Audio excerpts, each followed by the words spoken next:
It's here, the dream is alive, and so are we on Racing Post Live along with Betfair. This afternoon we bring you the first of 5 days this week. The Royal meeting is back, full crowds are back.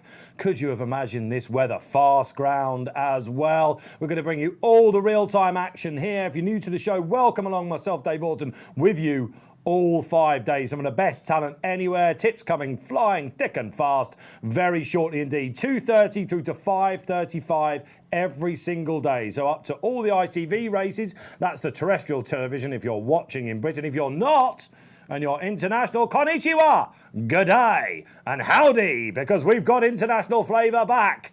We're going to have some fun here. Stick with us. It's an interactive show, of course. Give us a thumbs up on YouTube, like and subscribe. Let us know you're out there. We'll be building the graphics as we go, giving you a shout out. Want to hear all your tips. Have we got the best horse in the world running at 2:30? Let us know. The meeting starts off with a 6-1 on shot at the moment on the sportsbook. Let's go down the panel and see what they think. Of course, if you're watching on Facebook Live, let us know you're out there, and anything Twitter, #RP Live. Now, a newbie for you on the show. Many of you in social media world will well know Rosie Margarson, however, who is now under the Racing Post banner. Indeed I am, yeah. Tough luck, Rosie. Whatever made you come here? You actually now work for our bloodstock department, don't you? I do, yeah. How many people know that? I don't know, but you've got a big social media following. Mm-hmm. Are you ready for this afternoon? Yeah, it'll be fine. Yeah, Rosie's a right character. We can't wait. And of course, you've got a runner today because Dad George has got one in the 5 o'clock. 5 o'clock. Thank you. Help me there. Nice like She's that. very intelligent, is Rosie, so I'm not used to that on this panel, I must say. Natalie Green joins us back, the RP Live Queen, the exotic Queen. You're looking resplendent today, dear. Not your first shift with us. Don't make up for it now. Not use intelligence on the panel. And I noticed there's a bit of twinning going on, isn't there? We planned it. Who'd have thought we planned it? Absolutely. Is this the best day in the flat racing calendar? Yeah, I think this. Even Dave, looking at the pictures now, we've got Camilla and Charles. And I mean, I am a royalist, but I love the whole affair about Royal Ascot. Royal Ascot is day one. I am so excited. And also, this isn't work. All sat here together, watching racing. Yeah, but it's amazing. And the one thing I was really excited about today, Dave, is you're brilliant at this, at always bringing the chat up. But because this is a day where we can try and potentially find some really big prices against others, I really can't wait to see what other people, their thoughts, their big each ways. It's going to be like really exciting. How are we going to play? How excited are you, James Millman? Well, hang on a minute. Look, I know you fancy this chair, and one day it might be yours, Nat Green. But at the moment, I'm hosting. You can tell it's summer. Look at the shirt I'm wearing. We're all dressed for the sunshine. And yet still, in the glory and the pomp of Royal Ascot, James Millman wears a winter jumper. When you're as cold-hearted as I am, Dave, you don't need You're definitely cold-blooded. But you, now, we're not... What's this? Breaking news. Barry Orr on track. You've done this before, haven't you? You are Betfair James today. Yeah, Betfair James. We've stepped into the Betfair Barry shoes. He's enjoying himself at Royal Ascot. Definitely. Today, and what a cracking day he's going to be watching. But we're going to have a good day here in the studio. Yeah, and he would have been on to you, 100 times today already, telling you what the plays are. And Betfair are offering a fair few good offers today. The money-back guarantee is in the Coventry, which I think is a cracking race because, for me, it's probably the most open race of the day, and the fact that all these unbeaten 2-year-olds head in the 4 £10 bets, £10 staked on the sportsbook or the exchange, you'll get a refund if you don't get the winner. So money back if your horse fails to win, yeah? That's what it is, isn't it? That is what it is. And lots of extra places on races and all that sort of stuff? 4 races. The King Stand, 4 instead of 3. Yeah. I think it's going to be interesting because you've got the 2 dominating the market, loads of which they value. 5 instead of the 4 in the Ascot Stakes, which could be messy over 2.5 mile. Wolverton, you've got 4 instead of 3. And finally, in the Cop House, you've got 5 instead of 4. So 4 races boosted. Plenty of offers here for Betfair. And Betfair really like you. They're our sponsors, obviously, Betfair, but actually, for some reason, they really like you. And you are, so they were delighted that you could step in for Barry, of course. Barry will be with us Thursday through to Saturday, like it was on Derby Day, in the studio. Real-time reaction then, raucous reaction. We appreciate that some of you won't have pictures, so we will be doing our very best, believe it or not, to tell you where your horses are running during the run. There you go. If you're new to the show, there's the exchange market. Now, that's the live market. All the bookies on track, all over the course, all over the land. That's where they place their trades. There's going to be some insane liquidity in these races as well. And we'll be hopefully pinpointing you in the way of some winners. You'll get a tip from each of the panellists as we go along. We're playing for charity. The charity this month is Well Child. Really good profits so far in 2022. Unsurprisingly, I've got faith in James today. I think he's going to knock some out of the park. This is not the easiest day to suddenly decide to make a profit. It's not often I say that. You can tell I'm excited. We'll try our best, and like I say, Natalie said, loads of each way plays today, big prices, and trying to take advantage of the Betfair extra places. And there is look, as if by magic, there is the money back graphic provided by our friends at Betfair. Look, so it's exchange, but we're going to give you some sportsbook as well. Before we do the Lucky 15, look, it's interactive. Get your questions in for Rosie, get them in for Nat. Some of you might want to ask Millman the old question. If you do, you can do it. The social corner will rev up.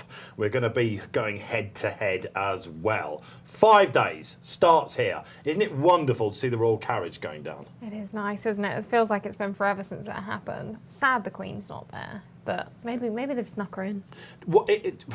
Charles and Camilla today, of course, representing Her Majesty in the procession. It looks nice in her teal, I think you call that colour. Expert, luckily, I'm here all day. No one looks at Nat.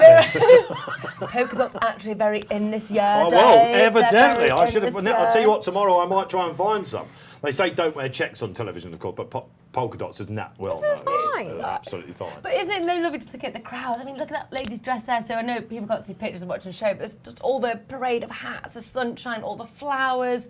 It is wonderful, isn't it? And like you say, last year with all the restrictions, disaster the year before was a no-go. So this is like, God, it's got some welly this year. Yeah, the crowd's back in full pump. Yeah. Even the boxes had to have bubbles last year and stuff, didn't they? It was a bit random. But look, we're back. Good times are back. We've got the international raiders, haven't we? I know that Wes has always been coming over with his American horses, but it's great to see the Aussies back. And there, now, if you don't know, Rosie Margarson, George Margarson, Newmarket trainer of real class. We have a runner today in the fight. And I'm not kidding.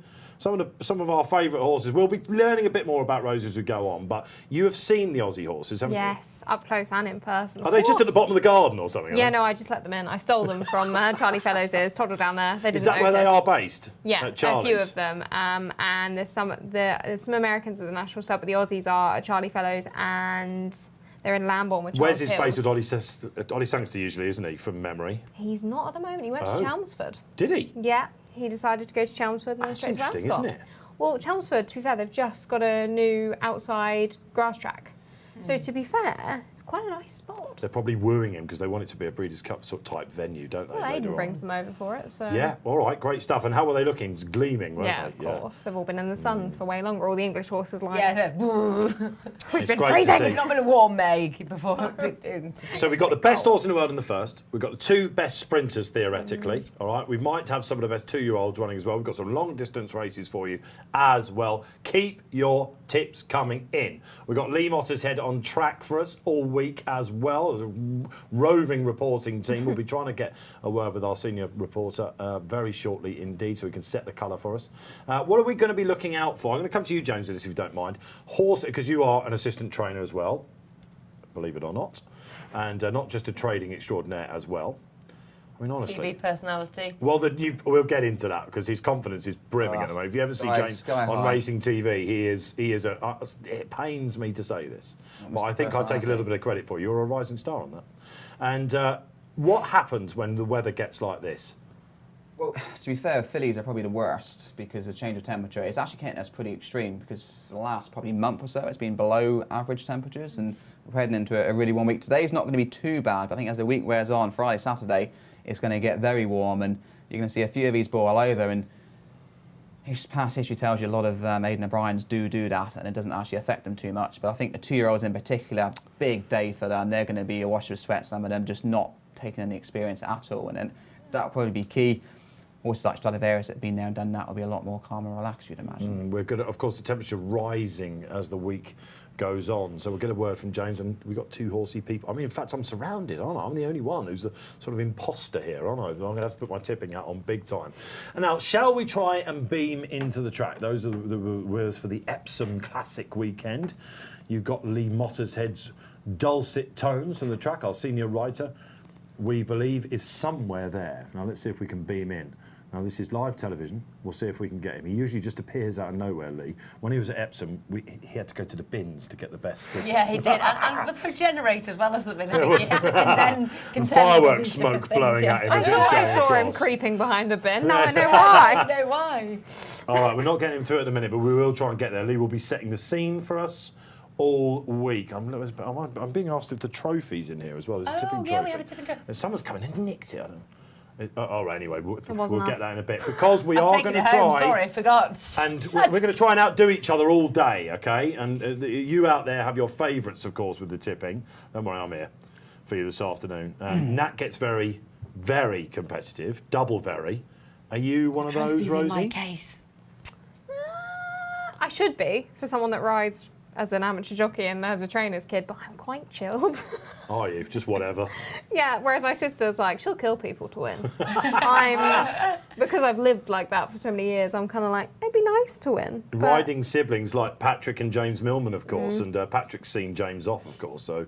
He's still got 100 winners to go. He's never gonna catch up. You sound like You my sister. have ridden at Royal Ascot, haven't you? Once, and a race that's back, the Buckingham Stakes. They dropped this for COVID, of course, the They 7 did. furlong burn-up.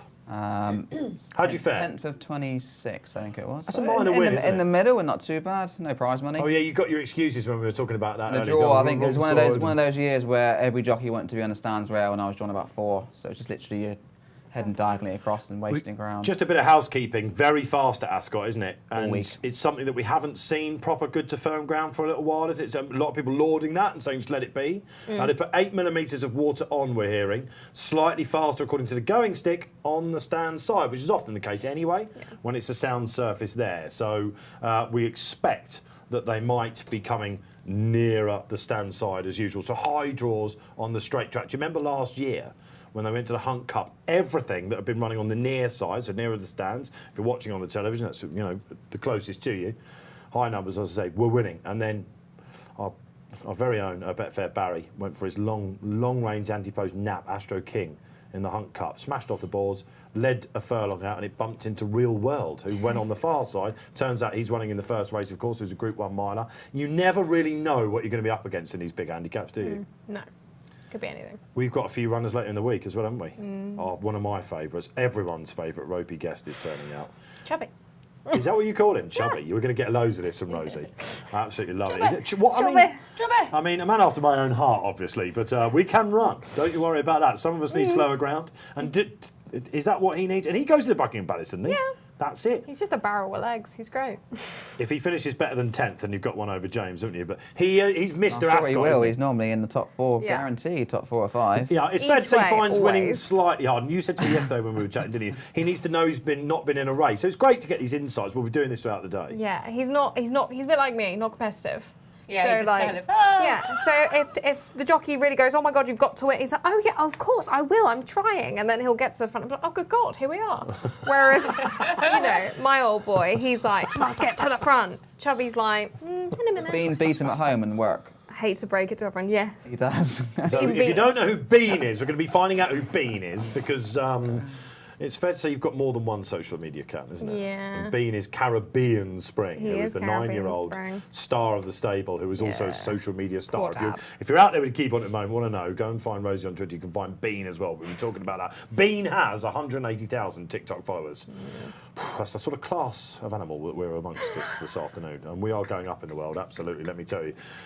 Great. All right, shall we start having a look then at the Queen Anne? Let's get going, shall we? No, we could just do it 60 seconds out, couldn't we? What do you mean? It's easy. Well, you think it's easy. We'll get to that. You think it's easy. I'm not sure what Rosie thinks. Should we do a lucky 15 then for I people have got a out lucky there? 15. We're going to ignore the first race because the BAAEED is such a short price. Persian Force for the Coventry. Roscoe Briley, very much a fan of him, and I was impressed. Second start, Brocklesby, while it's worked out okay, I think he was the strongest. He's my one for the Coventry. Existent, strong pace burn up in the King's Stand. Maybe you can pick up a few pieces for Stuart Williams. Been reading your racing post there, haven't you? Maddie and Keels. Few of our judges the have price gone has for that. gone because he was 66 is available, I think. Greedy Millman. He's not so big now.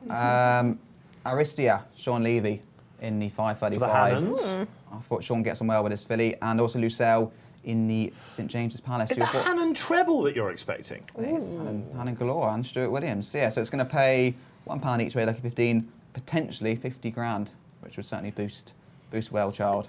That is that is basically the profit if we land this. And I'll tell you, if Sod's Law is the biggest thing in racing, as we often say. Barry's been hitting the crossbar, hitting the post. He's been very, very close to this, and it would be typical the day he's not on if it landed, wouldn't it? So look, again, safe gambling. We back that here at the Racing Post and Betfair, of course, as well. And there are your, if you want to bet small for a potential big outlay, that's how you do it.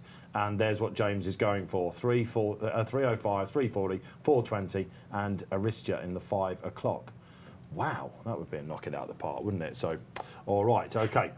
Let's go down. Is there a trade in the first race, James? Because we also do single trades for you. We try and show you on a race like this how you might use the exchange out there to find another angle. Well, I'm going to go to without favourite market. So this is taking out BAAEED. You can either go forecast, and it's a very similar price. And just in case BAAEED does disappoint, which I think he won't, he's still got Real World on his own in the without market. He's currently 2.06. So I'm going to put £50 on Real World in that market. So we're going to discount BAAEED completely. He's irrelevant to this market. And that would be £53, £54 if it comes in. Because for me, I know someone else quite likes it, the Locking's form is very, very strong. All of Australia we've not seen yet this season. Lights on, I think the ground will be too quick. Accidental Agent loves Ascot, but he's not getting any younger. And Sebastian perhaps not good enough. And behind these and the Lockings. So for me, that form from the Lockings is strong. Real World showed how much he handled Ascot last year in the Britannia, where he went on his own, Hunt Cup, and just disappeared. My only concern, and luckily he bucked it, why were they running him in dirt? I do not know, in Saudi and Dubai World Cup. I can tell you why.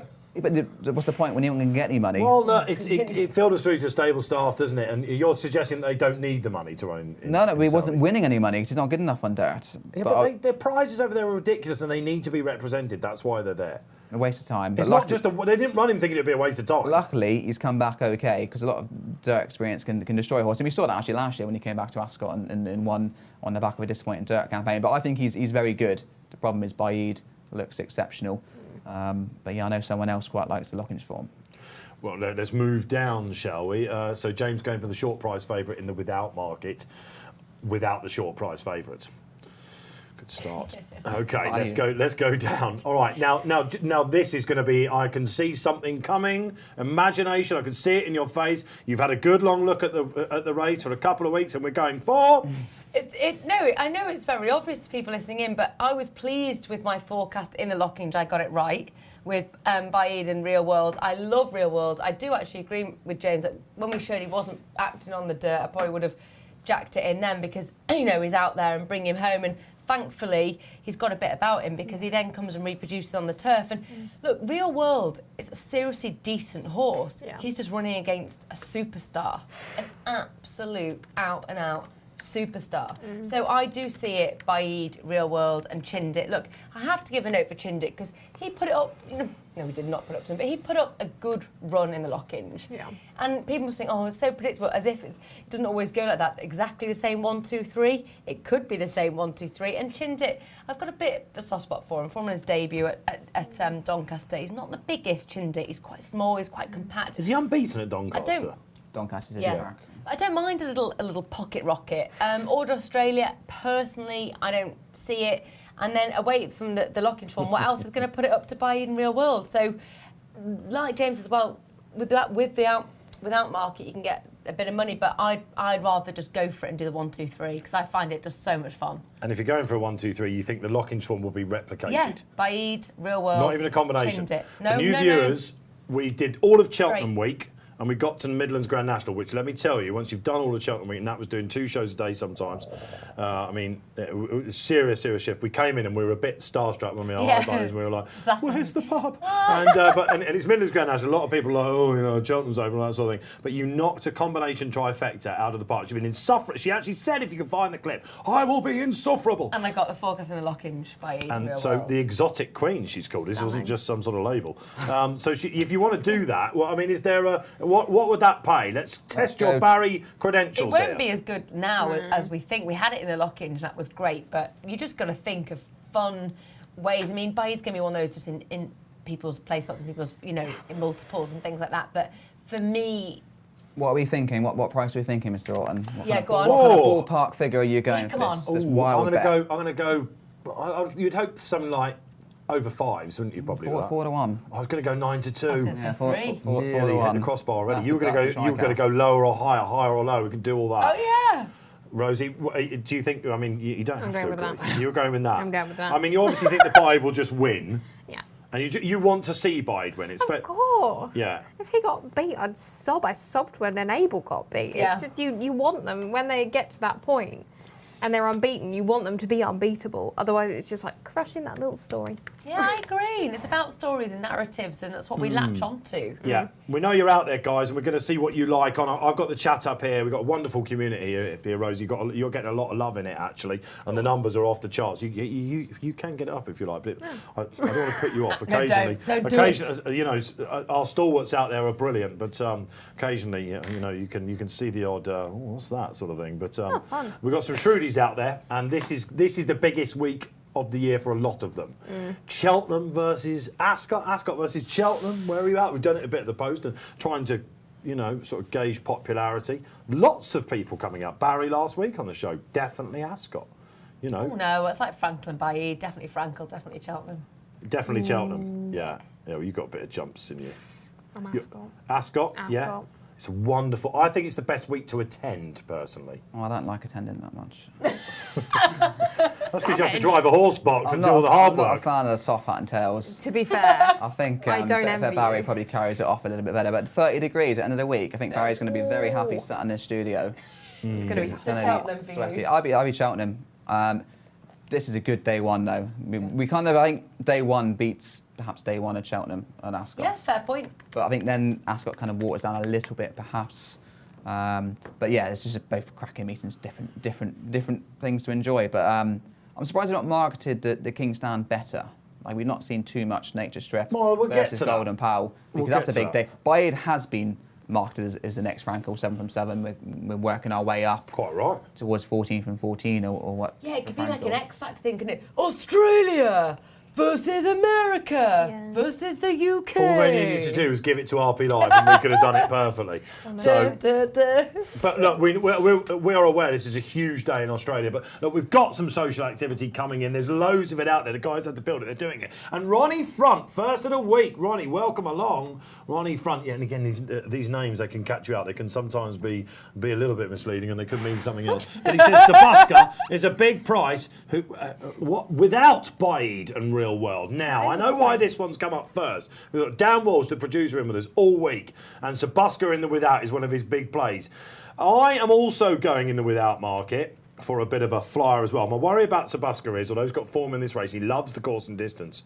There's only one horse in here who actually hasn't won at the track yet, and that is Order of Australia. All the rest of them have got decent Ascot form. Nobody would put an Order of Australia up, surely. I am going to put in Surely Order not. of Australia without... Oh, look at this. Bradley Skinner says, wise man out there, got a fiver on the BAAEED Order of Australia forecast. What's it paying, James? I'll let you do that while I give you the case. Well, in the without market, 5.9 is Order of Australia. Take a flyer. On the exchanges. Sportsbook for the forecast. I'll get that up. That is your aim, is it? BAAEED to beat Order. Well, if you look in the back class, if you'd done your job properly, you'd have seen that the horse in this lineup that's finished closest to BAAEED when they previously met is Order of Australia. He's a bit of a blowout 7 horse. to 2 is what 7 to Betfair 2. Sportsbook will be offering There you go. So you might want to. I would suggest that is the play here, and I got a feeling that he might just get his own way in front as well.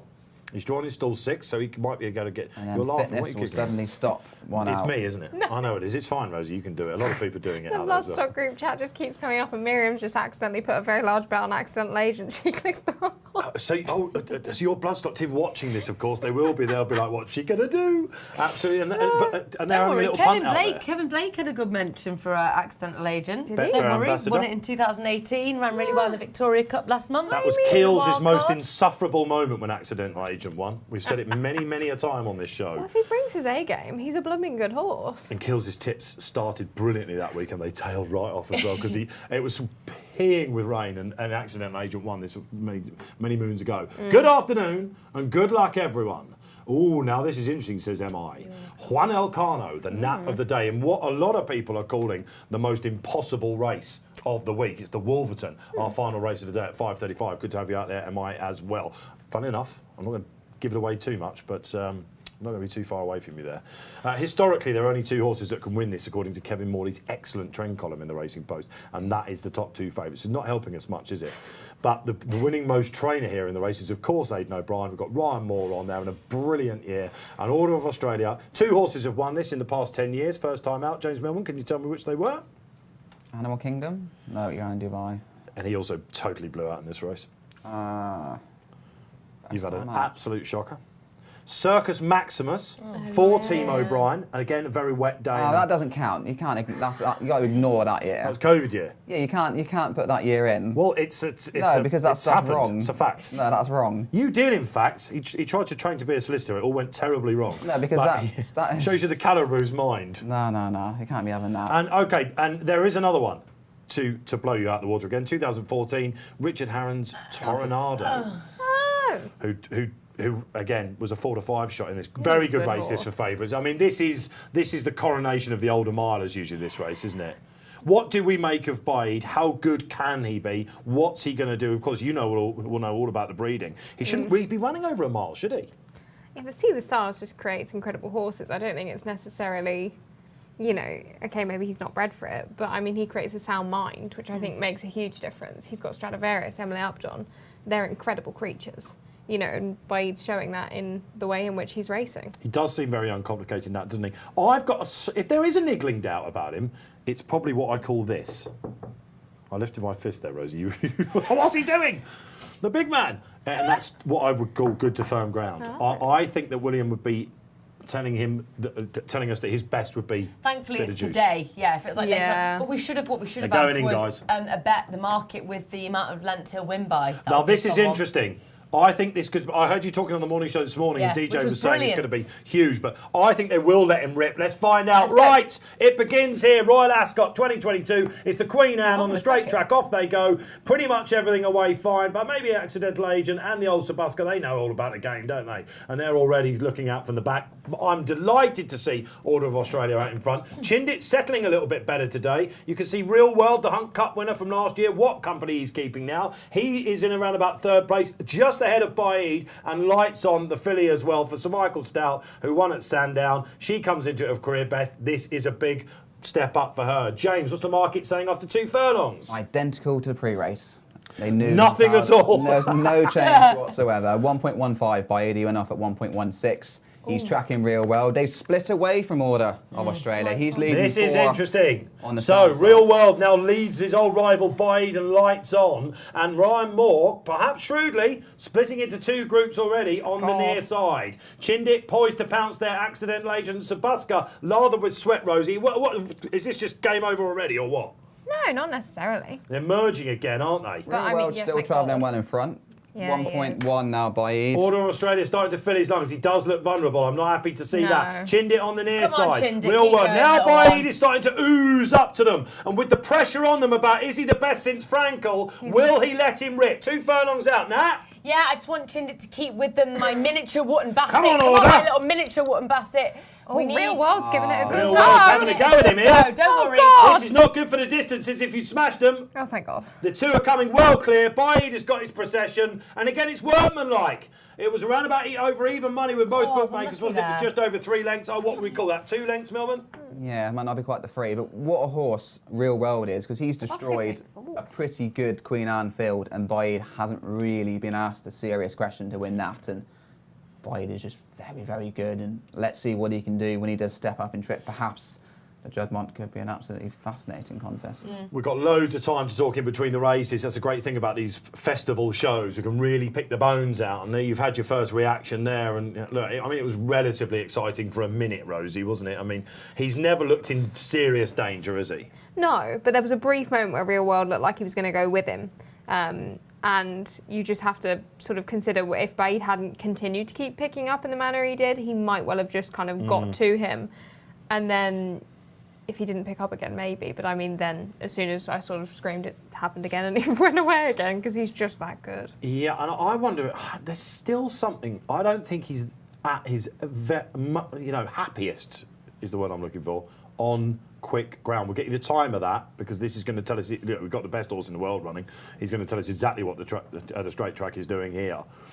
they've yeah, come look, clear, he doesn't need to haven't they? throw the kitchen sink at him either. Like, why does he then need to go on by X amount of lengths? Like, if he's in front, they know what they're doing. He's on an absolute quality horse. Why throw the kitchen? Look at Hookham. What's happened to Hookham? He's fractured his fetlock. Like, why throw everything at him? He's won. It's Let him have a nice time. Enjoy being in front. Yeah, Well, absolutely. he's now, 8 from 8, isn't he? We'll get the thoughts So he's not, from the ladies about what might happen in the future and what calibre of horse we're looking at. We're just seeing Saib bin Zarur being interviewed. There's smacks of celebration about him at the moment, but we'll get to that. Well done.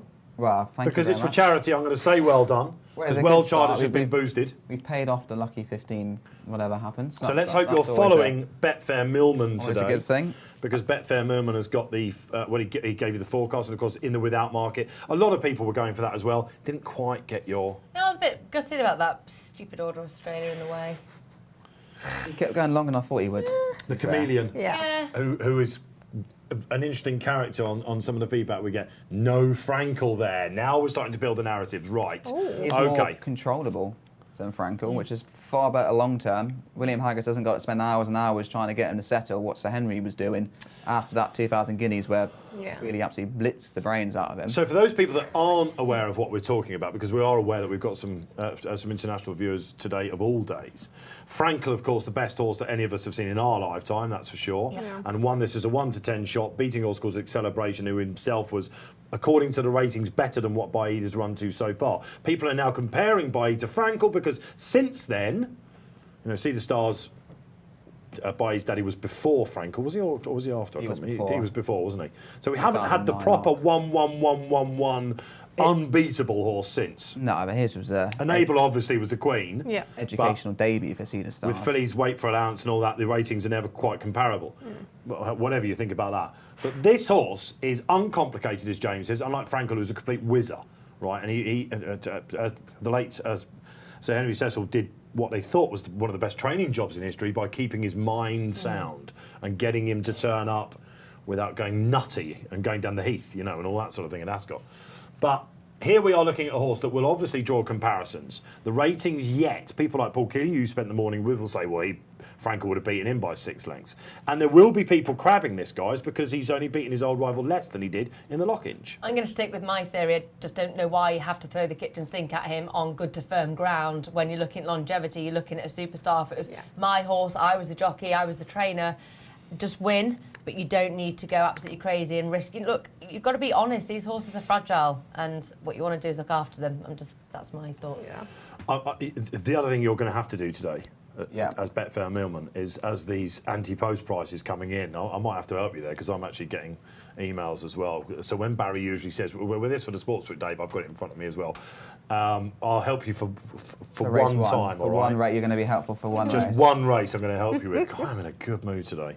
Right, he was 7-4 for the International, and this is all pretty standard stuff actually. He's now into 6-4 for that. That's over a mile 2, one of the richest races in Europe, and William has long harboured ambitions of going over that trip, as Rosie will tell us about the pedigree soon.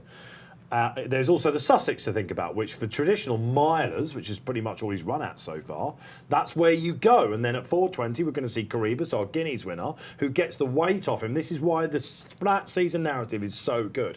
That's when the clash of the generations happens in the Sussex. He's into 4-7 on for that. We've not even seen Caribus come out yet, who would get the weight for age allowance. Where are we thinking he's going to go, Rosie? Anywhere. What would you do? I They're don't not listening. know. Rosie, they're not listening. You've just seen him there. You know all about the pedigree. What would you do? I mean, Barry's backed him for the Arc at 50-1. I mean, to be fair, that's tempting. There you are. I mean, when you've got a horse like that, also, you want to keep them unbeaten, but equally, you want to go the places that you wouldn't necessarily be able to go if you didn't have that kind of creature in your hands. You've got to go for the biggest possible stage you can, because if you don't enjoy it while it's lasting, his career could be over tomorrow. Jim Crowley has just come off, by the way. Sam Hart's got his ear to the ground, and with our reporters there as well. His line was, "It doesn't get any easier than that, does it?" It doesn't. No. It depends how good you think Real World is. We'll pick the bones of the form out for you as well. That's very important here. That's what you get here at the Racing Post Live, of course. And it depends what you make of Order of Australia. who's run well. I mean, he's drifted all across the track, hasn't he? And probably cost him a couple of lengths. He wears headgear for a reason, but he's beaten Chindit. Yeah, Chindit's further behind, I'm pretty sure, than what he was in the Lockinge. He's beat 5 lengths in the Lockinge. It looked when they crossed the line, it was beat more than 5 lengths. We've not got the official result through yet. Time's pretty good. Is it? It is fast by 0.94. Well, you would want that on a day like this, wouldn't you? The best horse in the world. You want him to go under standard. Yeah. But it is good to firm ground. We've had It won't be much good in a places. lot of the shows in recent weeks. You will work in the game. You know, we've been at courses and they've had to abandon after 4 races and all the slipping. And we're saying, are we racing too much on these courses? Are we putting too much water on? We had a horrible week, didn't we? Horrible week. Chester, We covered 2 Haydock. of them on this track.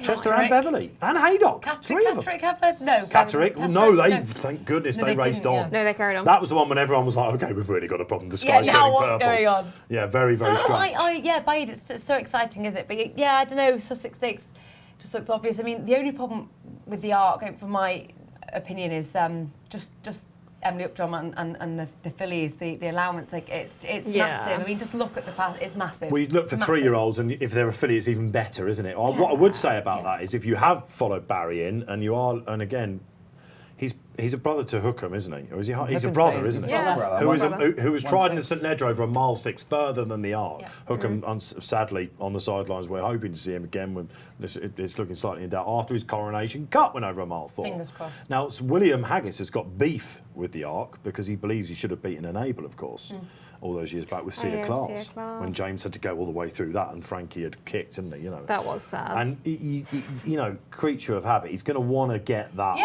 arc, and isn't like, he? yeah, you could see. And it, of couldn't all the you? years, Emily Upjohn, his father-in-law BAAEED. Lester Piggott passing away, it's his. Look, I think I'm with you, Nat. I don't think we've seen the real BAAEED there, even if the form, according to our ratings, which you'll find out about 6 p.m. by the way, or the RPRs this week. You know, we can see what sort of calibre, if you're looking for anti-post bets and all that sort of stuff. Your members club about 6 p.m. you should be getting them, if not sooner. We'll find out, but he's 129 Racing Post rating. He hasn't betted his Lockinge form there, has he? I'd say unlikely. Until he gets tested. He's not been tested, It is was he? when the Lockinge came and he was like, woohoo, and he was off. He was Yeah. just skipping, wasn't he? Yeah. That's when everyone was like, now this guy could be Yeah. up there with Frankel, of course. First fast by confirmed by 0.946. Cheers, Dan, for that in the gallery. And all right, so I would go international next. And I think with a bit of cut in the ground, William is working towards a plan. It's international for me next. Of course, if Caribas comes out and flops, then he might think, well, I can pick up the Sussex Stakes, and Yeah. you know, You we can don't have know. the- you Not can have bad. the count around Not in the bad. Sussex Stakes. Frankel won the Sussex, of course. Whether he just wants to be a little bit more patient, bearing in mind he only he started, in July, was it last year at Leicester? I June, spoke to July. him on a feature show here in April, maybe late April, May. I can't remember what it was now. It was April, I think. And he, when I called him to see if he'd come on that week, he said, I asked him how he was, and he said it's a long year. One of the first things he said, loves talking on the phone about racing with him. Loves it, better than he does on camera. He loves it when he thinks that someone knows about form. He's a proper guy. And I thought, oh, he's not going to turn up in the Lockinge then. And lo and behold, he's come good and they've gone Lockinge. But I was thinking maybe Breeders' Cup, potentially big year for Shadwell, of course, with their streamlining of their operation. Late Hamdan Al Maksum. Hisser's now running the operation. isn't she? Yeah. Well, I mean, the horse is very, what we've seen, he's totally chilled. He's not even broken a sweat really here. He looks absolutely cool as a cucumber. So if he travelled well, you'd go for it, but it's the initial travelling. If, you know, you found out they didn't like it and you're all the way over there and you've got to run him, it's a very hard, it's a long way to go. It's a long way to go. Yeah, we've got a 6-1 on shot then. The best horse in the world currently, we think, certainly on turf, has won the first race at Ascot. And if you're thinking, oh, come on, when are we going to start betting and all that sort of stuff? Thank goodness it was BAAEED, because we've got so much to talk about. Let's hear what you think about BAAEED. Did he bet a Lockinge? We can relax. We can relax. Well, you've had a winner. I was just chinned there. I chinned it, and I got chinned myself. Of course, because BAAEED beat old rival Real World and Order Australia, for those that were getting 3 places, finished in 3rd as well. Interestingly, they came up the centre as well, didn't they? Haven't explored that route, but I wonder if that's because he hung a bit. I think because Real World went there, BAAEED wanted to follow the main danger. Order of Australia had the quartet followed him. Sebastian chose to go to join Order of Australia's group. keep it simple and go straight, I'd say, really. For The most chat's of them. going balmy, actually. I can see it, 'cause loads of people have got all these great... That's a great thing about this game, isn't it? The memories and trying to compare different generations is very difficult. And that's why you have Racing Post ratings, of course, not just official ones out But there. it's good with Chindit in these races, because I've gone on about this, probably apologise if I've said it a few times over the last sort of year, but you know, obviously Wootton Bassett, Cornwall's going to go to Galileo Mares. He's going to be upgraded, you'd I'm imagine. really excited to see that progeny. You'll probably know even more than me. When are these foals happening? When am I going to see them? I'm so excited to see these Wootton Bassett to Galileo Mares. This is dynamite in my head. This is good. Yeah, it's the elite of the elite, isn't it? But equally so, you just don't know what they'll create. They could be incredible. Duper. Yeah, hopefully they'll be the next class I'm of... just excited about it. Godzillas. Yeah. I've always liked Wootton Really. Bassett. When he was with Farheed, just something about that horse. And little Chindit is like a little bit smaller, but looks the same as Wootton Bassett. Talking about Chindit, 8 lengths behind this time, 5 in the Lockinge. I've got a Haggis quote. Shall I give it to you? We get that. Of course, this is what we break to you. If you're not a member out there of a members club, as I say, why not? We've got a crazy offer this week as well that I keep referring to. It's basically 25% off your first year. This is the time to do it. Up until the 19th of June. You've got all this week basically to join. It's a crazy, crazy offer, that. And you will be getting these quotes attached to the analysis races and, of course, from our reports. But we'll break it to you here, along with some spotlight tips and all that sort of stuff. Haggis, I thought he won nicely. I didn't think he was extended fully. We are quite keen to give it a go at... Goodwood. York. I'm not going to go. Ooh. It's whether we go to Goodwood in between. I'll have to He's speak a to York. Angus So You're Gold. you're not and even just You giving got us- it wrong, though. You got it wrong. It's a toss of a coin, He's a Millman. Yorkshireman. He's obsessed with He York. is, absolutely. A lot of people Yeah. forget that about Willis because he's Mr. He's a Newmarket. Yorkshireman. He's a Yorkshireman through and through. He made someone go Never home won again. the E-Ball and it gets him. He made someone go home for Yorkshire tea when he was at Tattersalls because they didn't have any. He made someone go back to the yard for him and get him Good Yorkshire on him. tea. I Proper like tea. Yorkshire tea. He was like, I Yeah. won't drink anything else. Oh, we should have had a Yorkshire tea in that here. right? shouldn't we? We should have had a Yorkshire tea. Imagine if you'd have been the lad there that day. I mean, I'm supposed to be leading up the horses. Yeah, I'm not pouring Running Yorkshire home. tea, William. We've got some more socials coming in. We'll do our best all the way throughout the afternoon. Mike Navarro. What a name. Horse racing fan from the US. Of course you are, Mike. BAAEED, an incredible horse. To say BAAEED is Frankel's class, time will tell. Love this horse. Everyone loves this horse. How many of you have had him in your multiples today? Did you get a bit greedy? Did you think, let's have the double? What was the double beforehand? It was just over even money, him and Caribas, the other odds on shot today. Possibly.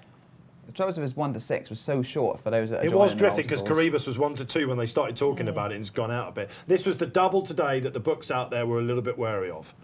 I think they'll do too much damage even if it comes in, to be honest. It's just the one that everyone thought they'd try and boost their banks with if it was a tricky day. It does look quite tricky out there today, doesn't it? Why we're here. The babies are coming out, of course. The next race for us, it's 3:05. It is the Coventry. Great to have you, Mike Navarro. Stick with us throughout the week. We'll be giving you all the calls as best we possibly can. Was that a Right. David Russell wave? The donkey. Davey's there today. I've seen that I love Davey's there having Davey. tea What a today, actually. crack I saw a he nice is. tweet of him Such a earlier. good rider. Yeah. But that's what he does. Again, lots of jumps references here. We'll see. We'll mention Cartmel again in a minute. That gets some Oh, ridiculous please. airtime on this show. Cartmel. Yeah, the eyebrow went up.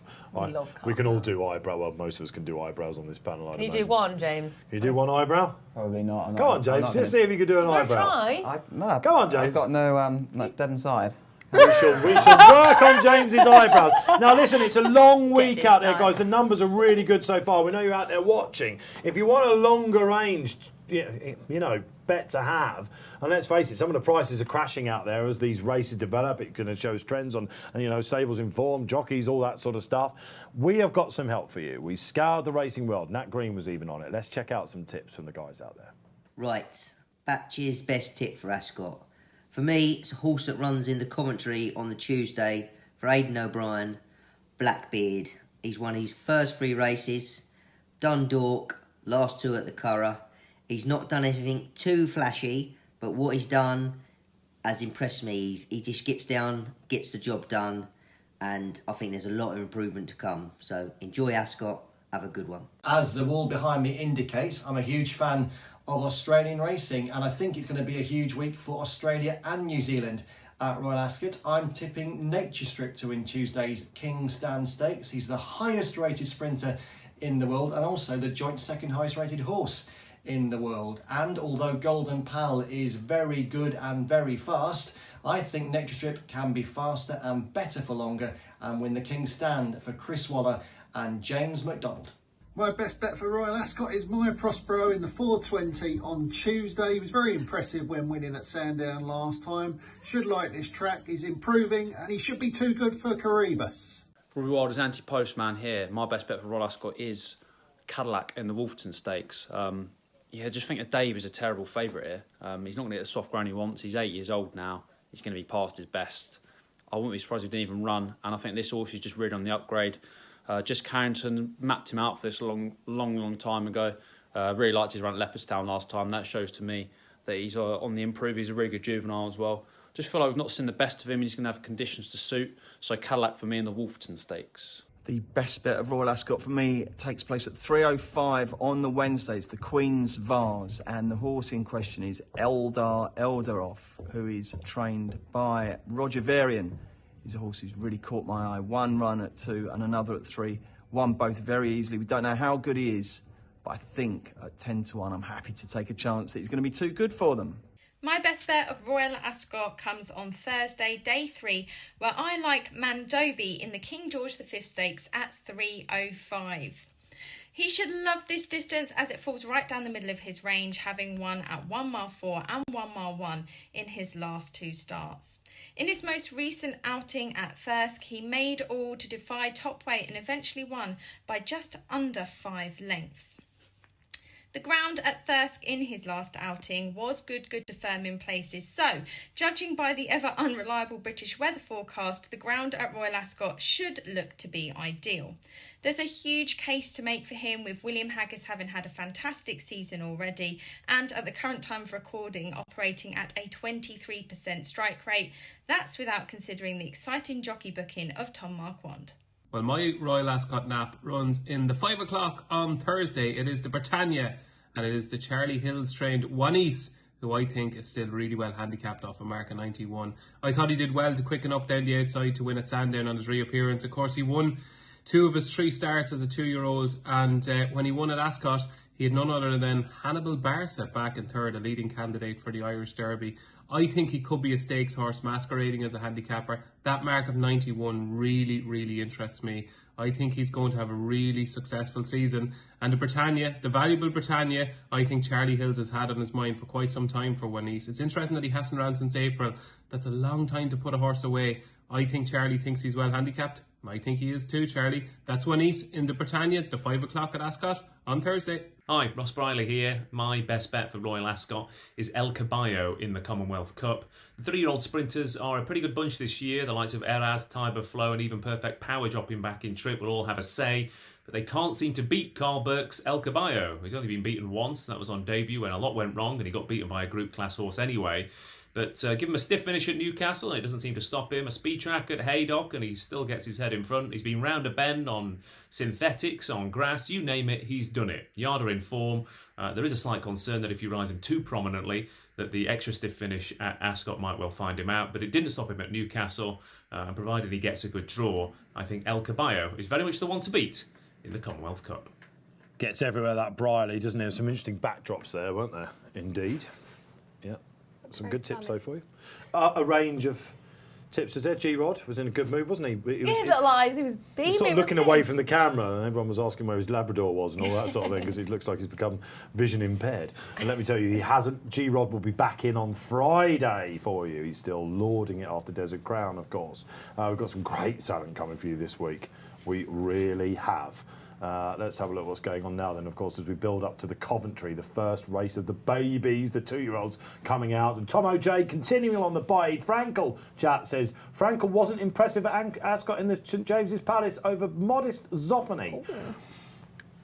Tom Creedy might have kicked a bit far there, mightn't he? In that But the race. brain was a bit blown after the 2000 as well, wasn't it? Yeah, he had an off day at Ascot. That was the only day he nearly got beat on that occasion. But So what you're saying is that you don't always have to be visually impressive to reach the very pinnacle of our sport, of course, and you're going to beat what's in front of you, can't you? That's what I'm saying. You can only That's work when with I got what is annoyed in about front of you. Honeysuckle. That's I'm going to go back to the jumps when she doesn't always win by many. Doesn't matter. She's still winning. Zoffany wasn't exactly average. He's a blooming good horse. Yeah, well, he's a hell of a sire, isn't he? Yeah. Yeah, it was, of course, Aidan O'Brien trained, and he was closing all the way to finish. Everyone was like, "Don't shoot Bambi's mother! Don't shoot Bambi's mother!" But Tom Creedy got involved in a duel that day, Tomo, like before the home bend. I think palpitations for all connections. He still managed to get the job done, and of course, he stepped up into the Judd Monty. He never travelled though, like BAAEED has done, and he never went a mile 4. So comparing these great horses is very, very difficult, and he's got a bit to go yet to be Frankel. But he certainly had a good go, hasn't he? Yeah. And what a pleasure that was to kick off the meeting. It gets a bit trickier here, James Millman. It does indeed. Persian Force is a pretty warm favourite fours on the exchanges. 4.6 for Blackbeard, who's a little bit weak. I think he was stronger at the start of the week. Age of Kings, the number 2 apparently for Bayador. Frankie Dettori on board, 6.6. And Bradsell, the very impressive York winner, he's 9.4. Now I'm pretty keen on Persian Force. I'm going to have £20 win at 4 on Persian Force, and I'm going to stick with his form as well, because Holgreen, who was second to him at Newbury, is a huge price. He's around about 60, 65s now on the exchange. I'm going to go to the place market. You've got 4, 5, 6 places on the exchange extra. I'm going to stick in the middle there and go for 5 places.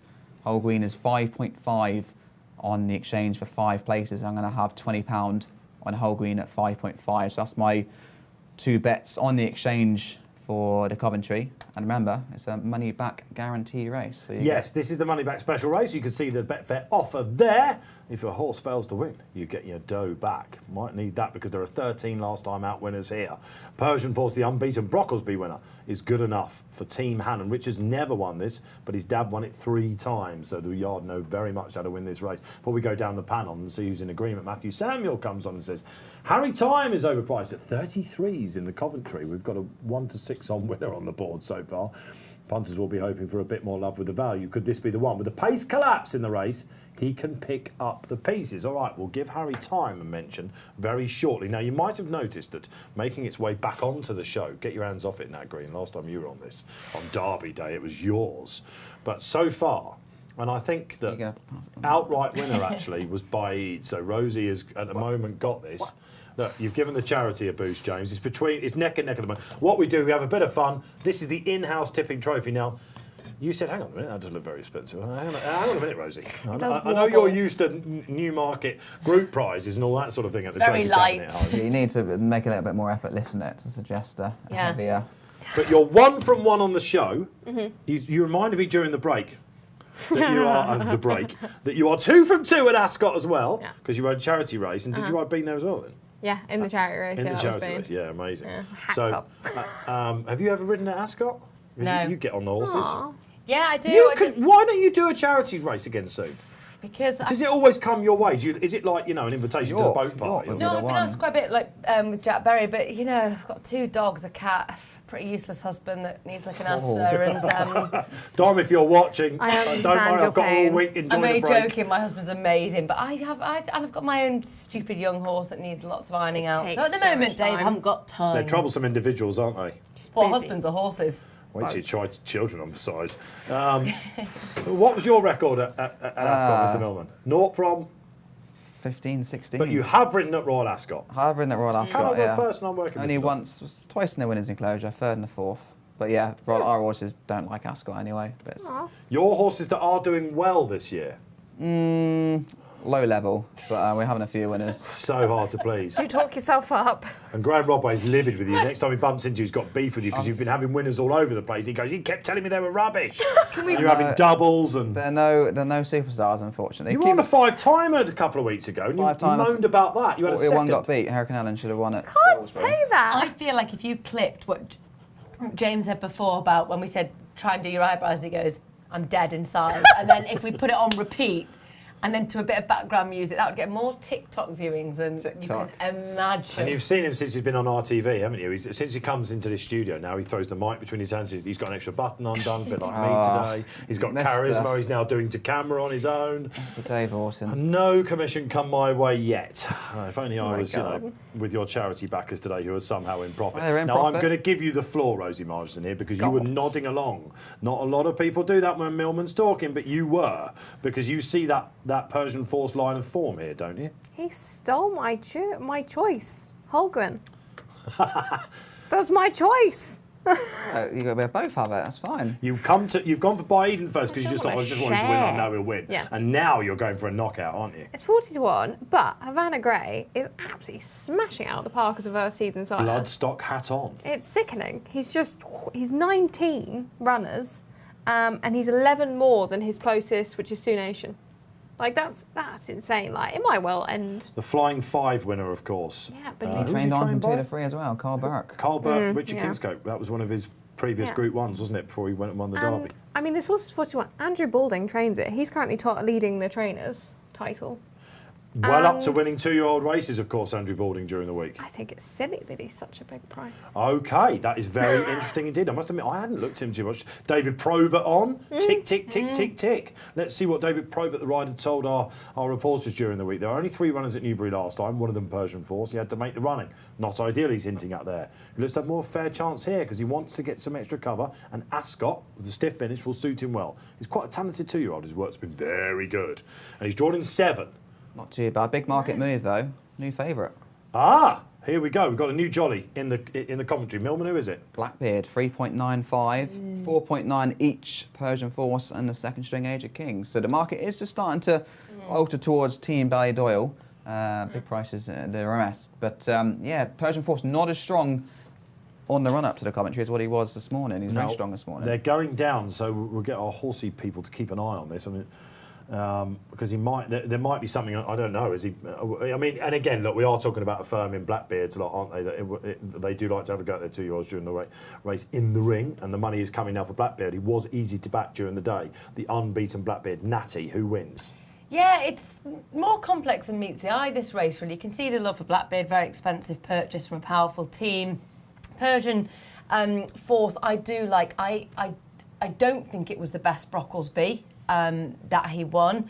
I did like him in the Brocklesby over the 5. Richard Hannon has said wants 6, proved that last time. So 2 from 2. But what I like is, I've seen many Brocklesbys, is I thought that for a very young horse on debut, it was very professional. I like that at Royal Ascot. With the fanfare, with the people, with the crowd, I want a relaxed horse as possible. And I thought it looked professional, tick, tick, tick. And then really, Richard Hannon said, this is as good as 2-year-old they've ever had. Yeah, he could. He didn't really want to say that, but we pushed him towards it. Has. Yeah. That's a big thing to say. And he's Think about basically what his dad used to have, you know. Yeah, he's basically implied they think it's as good as he's ever had. So that's exciting. I did have a look. We look at Brad Sell under Holly Doyle. Yeah. It's quite a nice story. Cost 12,000 guineas as a yearling. Sold 7 months later for 47. And that York run was really impressive. But we can pick the bones a bit in that York run. And we need to improve. Big steps for this, but yeah, and Keels and Maddie really keen on scholarship. The Clive Cox horse, yes, because Clive, of course, wins the. Oh, here we go. Look, here we go. Zach Merishaw. Zach, welcome along to the party. Good timing, the guys in the studio say, because it's scholarship each way for them. Now, Keels has done all the stats, of course, on this, and once race winners on a certain week, apparently, for Clive Cox. That was the query that he built in some of our programmes that we've got. What he says, Keels, is basically this firm and Adam Kirby have won their fair share of 2-year-old races during this week before in the past, and the once race winners always improve. Now, when you're looking at an open race with 13 last time out winners, as you're obviously agreeing out there, Zach, a big improver will do for you at around about those prices. And it was good that Haydock, like it was nicely. The ground was totally different though, wasn't it? It was totally different, but it was a nice victory, won comfortably. Profitable was Clive's, wasn't he? He was, yeah. Can you believe, though, we've got to talk a little bit about Age of Kings, haven't we? I mean, beautifully bred. I backed him, I should just say that. 1.1 million, Dave. Guineas, it's yearly. It makes me want to cry. And the Westerberger colours, they would would have have wanted. chateau in France, Dave, for that, couldn't we? And drink wine and go to Chantilly. We could even afford Long Clume. We could. For 100 grand more, you could have the second in the Derby. Oh, we'll talk about it. You were at the sale last night, Rosie, weren't you? We're going to get to that. That was incredible. Free The place where fireworks. I call it Hoo Ya Ya Ya might have gone because I off. can never remember Waste that. of money that was. You've never had an invite there, have you? Absolute waste waste of money? Waste of money. 1.2 million for Humayao. That's it. I call it who ya ya. Right, let's get back to the market because there's a chance that Yeah. Persian Force Millman might even go off third favourite here. They're coming for Age of Kings, who Nat has mentioned. I backed him last week. I've gone on top with Blackbeard because Blackbeard was about 7-2 this morning. The Marble Hill he won last time. Yes, he had the rail, but my lord, they were a little bit disappointed with him second time out. When he still won, but he won by a short head. All the horses beaten are okay. He slammed the horse that came out and finished second in our National Stakes last time, whose name escapes me. What was it called? It was the Ammo horse, wasn't it? It was called Crispy Cat. Crispy Cat, of course. Then he went and beat Tough Talk, basically, who was very well regarded for the day. The Marble Hill Stakes is the race that Caravaggio and the likes of won before coming here. Shishkin as well. All these top 2-year-olds you get. And you just get the feeling from stall 14 at 7. So he's being backed in now, which no bad thing if you're not involved yet. When you see the money for these 2-year-olds from these connections coming thick and fast, they're never too far off the target. The Persian Force fans are coming back though. 3.95 Blackbeard, 4.5 Persian Force. He's hit 4.1 again. So it's quite a volatile market. A lot of money coming on for the Coventry. 1.4 million on the Betfair. What about Royal Scotsman, liquidity. James? Where's he sitting in the market? Because the Coles are saying this is the best 2-year-old they've had in a long, long time. He is clear number 5, 16s on the exchange. He's But pretty easy to back then, isn't he? He is drifting, but I think that's more because there's such strong support between the top 3 in the market. Okay, let's have a look Age of down Kings historically. is actually shorter now, second favourite. Yeah, well, he was a big price last week, and I backed him on his debut. I don't usually back first time out 2-year-olds, but Painful for you. well, it was. Thank you. It was painful, and he was very, very green against a more experienced Aga Khan colt, and I thought that day this is a good one. And he got a similar sort of figure to what Persian Force got in the Brocklesby in defeat that day. He came out procession last time at the Curragh, but it was a very good time. And I'm not surprised with Frankie on that he's been backed at all. Natty.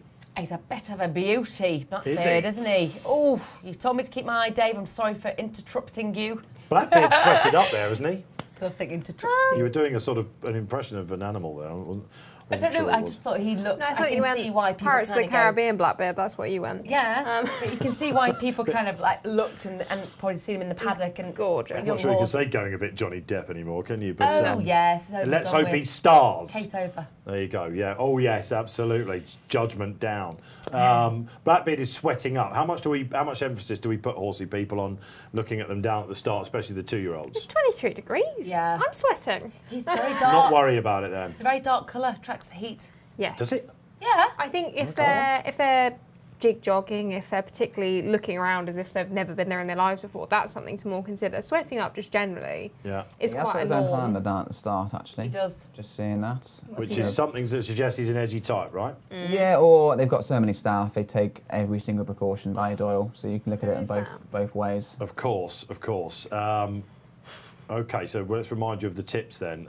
James is on with the Brocklesby winning the unbeaten Persian Force from Richard Hannon, who beat last time Holguin, who's Rosie Margarson's place play here. A big price indeed.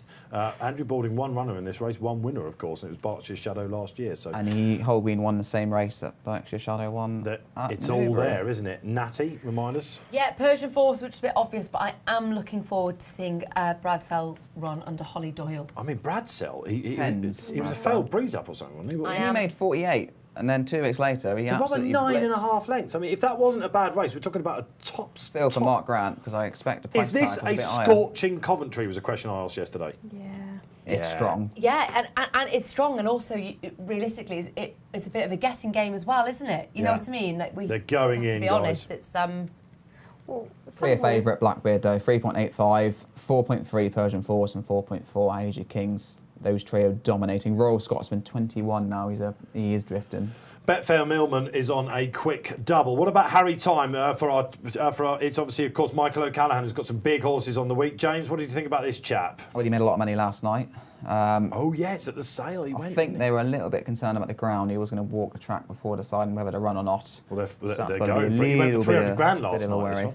Yeah, he did, didn't he? If it's not $1 million, Rosie says, I was at the bar until that point. My minimum was 500k. I'm just livid you got an invite. I mean, I beg. I saw you yesterday, and are you looking forward to it? She goes, yeah, I'm going to the goth sale first. I've got you. Bye. I emailed a lot of times. Did you? So I deserve to be.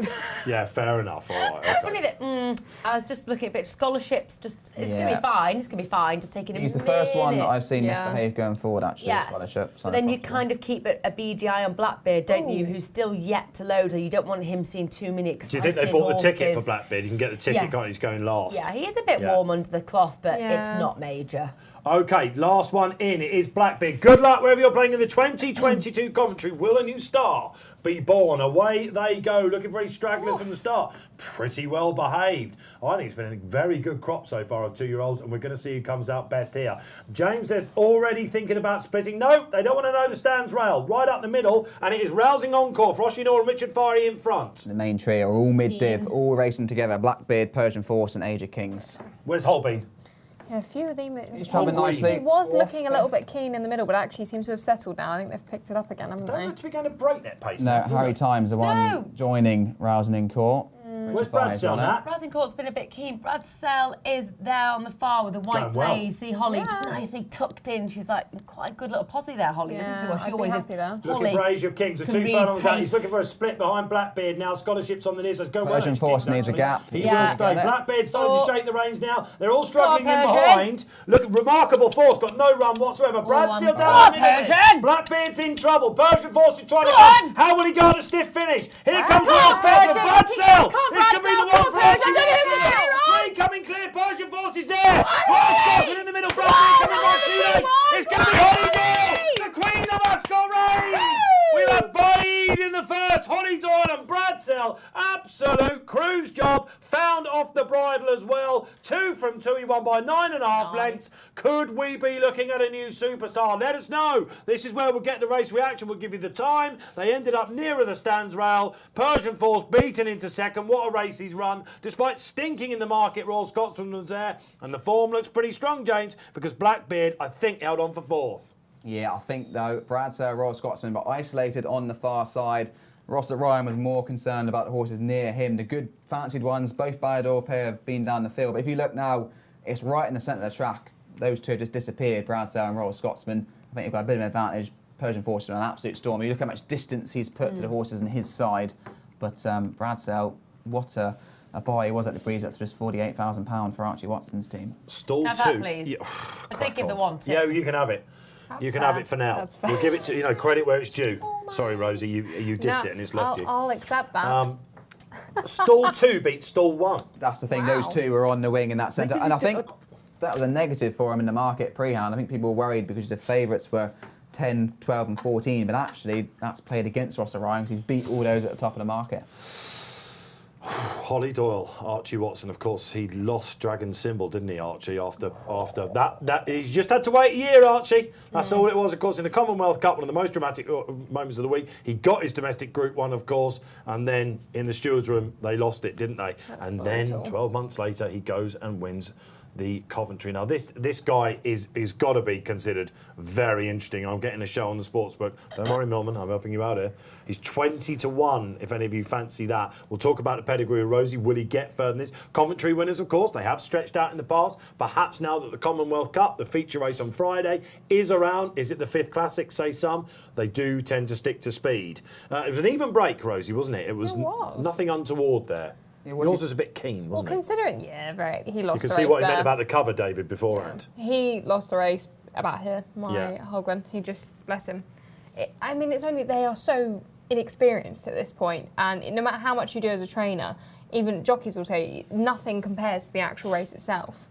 So if they're he could be buzzy from his last run and just hasn't fully accepted what's going on and just gotten excited, and it's such a rapid race that you can't get to the end, whereas Bradsell, he looked like he'd keep going for a little while there. I think Holly, time and time again, her judge of pace, am I getting that the right way round? Her judge of pace is phenomenal, and she was just poised And yeah, I mean, she's Just look how small he is compared to Royal Scotsman. Yeah. He's tiny. Oh, no, little that's pocket something rocket. interesting, Like isn't Holly, it? though. Look how Holly looks quite strong. big on him. Yeah. We're watching it a furlong out now, and this is when you realise that the horses, James, on the stand side were in trouble. Yeah, those two have had an advantage. I think Persian Force upgraded him. He's beat the rest of the pack nicely. Yeah.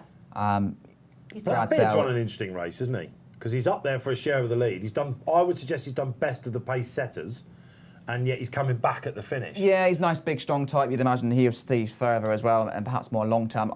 Like I say, this horse here, Brad Sale, for me, this is his absolute career peak. I'm No, not sure how much we're progress. getting a bit of blowback about the ride on Persian Force apparently in the chat. Persian Force, of course, ridden by Ross Orion, Richard and John 12. Did he have to wait for a run? Is that what you're on about, guys? Let me see if I can pick this up. We'll watch back the finish shortly. It was very smooth, basically, for Holly, wasn't it? All down the middle, handled the track well, saw it out brilliantly, of course, and he had to. Look, I don't know. Is that a bit much?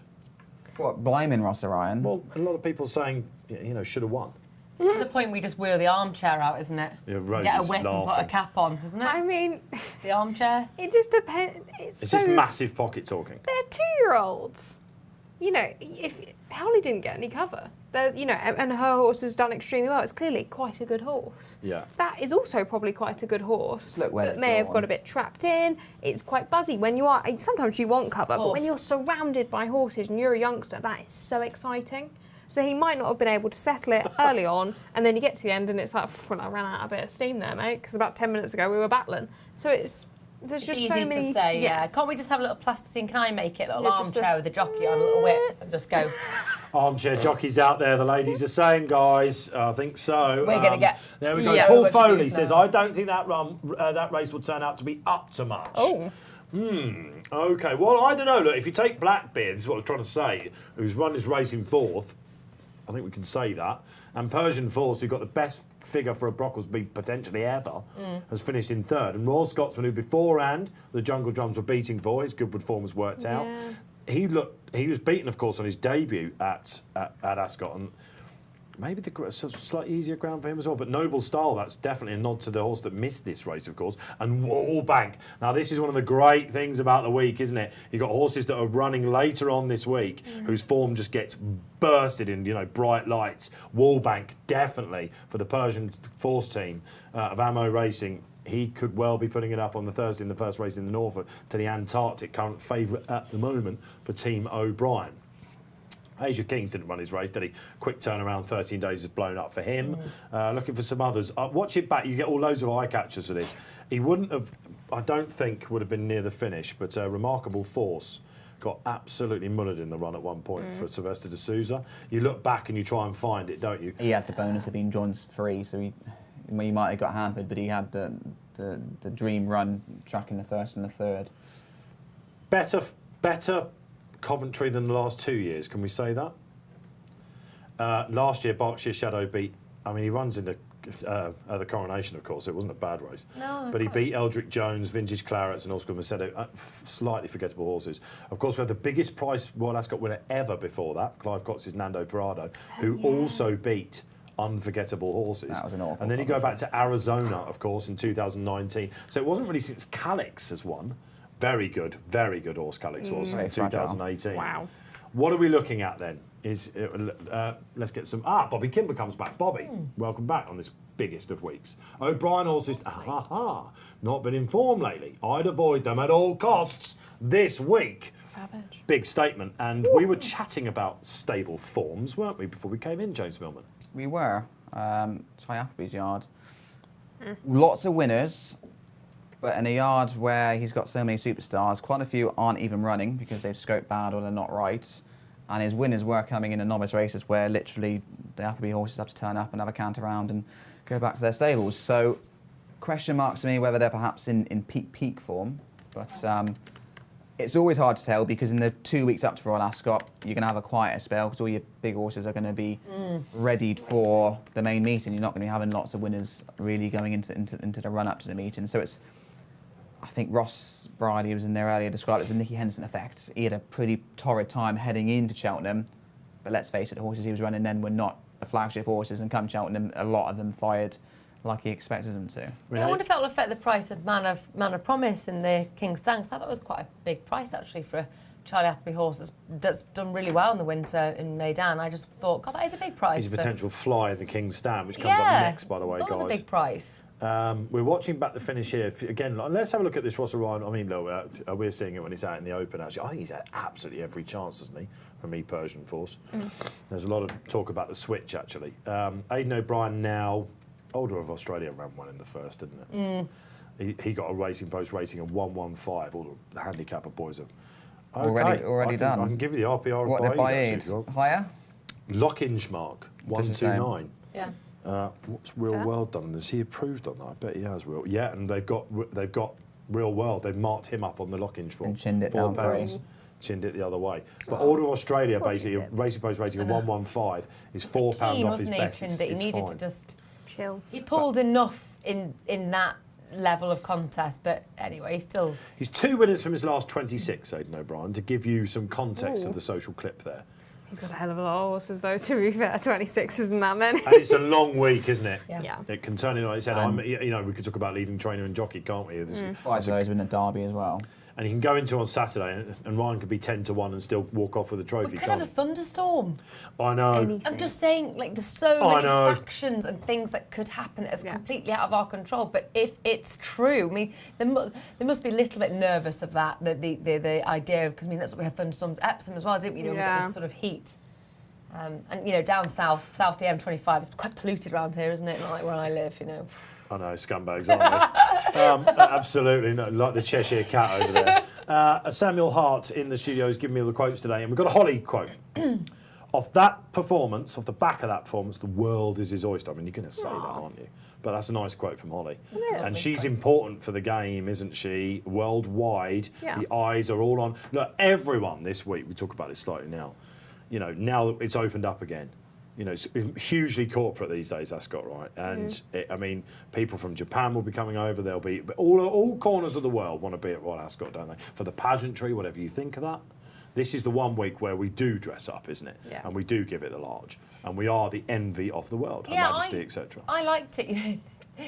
I don't really like tubes. I'm really claustrophobic. But when I was getting the tube, whenever it was in Epsom all the time for whatever, I liked it going down the escalator. There's just loads of pictures of Holly Doyle. Yeah, it was great. I wonder where on earth you were going with that. Yeah, I thought it was awesome. I really thought, I kind of felt proud. Only that can go from that to I don't like tubes. Yeah, but I felt really proud. Yeah, no, you mean seeing someone you know. Can be quite insular though. No, so you've seen lots of posters. Yeah, Poster girl. Poster of Holly Doyle down the escalator. Because it used to be, obviously Frankie was the poster boy, wasn't he? The original racing poster boy. Really nice because I just thought, wow, this is great because, like I say, it can be quite a small world, the racing world. And of course, Trushan last year didn't run in the Gold Cup, so it's great to see her getting her Royal Ascot wins on the board. How many could she have this week? That's the question, isn't it?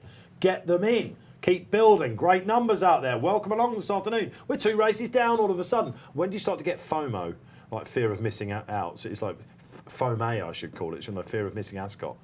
I get to Thursday and I'm like, it's nearly over. When my horse runs in the 5 o'clock, I'll be FOMO that I'm not there. You will. You will. Yeah. You're going tomorrow, though, aren't you? Yeah. I can't wait. Is that a tip in itself? I don't know. Yeah. Shall we ask Rosie about her horses at some point that are running this week? I like one of them, and it's not. I think you. I don't know. Is Golden Spice and Vital Show in the same race? No, thank God. Thank goodness. That would be stressful. I wouldn't know who. They're going well, aren't they? God, yeah. What fillies? I can't believe we've got both of them in the yard. It's lovely. Far Too Shy's 50% strike rate in her career today. I was chatting to the boys about having you on the show, and I said, I wonder. I can tell the story. When she made her debut at Yarmouth, it was quite a good race, wasn't it? And you finished 5th. Yeah. And because of space deadline pressure, I didn't give you analysis comment. Shocking. But it was going to be one of my eye catches. Yeah. And I was like, I think that's probably quite a good horse for them. Yeah. And next time, I was right off Gamble, and she won at 5-2, didn't she? Yeah. And I got a bit of stick for not putting it up as the eye catcher, you see. Foolish Orton, as with often ours, comes my way. We don't give them a hard time, as their 2-year-old. She took a while to come to hand. She was difficult. Her nickname is Cake because you bring cake in when you fall off, and she got a lot of people on the floor. What, whizzing round or dropping a shoulder, or she just everything. She's all the phenomenal. tricks? I've never seen anything like So it. how will she take Ascot? That's the question, isn't it? She's fine. She loves racing. Just at home, she just right. yeah. Although first time out, Tom did call her some choice words I can't repeat. Tom Quealy, of course. Yes. Choice words. There's Yeah. a social coming up, I believe. Ooh. Is there? There's a final result. Look at the commentary. Commentary down already. Oh, okay. All right. We'll come back to that in a sec. This is a quote about the Ryan, the Ross Ryan horse, and the ride from our very stalwarty commentator, Commander Van Rowick. We'll get to that. But you have had a Royal Ascot winner in the yard, of course, haven't you? Young Mick. Young Mick. Do you remember him? A while What a ago. horse. I would was a remember child. that very When was well. that? Best horse About that Dad's 15 years trained, ago. just before we go back to this. I asked you whether it was Lucky Cristal. No. It wasn't, was it? Baratheer Guest. Baratheer Guest in those wonderful guest colours, of He course. that won Rosie- the 1,000 Guineas in France, but it got taken off of us by Aidan O'Brien. Story of a lot of people's careers, I imagine, It's James. fine. He needed it. Yeah, well, there you are. Look, so listen, get your questions in for Rosie. She's a newbie on the show, but she's got a lot to tell us. Let's go back to that ride then. James will bring you in here. You're our sort of steward on the panel. If you pull a horse across as opposed to going straight at that speed, it takes it off its speed. It's not rocket science, says the commander. You've got to have space to go forward as well. When was this, Commander? When was this in the run? Perhaps the guys in the I gallery haven't knows. seen it yet. Sorry, Dave Lowe in the studio. When? Part 2 of it's coming up. Ooh. Oh. Part 2, said Dave. Wow. Colin Keane will show how to manoeuvre a fast horse at speed in the next. Oh, I see. That's they where like you're us to going move with on. it. They want us to look at the races, these producer guys. All right, what's he on in the next? We're all looking down, aren't we? Muniesta. Oh, Muniesta, who Barry put Yeah, up. I quite fancy that. Do you? Barry Orr put this up a couple of weeks ago as one that could be interesting because he believes that there will be a pace collapse in the upcoming Group 1. We're back. 3 Group 1s today, and it is the King's Stand, the best 5 furlong sprint you will see anywhere. G'day, Aussie viewers. It's a massive day down under because the fastest horse that Chris Waller has ever trained lines up against the fastest horse that Wes Ward has ever trained.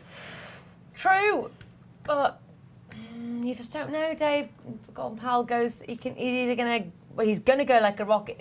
The gears he shows out the stalls is unbelievable. It must be like a V8 Ferrari. Just The Pal. goes. But he's either going to stay there and win brilliantly, it's going to be exciting, or he's going to get beat. He was beaten before at Ascot, and he could be in danger because there's no other sort of way. It's 0 to 60, isn't Yeah, it? he's got to Sort keep of like going. York and Nunthorpe, flat out Yeah. for 3 furlongs, tremendous speed. Yep. Finishing the 7th. Well, it's his only ride in Britain here, Brad Ortiz, of course, who made headlines a couple of weeks ago, maybe even 10 days ago now, because Frankie Dettori, he usually rides most of Wes's horses, along with another US rider called Johnny Velasquez. Good time, Johnny. He doesn't come over, they give him all to Irad.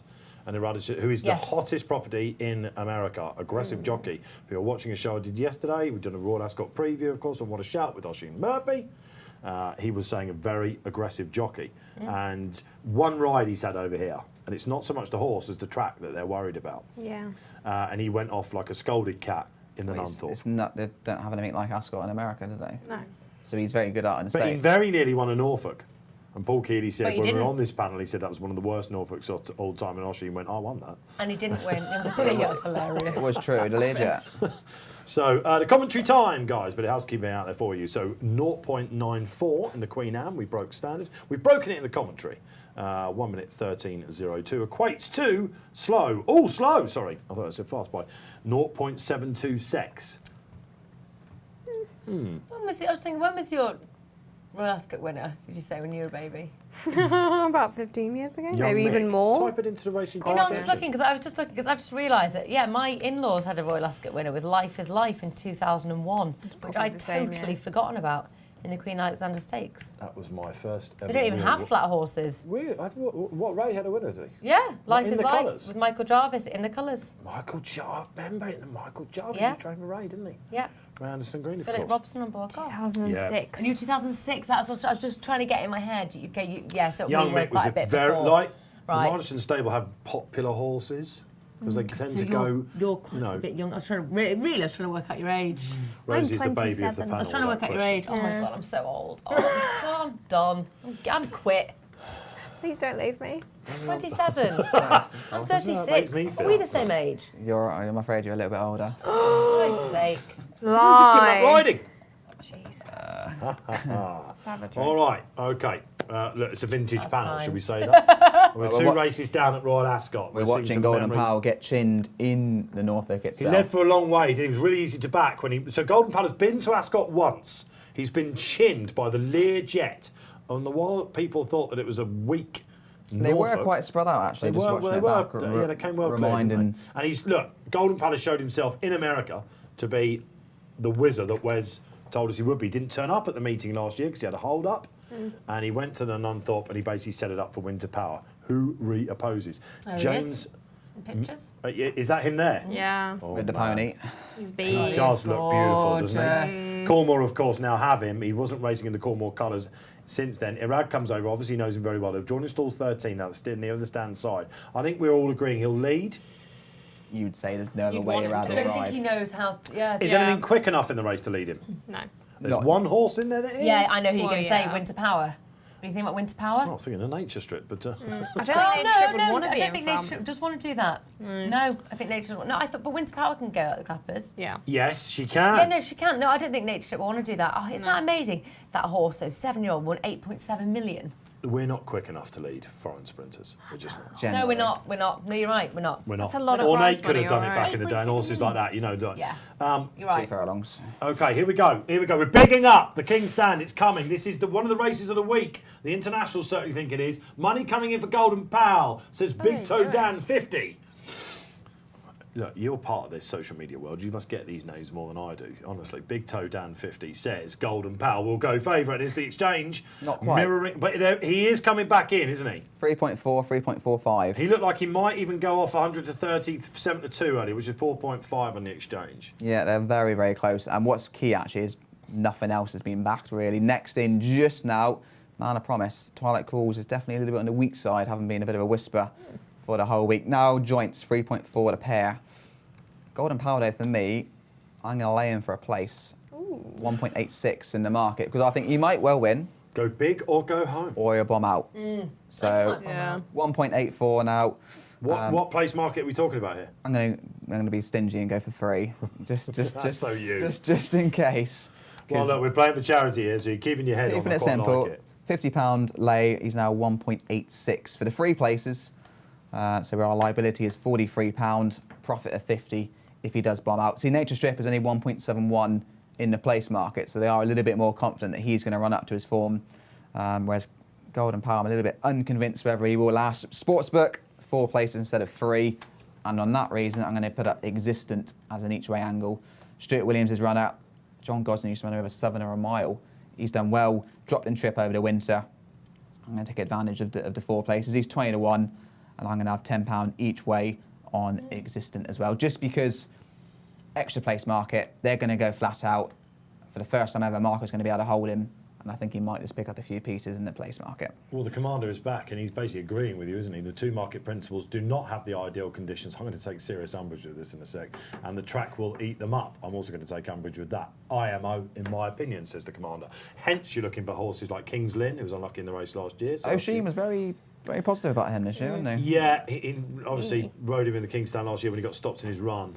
What are you laughing at? I just saw in pictures Mondemege going. Oh, Mondemege is back out, isn't he? Yeah, he was having a great time. I tell you what, he could have won in the Gold Cup next year, or whatever. You know, he could have run in the cellar. Okay, Complete Delusion. That's a great name. Sure, what was there. going on Probably there? Most of us are It's in right Mondemege. now. Why would anyone lay Golden Pal pre-race when they could just lay him at odds on at the 2 furlong pole? So is this an in-running lay as well? You Just could, lay. Yeah, he's probably going to go shorter, but I think everyone knows he's going to be in front of the 2 pole. I don't think that's going to be a shock to people, is it? That he's going to blitz him from the gate. So, yeah. Can I take umbrage with the commander's comment there? Dave, you may take the floor. Right, thank you very much, Natalie Green. Nature Strip loves a straight track. If Flemington wouldn't have the stiff finish like it does here, but his performance in the Lightning last time was, and he got beat by a horse, a stablemate of his called Home Affairs. Straight track. The home straights in Australia are long. But the straight track at Flemington, it's a real specialist course. You ever been to Flemington? Yeah. Have you? Yes. And when it's real cool to watch that, isn't it? I suppose it's as close to Ascot as they get over there, isn't it? Because it's About, all, yeah. all Yeah, one way, the mostly other it's- dinner plate yeah. stuff. They don't really have too many undulating tracks unless you go very provincial over there. But Nature Strip is Nature Strip is bidding to become the first Australian horse. Would you believe? I hope he goes as fast as a strap, but since 2012, when Black Caviar just got the job done, they used to have, of course, Choisir was the first non-American international horse to come over and win at Royal Ascot. That was 2003, I'm going to say, something like that, wasn't it? He did the double, of course, the bull, didn't he? They called him under Johnny Murtaugh, stand side. He did the King Stand and the Blue Point Golden Jubilee double. Blue Point, the first horse since to do that. They're tough as teak. Now, this guy's now a 7-year-old, okay? But he doesn't have to lead. His best performances, he's run 10 times over 5 furlongs, 1,000 metres as they call it down there. He is capable of some searing fractions, this horse. Yeah. But what he can do in his later life is take a lead.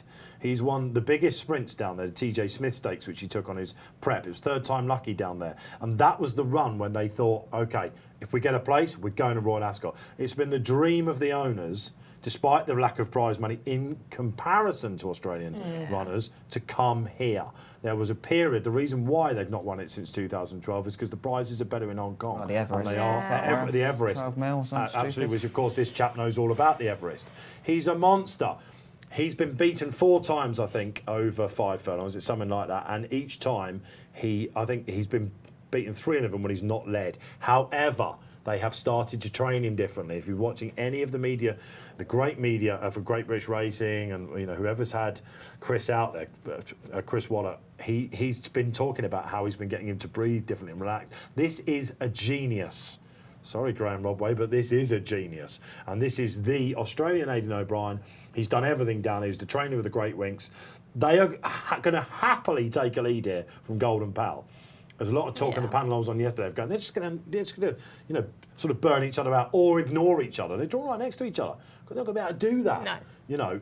There was talk about 3 leaders and all that sort of stuff. They may well spread across the track. This guy's happily going to pounce. That's what's going to happen. Now, the interesting thing about Golden Pal, if you look at his sectionals in America, he's not... Some front runners are best when they get a breather and kick again. You've got to go pedal to the metal with this bloke.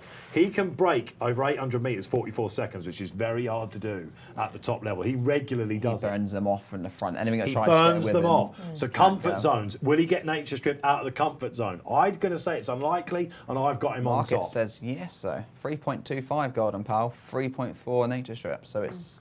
Now, one thing Nature Strip hasn't proven is how well he travels. You've been seeing him at the bottom of the garden, when you go down and, sit by the pond and have your mint julep or whatever it is you do in Newmarket when the sun's out. But he has looked great, hasn't he? He looked incredible, yeah. And I think a change of scene doesn't do them any harm. The facilities we have over here are on top notch. So, it could well have settled Can him a anyone bit. remember Chris Waller's last, I think it might be his only previous Royal Ascot runner? Nearly spoilt it then. He didn't win. He's a well-known sire over here now. Oh, damn it. Double B. I should just tell you. It's Brazen Bow. Oh. Brazen Bow, who's a rocket 2-year-old sire, isn't he? And got beaten by undrafted, was it that year, I think? And Craig Williams, the great Australian hoop, as you all call him down under, he basically kept stand side when the rest of them went the other way, and there was Chris's face when he saw him, and they thought it was a certainty that day. So look, good things can get beaten, but the Aussies know how to come and take it. They would love nothing more than to take the big prize down there. I think Nature Strip wins. Rosie Margarson. I'd like Golden Pal to do it, but I agree that they're going to be very close. I don't really see any of ours actually competing with them over 5. I think that's the most important line that you've given there, because you're either with them thinking that they're going to burn themselves out. I don't personally think it's going to happen. No. The jockeys aren't that stupid. Ooh. I'd have Nature Strip over Golden Pal, because I think Golden Pal can. Well, he has been beaten twice over here. Yeah. It's obvious. Speed for open track York rather than Ascot. Yeah, he's been beaten twice over here. I can see the each way angle, and I'm absolutely 100% in with Moonista on the each way angle, because look at the draw as well. She's drawn 14 to appreciate the toe. She's drawn next to Golden Pal in 13. That's a positive. This shorter trip is the main positive for her, as well as the draw. She's a massively interesting each way bet. If the internationals bombed out, got into trouble, something went wrong, whatever, I would look at Twilight Calls. We haven't really mentioned Twilight Calls. I think Twilight Calls deserves a bit of respect here. Ryan Moore, jockey booking for Cheveley Park. Second to Kingsley in that Group 2 at the Temple Stakes at Haydock. yeah, if you go look elsewhere, but Nature Strip does look quite appealing. I just think it's wonderful as well. 8.7 million, as you said, for this 7-year-old, but we've just got to handle Ascot, and it's not impossible to get the internationals into trouble. It's not impossible. No, that's true. A very domestic hat on there for the Cheshire Cat. James Millman. So I'm laying Golden Power for a place. What would be your idea of the best British Hope then, picking up from Nat there? We've got 4 minutes to the race. Promise, I thought was an interesting one. Not really a GB horse because it's all main down form. You might as well be an Emirati horse. He didn't come back to the UK last year for a campaign. 3 runs, beat Lazuli in a case of you. Perhaps the race came too soon when losing out on the main day. I just felt made down form, very similar kind of surface, can transfer really nicely to Ascot. He'd run well in debut in a really strong race behind Mum's Tipple as a 2-year-old. That was in 2019. That's the last time. He's obviously had some problems. Really seen much of him, but what is he? 10s now. He's the clear number 1 for Team UK. 3.35 Golden Power, 3.4 Nature Strip, and he's 10s. I could see him running best of the British. I think Existence might, if they go really hard, like last year, where they're all walking in the final furlong when Oxted come flying through. Existent for once will get perhaps a little bit of a place money for Tom Morley. The Nunthorpe winner's a massive price here, isn't she? Winter Power. She never won here, of course, actually. She's tried many, many times. She was dreadful on her return. That's right. Well, she sulks, isn't she? She's only a 4-year-old, though. It's obviously the road back from the Nunthorpe Fair, I guess, isn't it? Yeah, you'd guess. Yeah, that's what we were talking about this morning. Like, you can't ignore that Nunthorpe run. Maddie made a really good point with that. She's like, well, ignoring that, you've got good form. Well, no, you don't ignore it, do you? Because it's the Nunthorpe and it's there, and that's what we do. We look at form, we look at horses run. But she's won at the Curragh, she's won at Haydock. You know, it's not just a York filly. No. 4 RPRs outside of York: 95, 90, 89, 86, 114, 119 at York. She just appears. What did she get when she won at the Curragh class. then? She can't have been that low, can she? That's the last 6 starts, but she went back to the Curragh in September. No good. Oh yeah, okay. But she, of course, yeah, all right. You're sort of massaging them a little. Maybe she doesn't like travelling. Well, there is York's that. not isn't far. There? Yeah. Ascot's quite a way. And she's drawn in stall So 1. 109's her best Newmarket when she won a back end beating Method. But apart from that, she's had nothing over 100 other than the 3 wins at York. Wow. Okay, we've set our colours to the mast then. Pontus, I want to mention for him, for under Czech jockey, Thomas Lukacek, who has spent time over here with, I probably got that totally wrong, but who has spent time with Roger Varian during the winters. He's been around, I think he was at Amanda Perrotts for a little while as well. Top Czech jockey. This would be a great international story as well. And with a rating of 109, he's going to be a likely pace angle. Watch him from the gates. He's going to be really, really quick. Well, he's quite good enough to take it. But again, great to see this international favour here. Her Majesty's King's Lynn, I thought might fare best of the domestic horses. I don't think I've ever tipped him on this show. I won't be doing it now, but if you had to get one for your places, I just think it sets up very nicely. I agree. It's just I've just lost so many bets on King's Lynn. So called a lot of names, doesn't he? Yeah. And I think until this meeting last year when he did the backup and he tried to win the Wokingham, and he went really well in the Wokingham as well. Totally, awful ground. But Her Majesty will be hoping that this is the first hats-off winner from probably Windsor Castle. Is she watching at the moment, do you think? Or? Probably. Yeah. I'd say so. Yeah. It would be nice for Cable Bay to have that winner as well because they're so interlinked with Her Majesty's horses, Highclere. So that would be. That's a good point. Of course. That would be Clatching nice. there. And that's Chubby's dad. I remember Kinematic. Oh, Chubby! Is it? I just want to call him Cable Chubby. Bay is Chubby's dad. He's a Cable Bay, is he? Spitting image. I went and saw Cable Bay and I was like, it's Chubby. It's funny how some of them really do take the. I think I can spot a Dark Angel a mile off. You can spot a Millman a mile off. They all look like they're from a hereditary line. The lineage is strong in the Devon Mafia. You mean dead inside? My brother. Oh, Rosie! My brother takes after the old man. Social coming up, Rosie Margarson. Oh, the cold-blooded vampire. The other one's all right. Okay, Genghis 26. Is it 26 this time? Says Genghis, how many of these numbers are you going? How many accounts have you had closed? Winter Power each way for me, says Genghis, who comes on every now and then. So lots of love for that. The big Irish contingent as well. Yeah. I'd love to see Tis Marvellous go close here. Marv, as part owner Steve Barrow calls him, who ran all right in the Palace House, actually. So much good form at Ascot. He just loves Ascot. And again, oh man, I would be screaming this place down.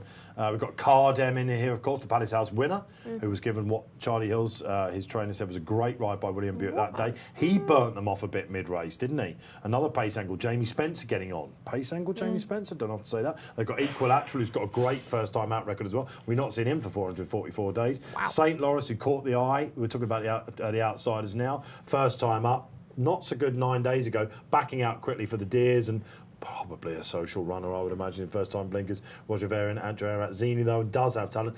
Mondum Edge. Yeah.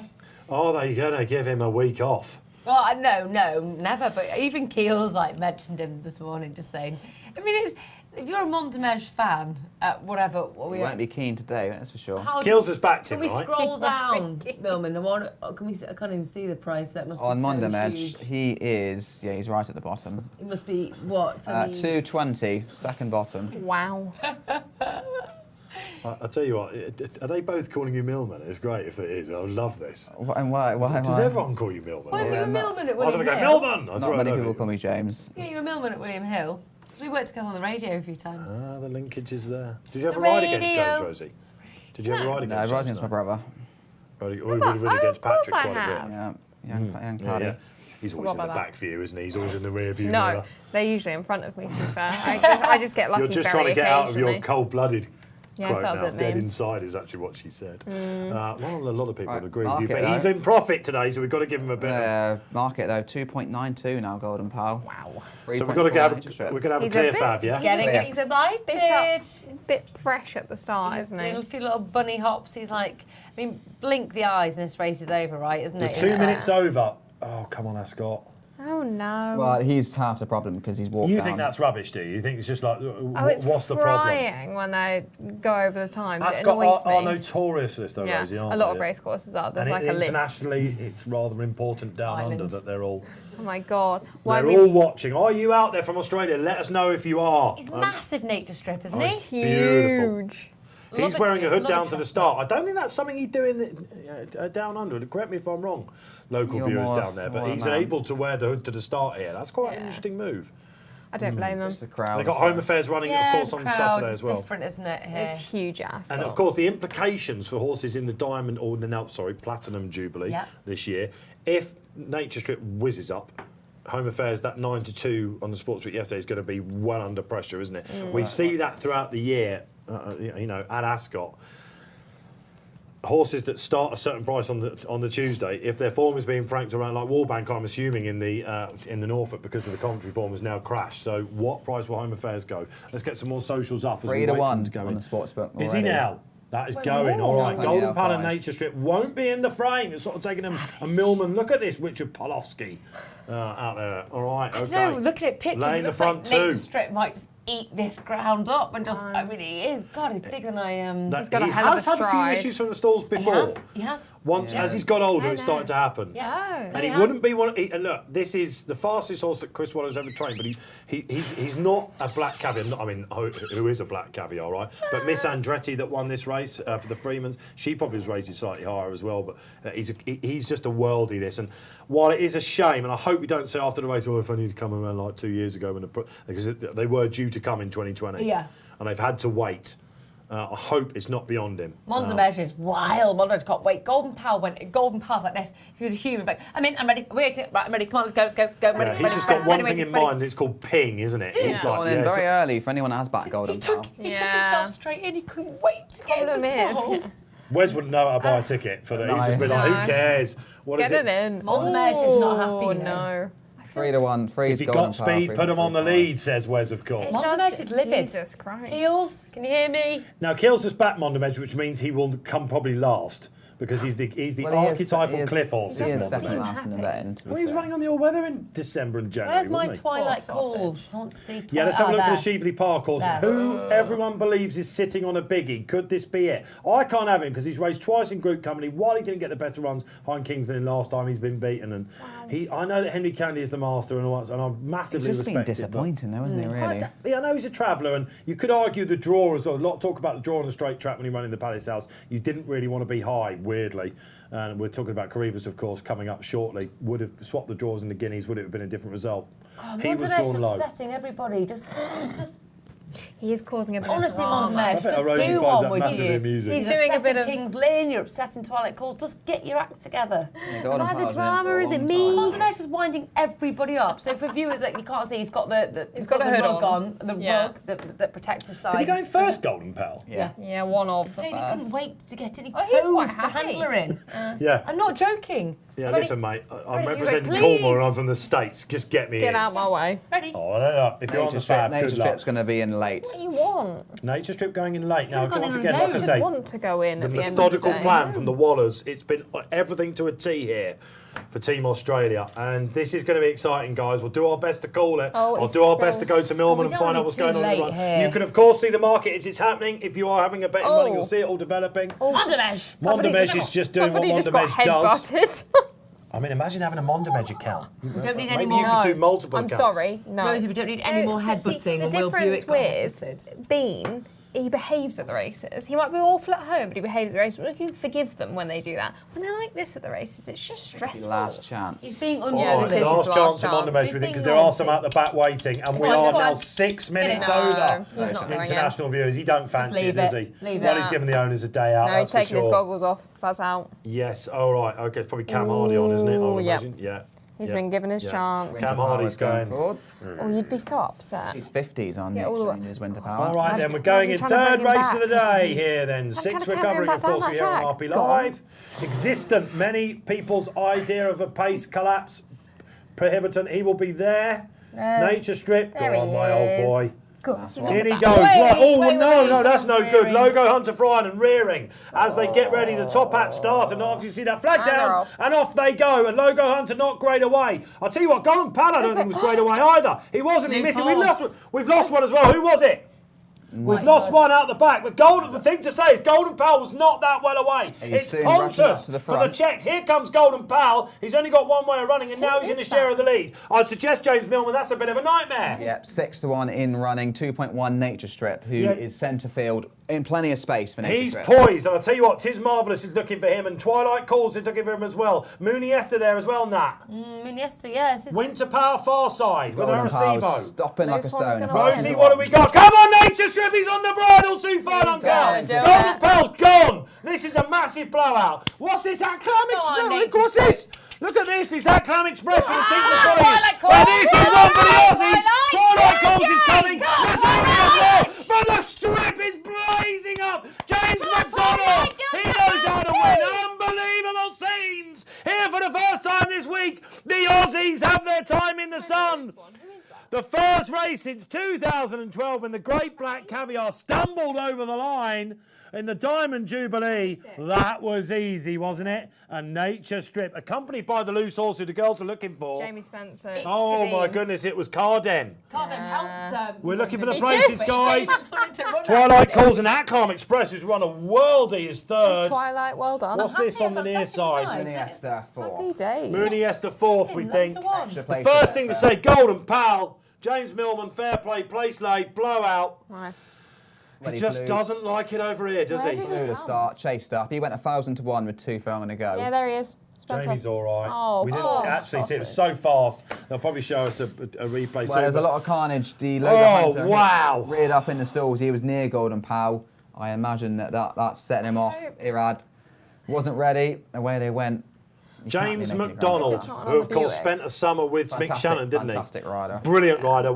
Expert Eye was his previous Royal Ascot winner for Sir Michael Stout and Judd Monty. Yeah. He is mustard, and the new Kiwi Hoop, as they call him down there. Big orange, I remember when he's riding him from the front. Absolutely, he's just done everything, and of course later on in the year we're going to get the I think she's got her own account. Very elegant, hasn't she? Yeah. I think she has her own Yeah. Bean type account, doesn't she? She does. James will be back a lot over. more slick.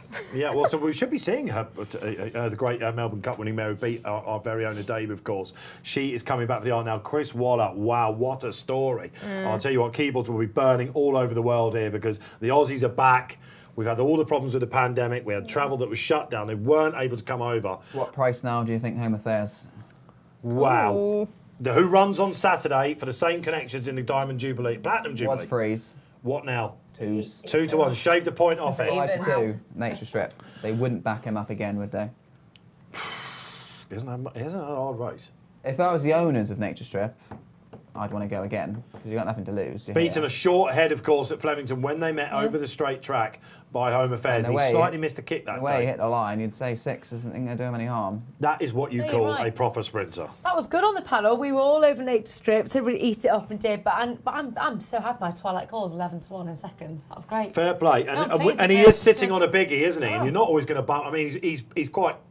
You know, I mean, that Calm Express would, I guess, at Where was form-wise, be the Mooney's elephant in the room. Dubai, he was good, wasn't he, at Climb Express last year? Was he And second Nigel or third Tinkler in has had Milan? Yes, God, he has. He knows what speed is. Where was Munista? Have I missed that? Fourth. Oh, good. Okay. Fourth. Good. Barry wow. will be happy with that. Chuffy chuff. All right, so that, look, was it the race of the Rolling. week? Certainly so far, that was dramatic, wasn't it? The unbelievable scenes was cried. Amazing. For the Aussies down under. And there'll be parties all over the place because it means a great deal to them. And like I say, there's a little bit more on it because of what has happened over the last 2 years globally. And it's just amazing to see. They're back up and they're ready. And this will be great for Ascot. This will be great for the meeting in the future. Yeah. Because it shows that you can still do the route. Of course, Black Caviar, the last one, it, you know, nearly killed it, didn't it? You know, Peter Moody was saying about it took so much out of her. Yeah, it's a long way to come. Long way to come. But the expenses are pretty much paid for there. Right, who's coming back on? Nedster had at Calm Express each way at 300 to 1. Wow. Oh. Outrageous. Wow. Damn it. Outrageous. 5 to 2 then. Nature Strip. They won't back him up, I'm sure. I'm sure they won't.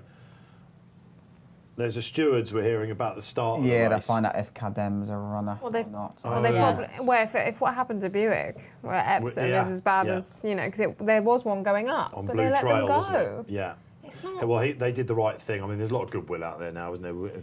10 years ago, probably wouldn't have That happened. was the right thing. They've done the right Epsom. thing, but we'll see if it's a runner or not, because came out without jockey, should be another Without one then. jockey. Just nice Should to be see it in another full one. screen without being split.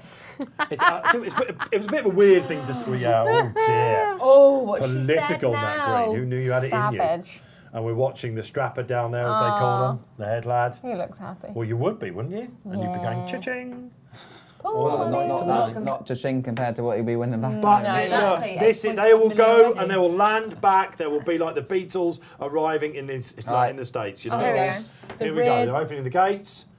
Logo Hey. Hunter was up. Pontus wasn't brilliant. Oh no! I'll tell you what, Golden Pal. Yeah, just didn't come Yeah, out. just didn't come out. He wasn't Cardem. actually that close to Logo Hunter, and Cardem was the other side. Cardem, I think, has finished fourth in this race before, when trained, of course, by Charlie for Shadwell. It was so sweet for Nature Strip there seeing Carter, because Nature was like, I'm going.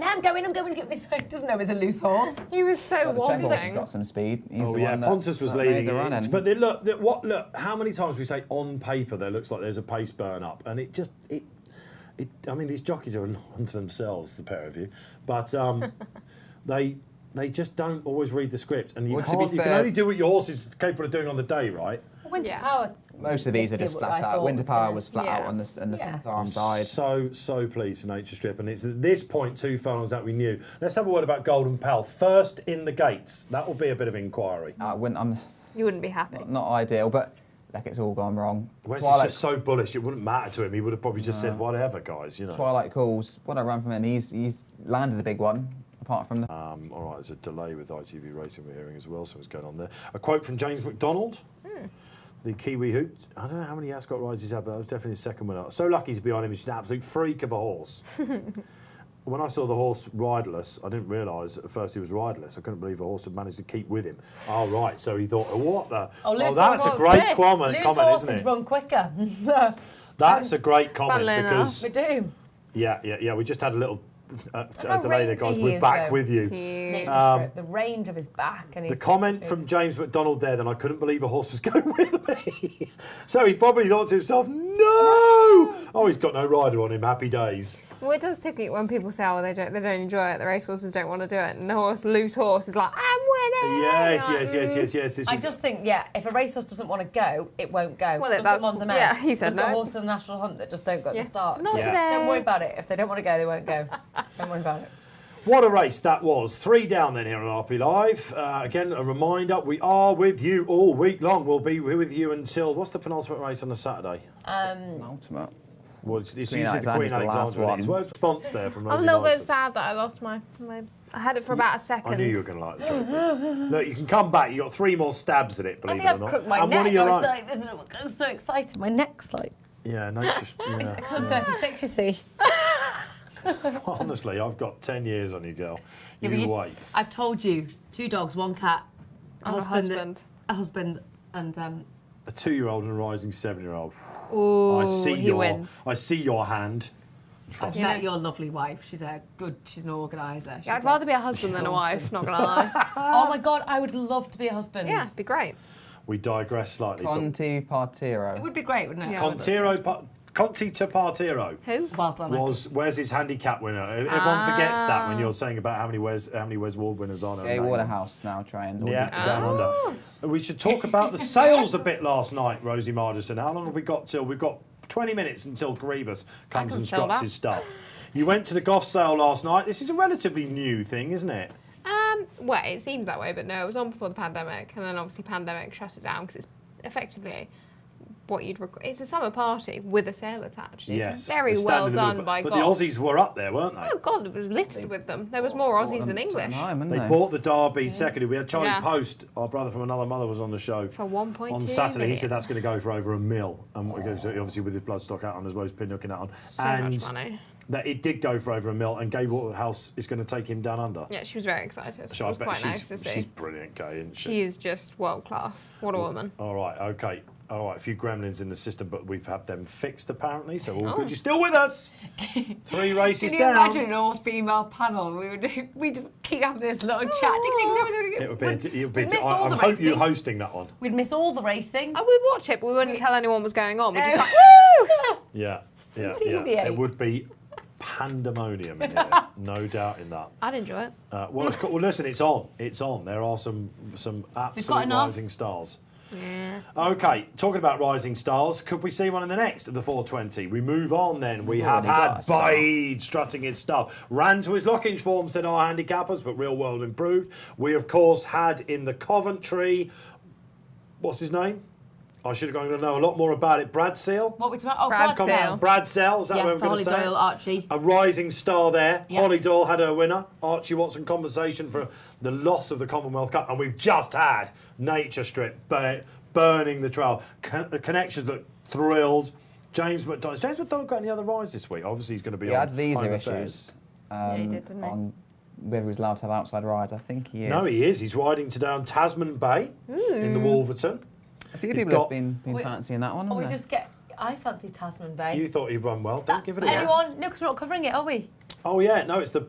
Oh, no, we are. fancy Tasman. We are covering the 5:35. Oh, we are. You're not It's going away fine. that It's the early. Copper Horse we're not Say, doing. I did work for that. We'd better be staying. I hope you had a good sleep last night, that. The I Tasman could do with a Bay. coffee. Yeah, the boys in the studio are listening to that one. He's also on Dark Shift in the Hunt Cup tomorrow. He's very strongly fancy for the Hills connection. Yeah, that should have won the Victoria Cup. Shocking draw, still 4.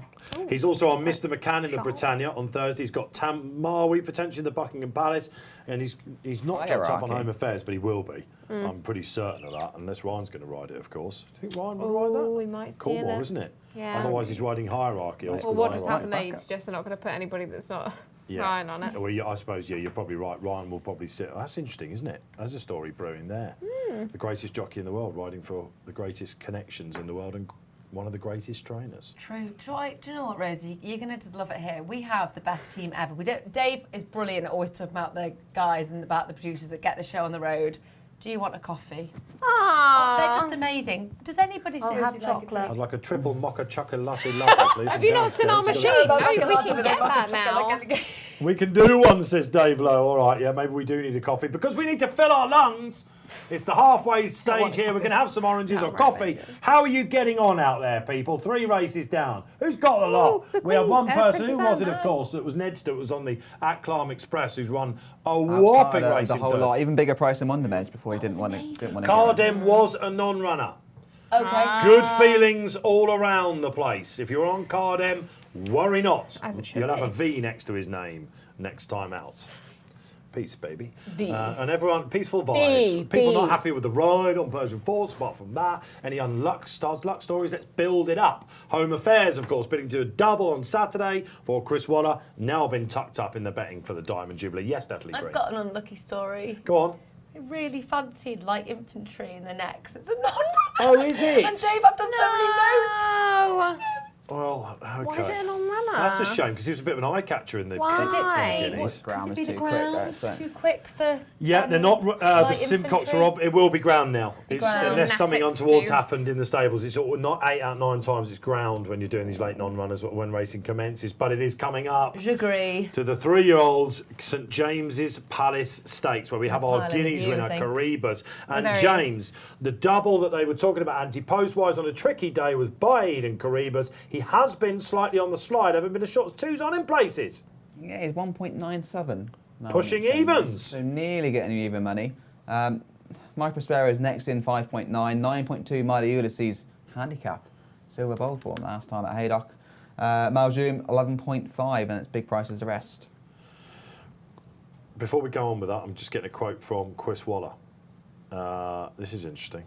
Chris Waller has said to our reporters, potentially about coming back later in the week. He has jobs to do back in Australia. Of course he does. Everest they'll be looking at, won't they? Australia. I was Australia, getting mate. there. Australia. If you're watching the show on Saturday, we were talking about how my accent can morph when they Dave's come very down good there. at I'm glad it's I'm a not bit just of a- me. Thespian now. I do this. I used to be a bit of a thespian, you see, Rosie. What is it? But that was a different chameleon life of mine.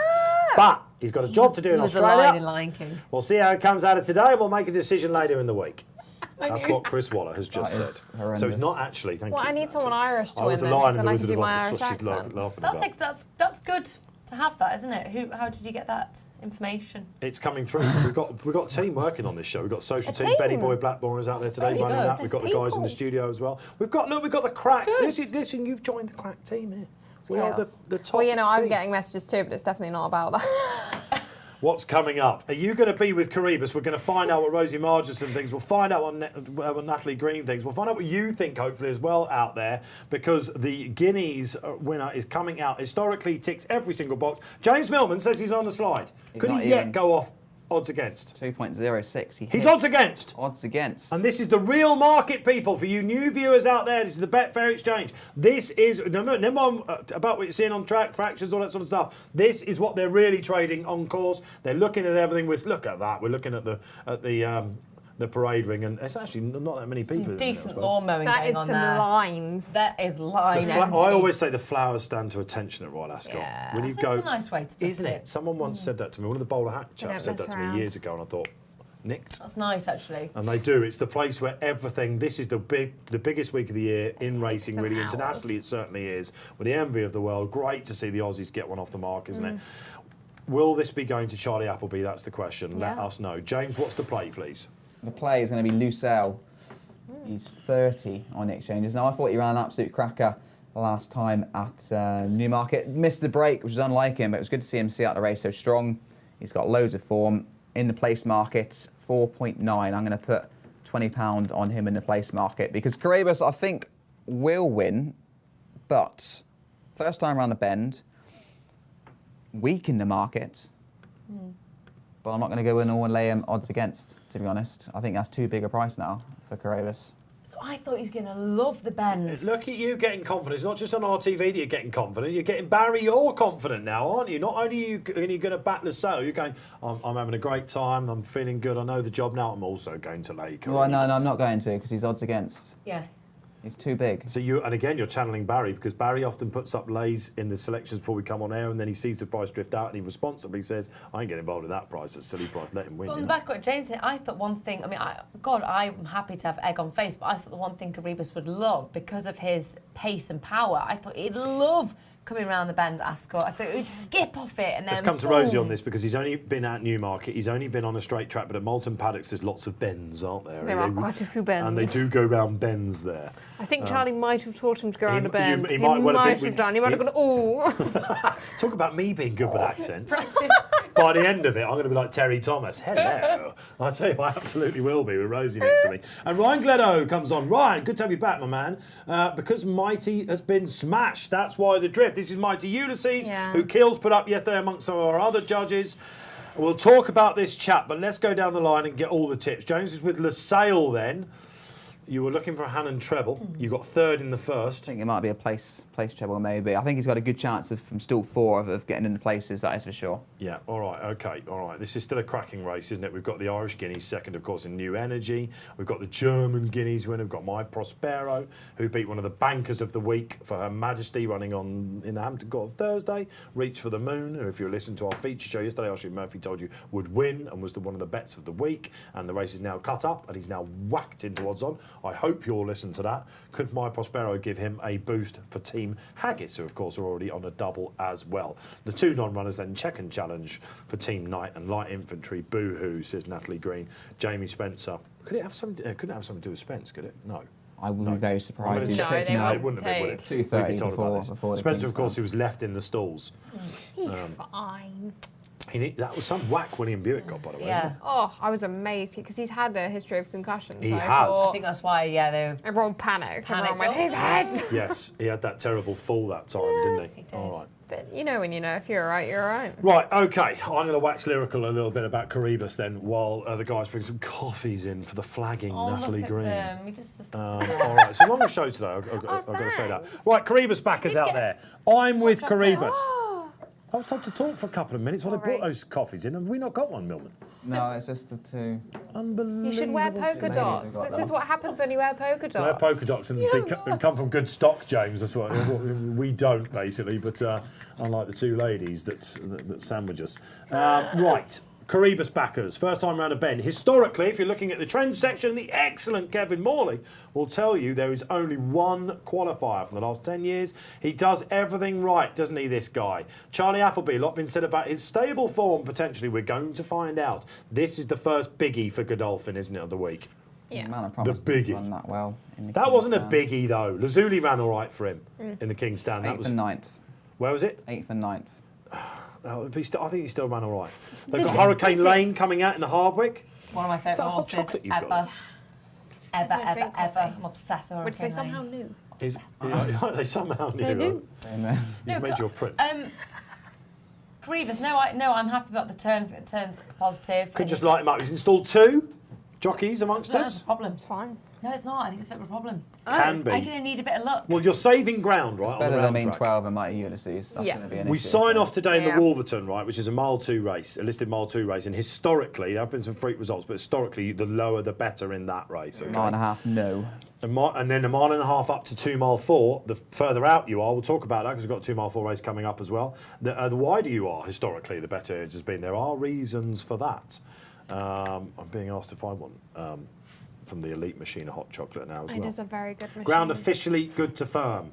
What was it beforehand? Well, there was some good in places. Good in places that so they disappeared. downgraded Which it is somewhat. usually naff. Are we suggesting that the 8 millimetres... Round track might be a little bit good in places. First race on the round track this week as well, Millman. If you were William Buick, hard to imagine, I know, but if you were wearing the colours of blue, which is sort of channeling today, and you were, who would you want to track in this race? Because we were told you just want to follow the right horse, right? But he's going to need some luck in running. Who was it Jim Crowley rode in this race last year? Mostadaf, wasn't it?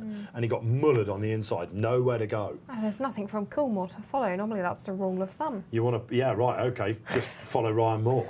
That's right. Where is he? As Oisin said yesterday. Yeah. Let's see where the pace is coming from here. What about you, Nat? You've recently been introduced to pace maps. Yeah, I have. I just can't get it up in time quick enough, so I'll just carry on. Actually, there is, Rosie, potentially something to follow. I just realised there's number 1, A-Cal. Get back in the game. Galileo. Jason Weaver is a little bit warm on this. Ryan Moore, so Buick will be hoping to follow Ryan Moore from stall 1. And he's drawn 1.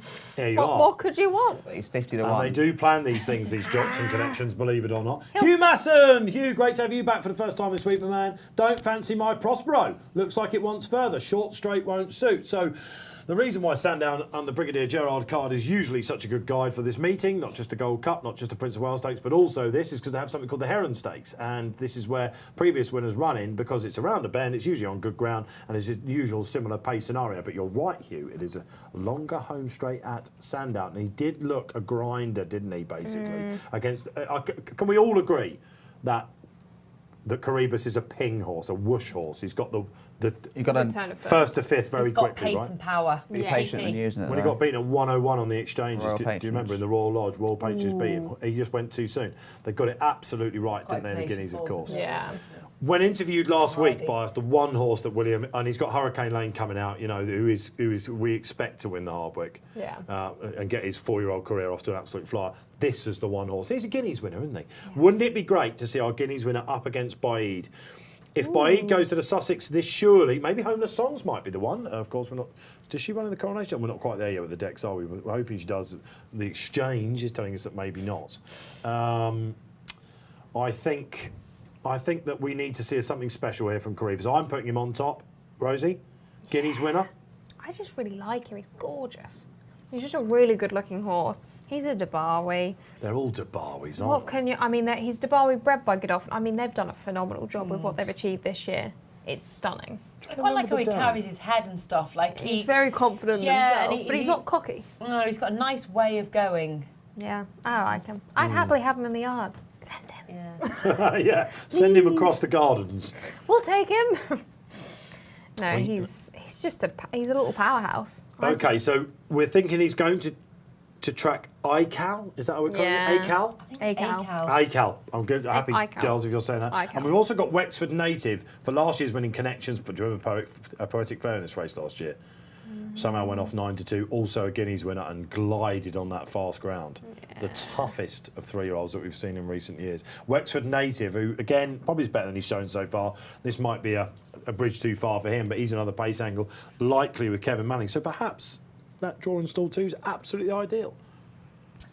I'd have a bit of fun in this race. Like I say, I think Kareev should and hopefully will come out on top because that's what we want to keep seeing, isn't it? I just thought, I don't think it really will actually happen with Buick on board, but we always try and look at every angle, don't we? My only slight negative in the whole world about Kareev is effectively being drawn 2, because I like the way it goes, I like the horse, everything else, blah, blah, blah. Is he a tad fragile? They never looked at getting a trial into him, did they? They didn't need to because he won. But whereas Native Trial, they wanted to race, didn't they? You know. We saw him at Newmarket do his bit of work, so it wasn't exactly been hidden away. Well, look, I'm just looking for potential holes in an odds-on shot. The holes are he got beat at Newmarket and Royal Patronage because he's a little bit fiery. It's only because William Buick thought he was on Frankel that day and he went too soon. Yeah, and Keels is negative. He made a good point. He thinks Native Trail would have won if they were drawn differently at Newmarket. But But I would jump in a bit with James on this because I know I like infantry because I was trying to look for each way. That's a non-runner. But I can really see the love for Lusail. As an each way, I really can. It's a smart horse. You're going to be happy to hear, Millman, that I can't have that. I can. Whenever I say that to Millman, he usually gets a win. Trouble in the Guineas. Frizzy Red comes back on every week. Frizzy's with us. And Bark shit. Oh, okay. This is Dan Walsh in for us again here. Nepotism in the chat. Each way for me, last year's Coventry winner was running on in the Guineas. I think there's more to come from him over a mile. Very pleased with running the Guineas. Yeah, I can see, look. You can't not Berkshire. Won the Coventry, 4th in the Dewhurst, 5th in the 2000 Guineas. Yeah. And if there's one jockey in the lineup here who knows how to spoil the party, it's James Doyler, isn't it? Yeah. He's done it for Stouts on stablemates, and could he get his good mate? Of course, James was on Kareev as well. Yeah. In Le Guineas. Because Native Trial was William's election, wasn't it? So a lot of money for Mighty Ulysses then keeps coming. 7.8 was he's put 16s, 20s earlier on in the week. Who's this we're watching going down? Oh, God, he looks good, doesn't he? But he's 2.12. So odds against, wow, this is a stinky drift, this. All the time. 5.5, My Prospero, 7.6, Mighty Ulysses. And we were talking before the show, weren't we? And again, I've said this on a couple of feature shows this week. When do you start to worry about a drift? We said that last Saturday. There was also called Maplewood, wasn't there, regular viewers that ran in the first at Sandown. It drifted like a barge and ran like one. 2.18. 2.18. So odds on track, not on the exchange. As we always say it on this show, is where the value lies. Welcome along if you're just joining the party. We are soon going to be 4 races down, and will we see the Guineas winner ready himself for the new start in the mile division? Because we just think that the clash with BAAEED might not happen because BAAEED is ready now to go and step up to longer distances, having taken out everything before him in the mile division. The mile division is the one division. It's like the 2 mile chases, isn't it? You know, that's the division that everyone gets excited about in the jumps. Yeah. I think the mile division is most comparable to that on the flat. Seeing the great milers clash. Yeah, possibly so. We haven't seen a lot of them clash in recent years. That's the trouble is they go to stud so early. They do. And we often have one that's I wiping think the the floor. milers, but also the great stayers. I mean, and it is totally helped by Stradivarius. I appreciate that. But as far as the attraction, the appeal, the narrative, the stayers ones, I mean, the Gold Cup's amazing, isn't it? But I totally agree with you. 2 How miles. exciting for Stradivarius, by the way, and the weather gods have come right, haven't they? I know the accent's soft and all that malarkey. So exciting. Tony, good to have you, Tony. As just mentioned, Wexford native will be placed. Just had a phone call from the stable. What did they say? Well, I think we know. Hi, what they said, Tony. didn't we? Wexford native. Get on each way. Going to be placed. Thanks, Tony. Phone down. And if you could picture that in an Irish accent, it's probably. Hey, Tony. Now Wexford is now going to get a place. Get on. Get. That's get actually your bet not on. too bad. That's Tanks, Bolger-esque. Tanks a million. Phone this That down. went a lot better than I thought it was going to. That was quite good. Any good accents? I went to the same Geez, school no, as I you. wouldn't sound too badly. You were always going to be Limerick. Geez, I'm not too bad, like, it's all right. No, not terribly. That's grand. We've got one guy that looks like a leprechaun, and we've got one lady that sounds like a leprechaun. Oh, Jesus, it's grand. Like, I'll And we've talk got to Giant's lads. Causeway here sitting on the end. Oh, look, we're having a bit of fun this It's a bit afternoon. more Why Father not? Ted now. Even money now, Caribus everywhere. What price are you on the exchange, Millman? 2.22. My Prospero still solid. 5.9. Sevens, Mighty Ulysses. What about the German Guineas winner, who I think is still going to reveal himself to be a top-class individual, Malju? He'd definitely be if I was playing the exotics in my top 3. Yeah, I think Maddie liked him. Oh, he's lovely. He is lovely. Lovely. He's Lovely. lovely. Always He's right, lovely. lovely. I would love it, as Kevin Keegan said, if he was the one to upset the party here. Kieran Fallon getting on instead of Stevie Donner, who went to Germany, of course, and he missed the break and he won as he liked. And, well, the form actually didn't look too bad because there were a couple of British horses in that. But, again, stall 8, he's going to need a bit of luck, isn't he? But Mighty Ulysses now too short for me. I see it.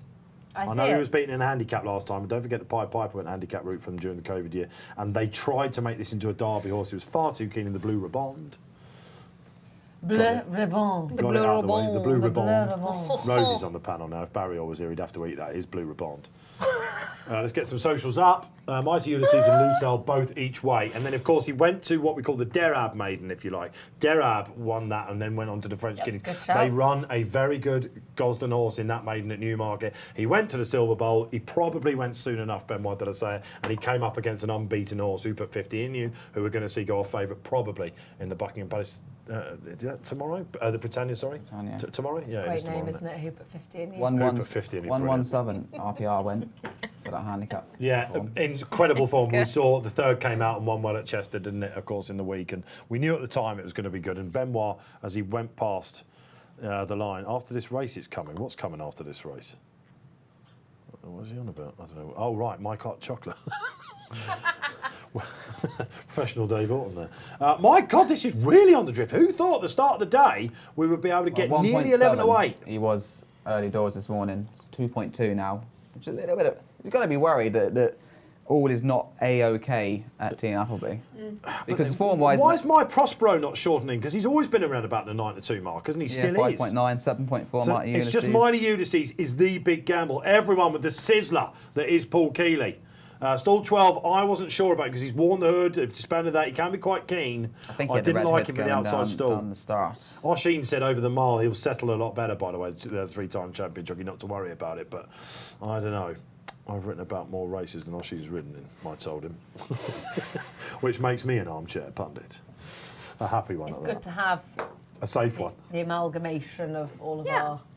Brains. Yeah, that's what makes Scary, isn't racing so interesting and also so frustrating because too many chefs and all. But when it works the other way, it's good. Yeah, lovely to have 4 strong panel as well. We've done shows where it was, had to go to Skype with Barry. Barry will be in, of course, Thursday to Saturday. The great man will be with us. Are you enjoying your debut, Rosie Margarson? Yeah, it's great fun. It's fun, isn't I'm it? You're going to come back, enjoying aren't myself. Sure, why not? They bring me hot chocolate. I'm happy. you? Bring you hot chocolate. Unbelievable. You're getting some. Remain calm. Yeah, all right, okay. When the classic winner takes it out, I'll probably be toasting you with some hot Dave chocolate. and out there. sugar. Yeah, not a good idea. Let us know where you are watching out there as well. Love it. Okay, they're going in. The flag is up. Good luck. Will the Guineas winner defy the drift? Weakness in the market. Lots been said about Appleby's runners. Yes, of course, he's had a place in the French Guineas and he's winning all these novice races, but these Debawis, they could win only if they're 30% fit. We're about to find out. Good luck as the sun blazes down. First race on the round course, we'll give you the time straight after. The Haggis stable going for a double as well. Away we go. He was all right, wasn't he? Bit. Berkshire Shadow can be a little bit slow away. Our lead's gone. He's right out the back. Sheila Lavery's also was second, of course, in the Guineas. New Energy, that's going to be held up as well. Looking for Caribus, guys. Nicely settled in about fourth. I didn't see this, Millman. LaSalle is leading. Nice easy lead because there's not a great deal of pace on, so I think that's a good place to be for Pat Dobbs from stall 4. Caribus is going to have to get a little bit of a luck in run because he is trapped behind a 50-1 shot in Ryan Moore and Lucelle. Yeah, my Prospero. Hugh Masson said the shorter straight might be an issue. Well, not a problem. Team Haggis, they're clever. They've got him right off the leaders. Look at Maljoom. He's keen out the back. He's going to need a lot of luck there. Mike Ulysses has said as far new. What is this, of course, in the new mandate colours? It is Angel Blur, of course, the dual Group 1 winner. Goodness me, look at Wexford Native. Stop it. I hope they didn't tell you out there that he was going to run like this on it because he's got no chance of getting It's not fun in this book. You never want them to clip heels. Like, you've got to keep hold of the horse. Rosie, call it as they turn in. Caribus. Caribus. This is what you want about. My Prospero. Look at New Energy. Cruising second to New Trail last time. That was no fluke. Mighty Ulysses is now going to pill on. Now William Buick has got a wall of horses in front of him. He's following James Millman. Bayside Boy on the inside. For the very look at New Energy. This is the native trial form. He's cruising. Mighty Ulysses on the outside. Frankie Mellon. He's now got Berkshire Shadow on the outside. The gap opens for Caribus. We're a furlong out. The Guineas winner's coming. Has he left it too late? My Prospero's really tough, isn't he? Mighty Ulysses, Lucelle for a place. My Prospero's going to do this, is he? Caribus on the inside. The Guineas winner, always tough, isn't he? Has he just got it? Yes! He has. Wow, a blanket finish. Not as you saw it. William Buick, pressure off. My Lord, he must have thought he was beaten there. That was insane, James Millman carnage. I feel stressed. It was. Caribus just got a lovely gap at the inside of Lucelle. You had Maljoom flying through. I hope we have. It's very tight. I think Lucelle perhaps... No. Please. I think My Prospero was back in second, but that was a tight race. And Caribus from stall 2 had nowhere really to go. Only option was to get cover, and he had to pray the gaps open. The unlucky one is Maljoom. That's absolutely flown home. I can see that. There's some love for that in the chat as well. Avocati, I can see it on the chat there. Maljoom was flying at them. Right, we're looking at it from 2 furlongs out. They've kept to the far side, haven't they? Which they don't often do here. William Buick has had the wall of... Look at New Energies cruising. It must have gone... Maljoom, oh my goodness. Kieran Fallon went for the Caribus runs, got no luck whatsoever. What a horse he's going to be down the line. He's the best horse. Mighty Ulysses has been given every chance by Frankie. You must have thought you were going to land a gamble at one point. LaSalle Millman has run much better than I thought he was going to. Excellent run, Lucelle, says Devo in the chat. My Prospero, mile 2, really good horse he's going to be. And Maljoom has, oh my goodness, another stride and he's up. I think we stayed on. What a race. But look, the Guineas winner has prevailed. Happy days. Would you like the trophy back, Rosie Margarson? I feel like I feel like everybody picked. Well, you got it as well. I only gave the 1-2. as well. It was LaSalle second. I think I'm being optimistic. Possibly. Oh no, look, the pessimist, the glass half empty. I thought My Prospero may have been second. Who had the forecast and all that sort of stuff then? Who thought Caribus... What was he in running? 2.5 was all he went. Was that all he went? All he went. Honestly, he's like a spaniel. When I speak, he just goes deaf. Pick it out if you can from... you what? Nothing. You what, mate? You what? Luckily, the gap Dropped came. my accent then, Rosie, didn't I? You've got a feel for Kieran Fallon and William Haggis because Maljoom has taken off like a rocket. Caribus went nowhere, really. He had daylight and he struggled to get past Lucelle. Now, disappointing run, really. The armchair jockeys are going to be out there after this, aren't they? I mean, I think... Berkshire Shadow's run a blinder as well because he's been carried wide. did well to keep him in as long as he did. Right. And he tried. This is the thing that they're now going to be saying. It's a blanket finish in the St James's Palace. What does that often mean? What do you mean? Not good. Well, it means that there's no star. Is that yes? The sale is second. Yes! My Prospero called third. Oh, I'm so happy. Maljoom or Mighty Ulysses. Mighty Ulysses beats way back as if you're not in the top 3, you're screaming at the telly, aren't you? And Maljoom has finished probably fifth. Maljoom has come into this unbeaten. He's won a German Guineas. And when we spoke to Stevie Donohoe, who's been on this show, Stevie D, he said he just had that look in his eyes and he went, that is a serious horse. He was quite... He was quite pragmatic about not keeping the ride because it is a 1-2 and Stevie takes the other ride. I think he's up at Thursday, so he rides the winner. But he's pulled like a stink out the back. He's got the worst run, and although he saved ground through the bend, James, he's hit the line like a proper animal. Yeah, but he's had the same route as Carabas as such, and the way he's taken off when Carabas didn't. The gap came for William Buick, and Carabas, like I say, he's only just chinned Lucelle on the line. Lucelle had the perfect trip. Pat Dobbs rode him, nice and relaxed in front, saved every energy. That's as good as Lucelle is. He's a lovely, strong individual by mass, but fair play. Proved himself over the mile. He will probably go Sussex when because the Annans love that race. Yeah, I don't think he's quite good enough. Well, no, I don't imagine any of them are quite good enough. I mean, if Boy goes there, he wins, right? Maljoom is the only one who can take easy. it. I think William Haggis would be happy to run in. Yeah. I wonder whether we're going to be seeing sportsbook prices that 4-7 for. But the problem is you've got to guess whether he's going to go there, right? But 4-7 in the Sussex for me. I mean, unless Homeless Songs turns up, that 4-7 would look massive if BAAEED went there because we're talking about what should be a 5s on shot, I think. He's just different gravy, but will he step up? This is the beauty of this game, as I keep saying, the narrative, the rivalries that we're going to have. What price do you think? The head-to-heads. What do you think you should be in the Sussex? I would, with Homeless Songs in it? Yeah. 3s on. We're 7-4 on at the moment. That's what I mean. What price is Homeless Songs? Who could run in the Coronation Stake? The Irish Guineas winner. She's not in the market. The filly. She's probably not even entered. She probably have to be supplemented. Carabas is freeze. Native Trail Paul 6. Foley. Here we go. Back to the St James's Palace Stakes. They gifted that race to Carabas. No way should he have been given that run up the rail. Shocking lack of jockeyship. That Carabas shouldn't have been given the run. Well, it did. So if Pat Dobbs had gone right to take off the. Do you think it's cost Lascelles the win? The fact that he's no, because he would have just left a gap open for William Buick to go. Yeah. Buick could go left or right. Yeah. So whatever Pat Dobbs did, he was going to open a gap for Carabas. There was no way. It has given him the rail. It's meant that Kieran Fans had absolutely nowhere to go whatsoever. That's the horse to take out the race. So gutted for Lucelle. Lots of love for Berkshire's Shadow. Race riding. Last year's Coventry winner who ran. Now let's switch it because Berkshire Shadow had to come right down the outside. And when you're analysing these races at the post, you're kind of rightly taught to look for horses that have run well, but should be marked up for the non-obvious reasons. Now, the wider you go and you find a bit of trouble. Now, you could say that Maljoom has saved himself 2 lengths on the bend, despite the fact that he's had nowhere to go. And, of course, the other horses had started racing. So that's why sometimes they could be red herrings, these closers. You can fall into them a bit. But I think we all agree that Maljoom is a proper animal. I'm a bit disappointed with Carabas.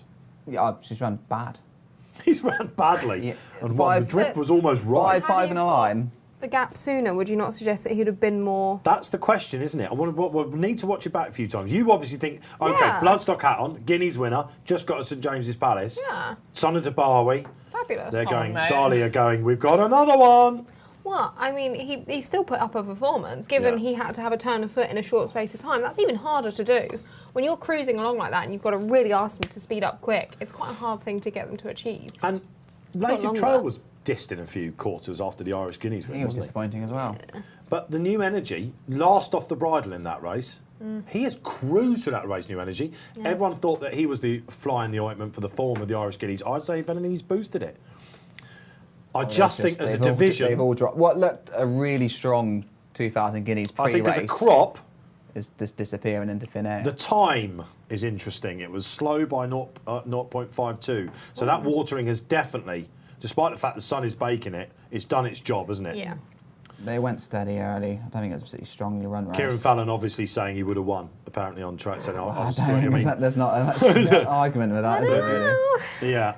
All right, we're hearing that's just... Yeah, thanks for that, Benny Blacks. Christ, that Maljoom came home quick, said Benny Blackmore. I mean, that was... it's the pitfalls, isn't it, of it all. Tom O'J comes back on Maljoom unlucky or just terrible from the gate every time. Well, he did miss it a bit, didn't he, of course, in Germany, as we said. And he got away with it. That's the name of the game, isn't it, ultimately? He's put himself in a bad position. Berkshire Shadow showing some traits on that. Yeah. You just can't get away with it. Nature Strip's time, by the way. I think we're going to laud this one. This is by far the best time of the day. It's fast by 1.15 seconds, so 58.25 seconds. Blimey. What's the course record? That can't be too far off it, can it? Surely not. I'm going to get that up actually. That's while we have a look at this. Yeah, it was a remarkable time. So when he actually does us all a favour and goes back now to Australia, we'll be following that form strongly. It's fair to say that he's a proper animal. The record time was another Aussie, Miss Andretti, who somehow was 57.44. Jesus Christ. And she was thought to be, She pulled that out the bag. she was a black caviar, she was that good.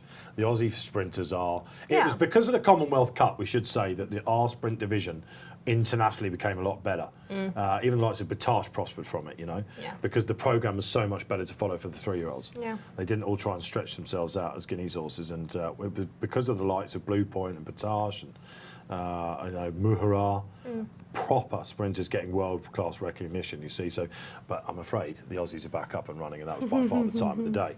All right, we've got 2 more races to go.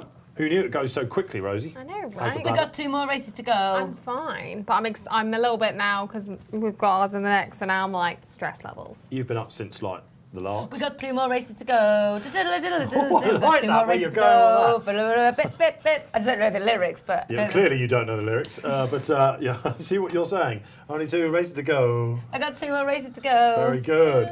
We'd like a little sing-song on this panel, even Millman occasionally. On our TV, he's happy to break into song. Ever I always find nowadays... You've never ever seen me do into a sing-song. Ross Briley had a 30th, and before we started working with James, Roscoe knows James from their times up in Leeds together when Ross was at university. He had a 30th, and Ross made this sort of like party for himself. He made the DJ booth, all that sort of thing. It sounded like a proper uni party. And he said, James stood there with a couple of beers at the back. I said, was he wearing a tie? He goes, do you know, he might have been.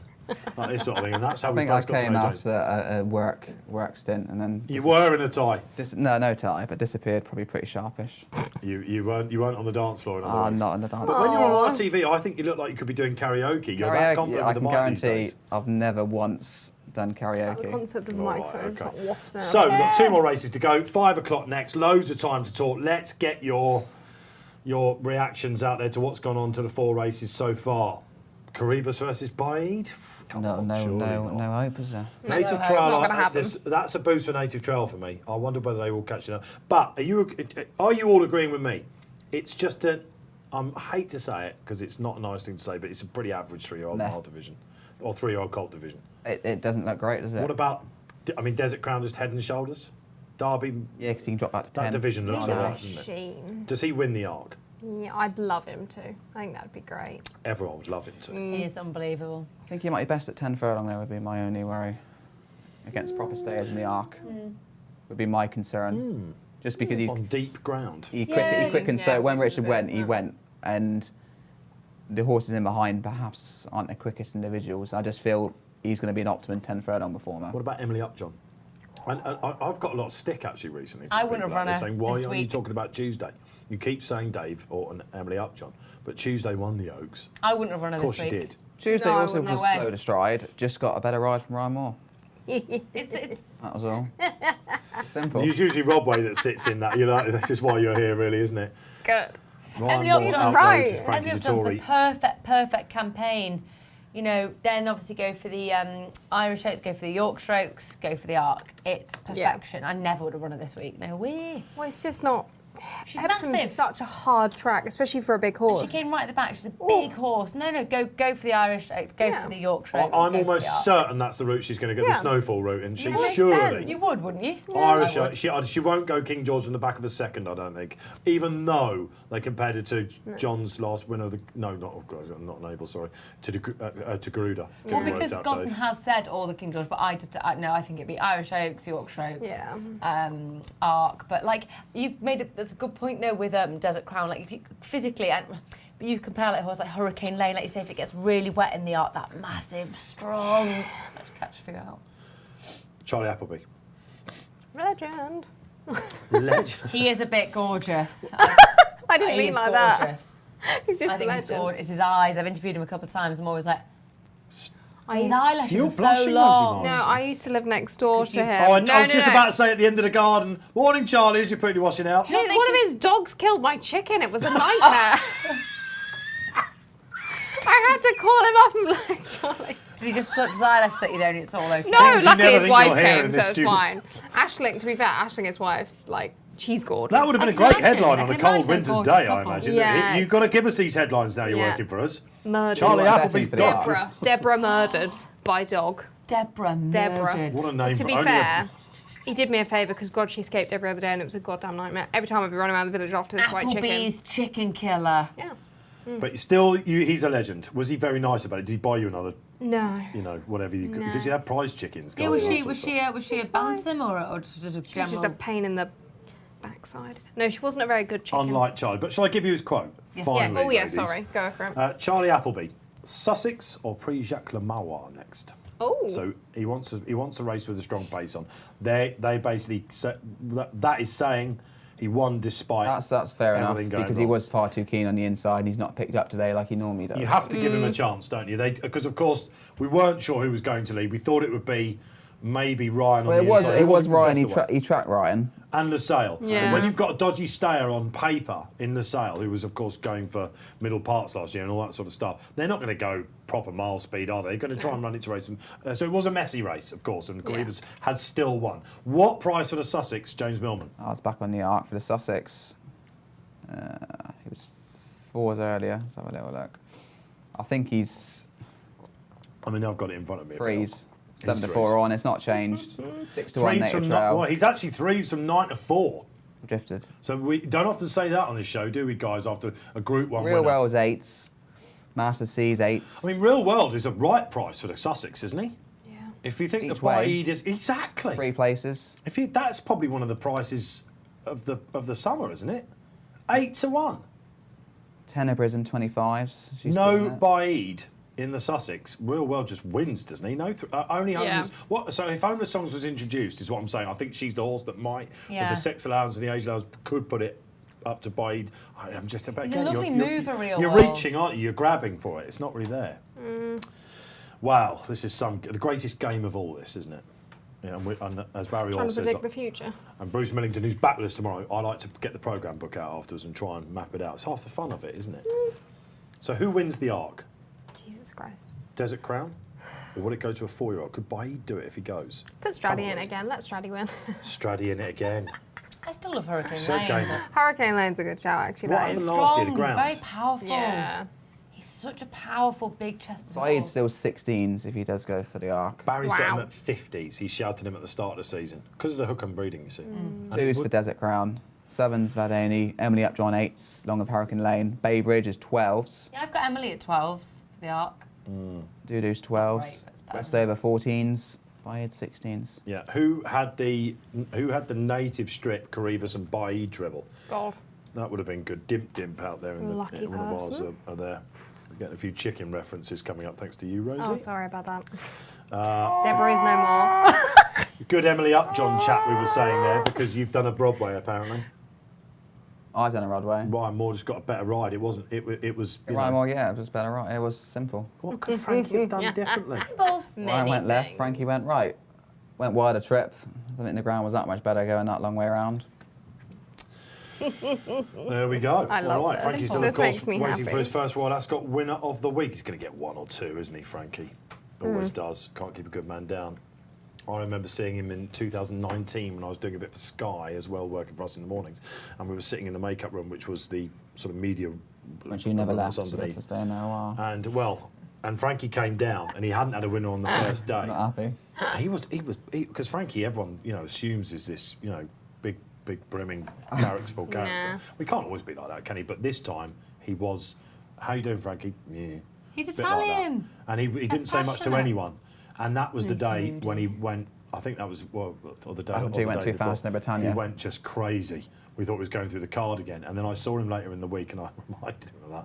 And he, hey, like this sort of thing. And it's what these jockeys means to these jockeys, and it's absolutely He's evident. very passionate. Yeah, He he's is, and very people nice. forget that about Frankie. He's very nice to me, Frankie. Always, ever since I first started, he's always been. Even when Do you he's been. swoon at him as well? I can't think You have to- why. Oh Yeah. God, no, not me. But he's Polka always been. dots. I don't think I crowd him. I don't think I think you've got to read him. Yeah, because it's stressful. Well, If he's in a good mood, yeah. He doesn't Yeah. like being crowded, but a lot of that's No. got to do with his when he had his time off the track, and that weird Big Brother time that he had. I think was a bit he bizarre. became a bit paranoid for a while, I think, and rightly so because look, Oh, I'm very everyone's got a excited for phone what I've these just days. seen in pictures. What, Willie Mullins? Bring on the night. Here we go. We're stretching out to 2 mile 4. It is time for the Ascot Stakes, the first handicap of the day. The handicaps at Royal Ascot is what get a lot of punters going. James Millman, where will you be headed? I'm going to keep it simple. Keeping it brief. Because Willie Mullins books Ryan Moore, has an ex-flat horse that perhaps hasn't done as well as he'd hoped over hurdles, switches it back to the flat, and he tends to clear up at this meeting. And he's very skinny though, 3.7 now. Skinny enough, but I'm going to stick with him. And £25 win for Bring On the Sunshine. Next in is Arcadian Sunrise. I think that's a... Do you mean Bring On the Night? Bring On the Night, sorry, I've got dyslexia. Are you okay? Do you want to go outside for a minute? Because he did just look terrific. I just saw a glimpse. Is that a song? I just thought, I'm turning everything into a song now. Because I'm waiting for Millman to sing on this show. This is I can guarantee my next career goal is to get Dave to sing. Yeah, Millman. Right, come on, you're keeping it simple. Fav wins. I just think so. Still 3. Should hopefully get a clear run under Ryan, maybe in the right place. And you don't like Arcadian Sunrise, do you? Not particularly. I just felt Harry Davis is a very good £5 claimer, but big stage, rough race. It might not be easy for him from stall 5. I think some of the more experienced jockeys might just make life a little bit harder for him. Well, Harry Davis is the apprentice find of the last few years, along with Benoit de la Sayet, of course. Two of them are pretty clear in the old apprentice. He's come through the pony ranks and all that sort of stuff. Have you you must see him all the time. Yeah. I've watched him since he was a child. I feel old seeing him now. He still can't drive, hilariously. He can't drive, and he's riding these horses, and I'm There's like... something weird about that, 12. ironically, isn't there? I'm still like, he's 12, and he's running around annoying everyone, and he had a little racing pony he used to ride out on the heath. It was nuts. We'd all be like diving around him. It was warfare. He's a prodigious talent, isn't he? And he's come through. He's done the pony. He's worked hard. His dad, of course, was a jockey. I think his dad was champion apprentice. His stepdad is an agent. Yeah. And this is a young guy. There's a definite start of future. And Ascot Week usually shines on the brightest apprentice talents as we see. Was it Laura Pearson last year? Thor Hammer Hansen, I always remember. Cool. Marco Gianni, absolutely. Real World, good shout. They all start off somewhere. Exactly. Buicks and would this be the race for him, is Millman saying? Is he going to get a little bit, bullied a little bit? I think that's the word you said earlier, by the way. Yeah. Harried and bullied. They're Surrey Gold will win this on the bridle, said Skid Row Joe. I can't believe nobody's tipping my horse, honestly. People. Let's have a look at this. Come on, people. Let's have a look at this then. Well, Surrey Gold. He's 66 to 1. He's a 160 cracking. Jesus on the exchange. He's an each way chance. Oh, hang on a minute, because Rosie's got to run over this. But let's just talk about this Surrey Gold, if you don't mind. Oh, yeah. Who I've done a shortlist for this race, and he was one of the last I ticked off. I did tick him off though. Soft ground neck defeat last time by Inchicore, wasn't it? In a pretty good handicap. He wouldn't be running if it wasn't Royal Ascot, I don't think. I think from the trainer quotes, it was more owners are very keen to run, and here he's had to say. So we're not agreeing with that. We think probably Skid Row is. I think he's a very nice horse. Way off the mark. But I just think the You are ground allowed to say is that too occasionally. quick. But he's been strong in the market. Yeah. All right. 12.5. Oh right. Okay. So there's an interesting thing here. All right. Well, I'll get that. Bring On the Night, I'm told, is a song by the Police. So Sting would have Bring On the Night. I always do more like Peter Kay. Like, sweet, like Bring On the Night. Whoa, It's in all of our heads now. So good. You used to watch that programme with him and the one in the car on the way to the supermarket, I sure did. This is what you get when you come here on Royal Ascot Week. We thought it might be dangerous putting these two together. It's quality after quality after quality one-liners. We've got songs. Well, the market is singing for him, right? And this is the team. And when I said to Oisin yesterday, Oisin Murphy was in the studio, I asked him, where does Harry Davis want to go? And he went, you just follow Ryan.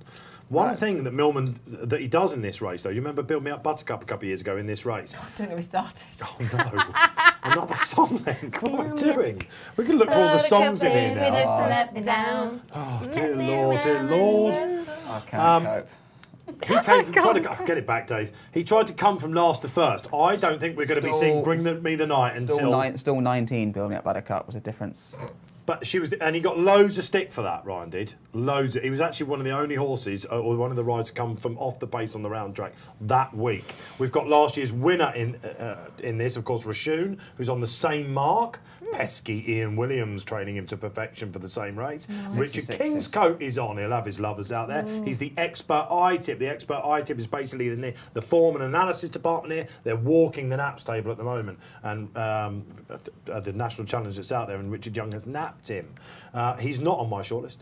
I'm going to give you the shortlist. Okay, we are waiting for the shortlist. This is historically a race where you've had to have a lot of ticks. Yeah. You had to, 9 out of the last 10 have run over hurdles. Rashun being the... So he's 22s in the betting on the exchanges. Rashun? Yeah, because what he's shown this season, you should put another 0 on that. First on wins week, I've said that. Last year. And all of my shortlist have run over hurdles. There's been a bit of love for Prashima, for Dan Skelton. 24s. He's been back. Pied Piper.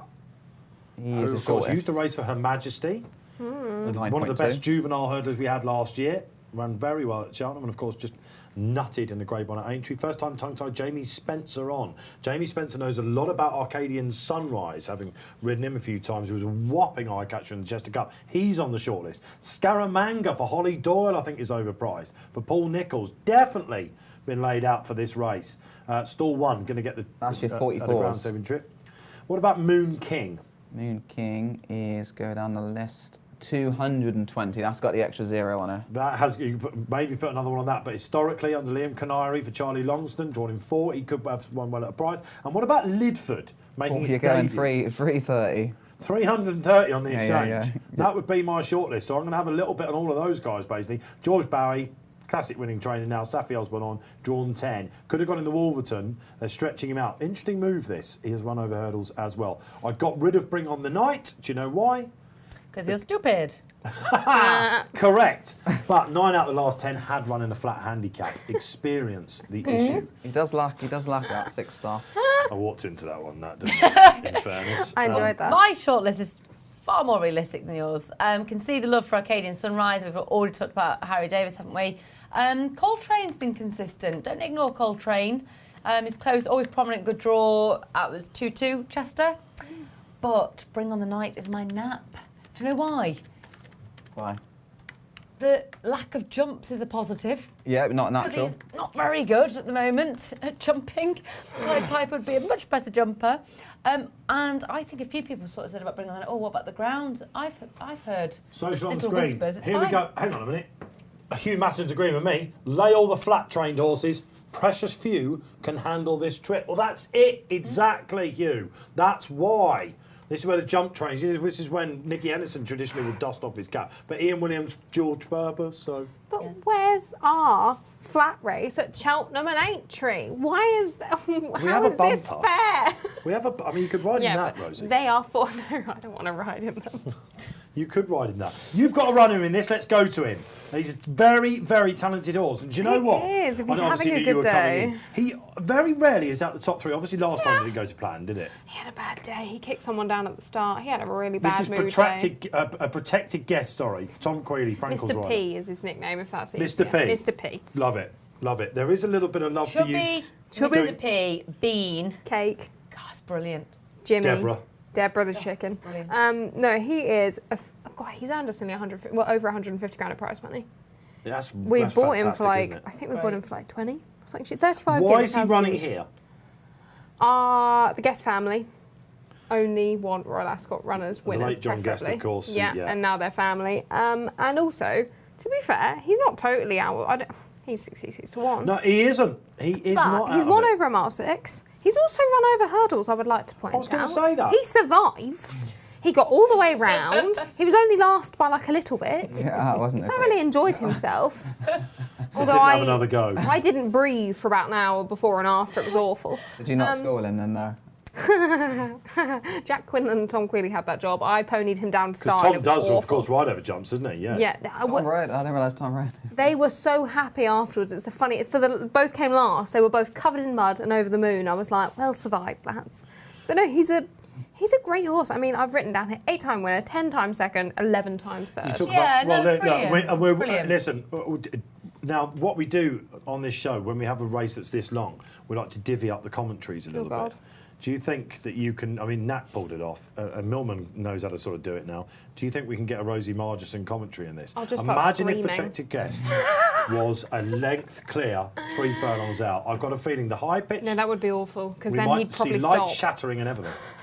But Rosie, I'm going to throw to you at some point, and we'll see how Rosie Margarson gets on. The Bloodstock Such a big department have just got field. very excited out there in the office. Reece Clutterbuck's 21st birthday today, I'm hearing, and he rides. Of course, we're not seeing Goshen, are we? Too quick for him this week. That's a shame. But Make My Day, who some judges have put up at a big price, have been unlucky at Goodwood last time, James Millman. Behind Black Carnies, yeah, possibly so. The thing is, there were 6 and 7 runner contests that he's been second in. This is much more competitive. I think he's a lovely, well-treated horse for the hurdles when he's handicapped. He's not badly treated in that sphere, but I think this could be a bit too big a test. But he's been over hurdles and trained by a jump trainer. As you mentioned, those trainers that have won the race recently, it's pretty shocking for the flat sphere. Ian Williams, Alan King, Ian Williams, Willie Mullins, Jarlath Fahey, Willie Mullins, Charles Burns, John Joe O'Neill, and Willie Mullins. So no when was the last flat trainer to win this race? Oh. That's the question. You'll need to be going to Wiki now, people. But if Keith Melrose was in, who comes back onto this show Thursday, Friday, Gold Cup Day, and of course on this Friday as well, we're looking forward to having Keithy back on, our betting editor. He would have answered that by now. You're letting me down, panel. I have no idea. Just go to Wiki for. I was setting you up then to try and. You can do that. Wikipedia. Yeah, that's going to have the list of winners. It will be on there, the last Is flat. it true? But oh yeah, can you trust it? Yeah, Absolutely. can you trust it? I Can't actually, really trust everything you read on the internet. I actually said that to someone Wikipedia during the week. yourself. Go Wiki on. yourself. Bean has a Wikipedia. I found out Of course, the other day. I Bean had has to a Google him and it Wikipedia. was like, no. We're 5 minutes away to the Ascot Stakes penultimate race of the day. We still need to have some Bean chat, don't we? Ben Blackmore, our social manager, who's out there doing all the nice tweets today and clipping them up for you and keeping in my ear just in case anything happens on the track. He's on Coltrane. Yeah, I think that's got a good shout. Callum taking the fight. It's just consistent. Callum Hutchinson, who rides for the Millmans. Yeah, really consistent horses. Tell and us more. He had one Big enough ride. to have a fun. Well, he was second in the Chester Cup, wasn't he? And Yeah. this is a Melrose winner at the Ebor meeting. Very prestigious 3-year-old handicap for stayers. And he would be a very big boost. Again, you see prices crashing for what people think is one of the more solid plays of the week. Cleveland, his old rival in the last race. The Copper Horse. After we go off air, the Mile 6 race, one of the newer races. Rashoon's so big though, on bet for their 20. 20. Good to firm as well. Likes good to firm. On what he's shown this year, he should be a bit bigger. But Frankie's got a ride in this, of course, on Marshall Plan, who, if he had have run over hurdles, would tick a lot of the boxes otherwise. I mean, surely, this is soon going to go to, back to the flat trainers. Well, there's only 3 in the last 20 years. Well, Rashoon has never run over hurdles, right? Oh, so yes, James Millman. Look at Bring. we're watching on Bring. the He's a night. chestnut. You've been suckered in. It's just a muscle Looking tone. very fresh. And Ooh, he is Yeah, keen. no thanks. Let's go back to the real market then. What's he on Betfair Exchange at the moment, please, James Millman? The Fav. 3.8, very, very solid. 6.2 Arcadian Sunrise. Pied Piper at 8.2, 10.5 Marshall Plan. Surrey Gold, who is strong, despite the fact I'm a little bit concerned about the ground, 13. Coltrane 22, and bigger prices the remainder. Remember, Sportsbook, 5 places instead of 4 for the Sportsbook today. And have we all given our, absolutely superb, and have we all given our headline tips? Mine is Arcadian Sunrise. Put him up on a feature show last week when he was well backed in. I didn't see him being around, but I'm happy with Harry Davis here, and I just think that he's going to get a winner this week, Harry Davis. I think on straight track, he's John Quealy, one of the wiliest men in the game, has very quickly got him his services attained, and we just need a little bit of luck. With a little bit of luck. Don't start me off in more singing. Jane Chapelheim was the last flat trainer in Wow. 2009. Thank you, Rosie Marsh. Wikipedia, thank you. Name of the horse? We've still got it up. Judge the Moment. Richard Hughes wrote it. In the quartered colours, I remember a bit of orange and a bit of blue. That's I funny. seem to remember. There you go. So you've got to go all the way back to 2009 when a flat-only trainer did it. It took them 4 minutes and 25 seconds. Yeah, for a wee while this is on. Well, if you weren't, being I paid to don't be think on I air, can. yeah, you could do. But I'm going to come to you with it. But I don't think you've escaped the commentary gaze today as well. You love a bit of commentary now. You do, because you know it's not going to come your way all the time, and you give it some welly, don't Oh, you? I love it. Yeah. I talk about just the first The National two, was really. good, wasn't it? You know how they do it on, Yeah, on the yeah. Bieber. And we go to, Biro was Sullivan good. of the Chirp. We do. That was They're great all, fun. For those, obviously, you can't see pictures. They're all looking pretty calm at the start. I know we said Bring on the Night threw his head up a bit when they first got on, but he's absolutely a lamb now. Arcadian he's Sunrise? No problem at all. Looks lovely, doesn't Yeah, he? looks lovely. They all look very calm and relaxed. They know what they're doing, don't they? They're If an you old watch the bunch. Members Club replay back of the Chester Cup, honestly, it was some finish by Arcadian Sunrise. And he's a horse that travels well. He's won at Galway Festival. He's won at York. It was eye-catching. And you imagine this would have been... Look, that would have been a lovely prize to win. He just got chopped off a little bit on the inside, turning in, which can happen. But he was very keen through the race. If he settles through the first half... Not going to beat my nap. It was so funny this morning. So You're all with the Fav. You've napped it. Me and DJ have both napped Bring On the Night, and Maddie and Keels have both napped Arcadian. I mean, who's doing the production for that show? How can that happen? I would have insisted that you would have gone for something different. No, because it was brilliant. Because then I went duh, duh, duh, duh. That was the bit you didn't watch, because you rushed the first 2 minutes probably of it, and then just criticised the 2 minutes that you saw. But that's all the fun parts that came later on in the show. Well, because someone had a laptop on their lap, that's why you didn't like that. That won't be happening tomorrow. Don't worry. All the that producers is in that are the listening. description, isn't it? Laptop. Okay, I'm getting something through about Nature Strip, by the way, because we're thinking that they are not. I mean, they're obviously very excited, but as they go in for the Ascot, so we're hearing that is becoming more of a possibility. More of a possibility. Yes, and they've got home affairs in the race as well, but completely different connections, of course. Very What a race that'll be on Saturday in the Platinum Jubilee. And for those writing about it, Craig Thake has nicely sent me through those that have done the double. 1962 and 63, Trelawney, what sprinter he must have been, did it. Of course, Blue Point was the latest in 2019. You remember those days, Dave. And, I mean, actual doubles at the meeting, this is, of course. Badam, do you remember him doing it for Mick Shannon in 2006?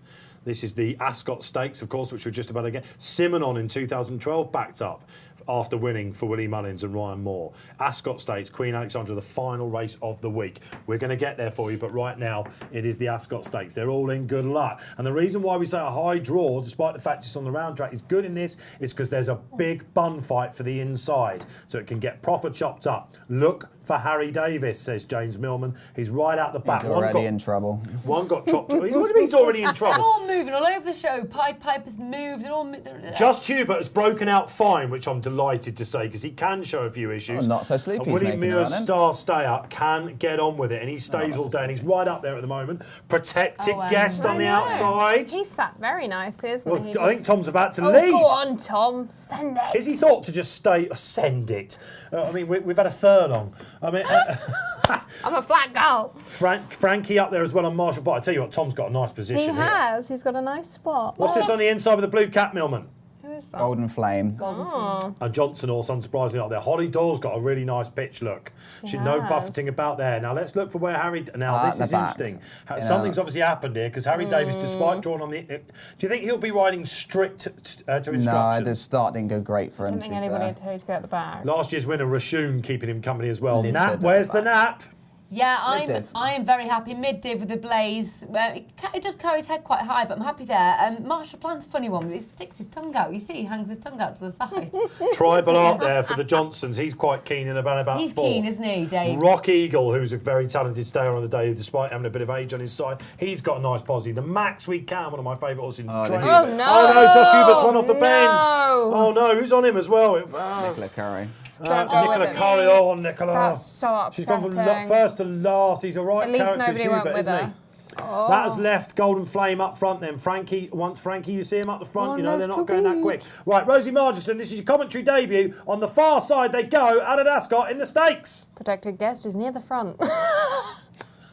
Come on, Rosie, keep the momentum. Come on, Rosie, you can do this. Coltrane's there. I've got one less to beat. Who's in Marshall front? Plan. You got Marshall No, Plan. Marshall Plan and Frankie Dettori are doing very well, but on the inside is Golden Flame. It's like the James Queen's mentioned commentating. Close your earlier. eyes. It's like the Queen's commentating. The Queen has made it to Ascot. I don't know what I'm doing.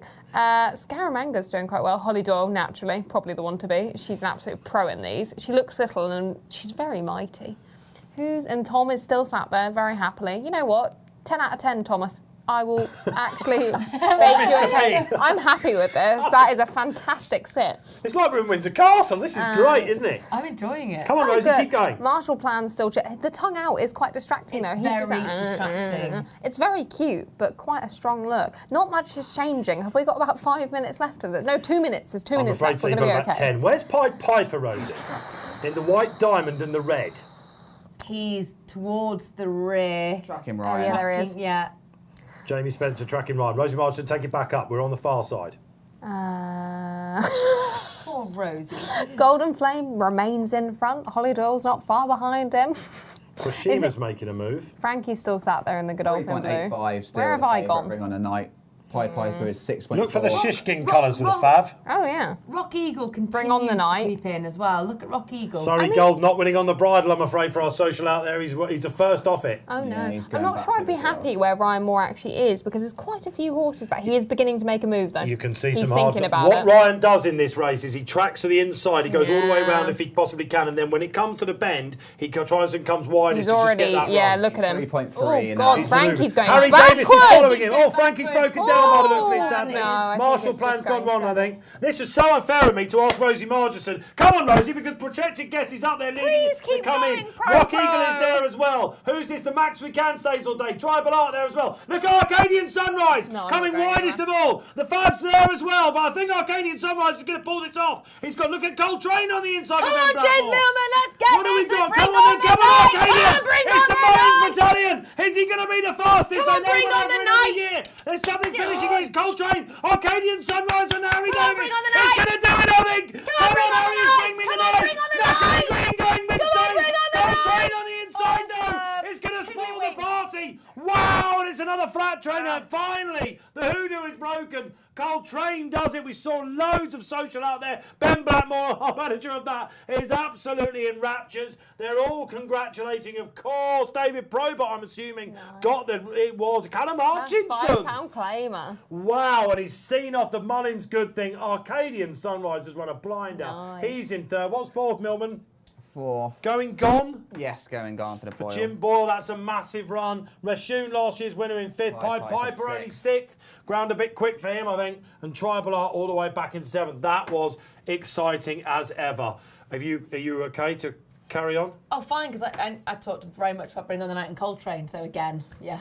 You got Well, a bit. Your credibility my voice is restored. starting to go a bit there. I mean, we've only got 5 days to go. I know, but I was I just thought here, at this moment, I thought Bring on the Night is going to have this, but I'm just, yeah, okay, fine, whatever, not going to. Coltrane was excellent, that's awesome. Battle back did Coltrane. He's got the inside, didn't he, I think? Yeah. Brilliant result. No one shouting at Ryan Moore there Stunning. because he's giving it kitchen sink job, James. DJ isn't he? just texted because I went, Unfortunately, Marshall Plan, when that went through the field, it meant Ryan had to switch 3 wide round that Yeah. home bend, and he's probably gone wider than he wanted. Okay, in Sunrise, that's run well. He's had a bit of a bad trip round the outside in third. Did he? Oh, I don't know. it'd be interesting to see what's happening with Marshall Plan, because Frankie pulled him, he didn't just stop him, he carried on cantering. I think Arcadian had his chance, to be honest. He's had to come widest, but I know Coltrane has got the ground saving run all the way through. Yeah. You were getting excited. Protected probably hasn't got home, has he? No, he did not. If But he with gave his all, winning didn't he? Ryan could have been on the bend, we'd be all right. And it just shows you when you Well, watch Coltrane, connections you've of seen these now- horses.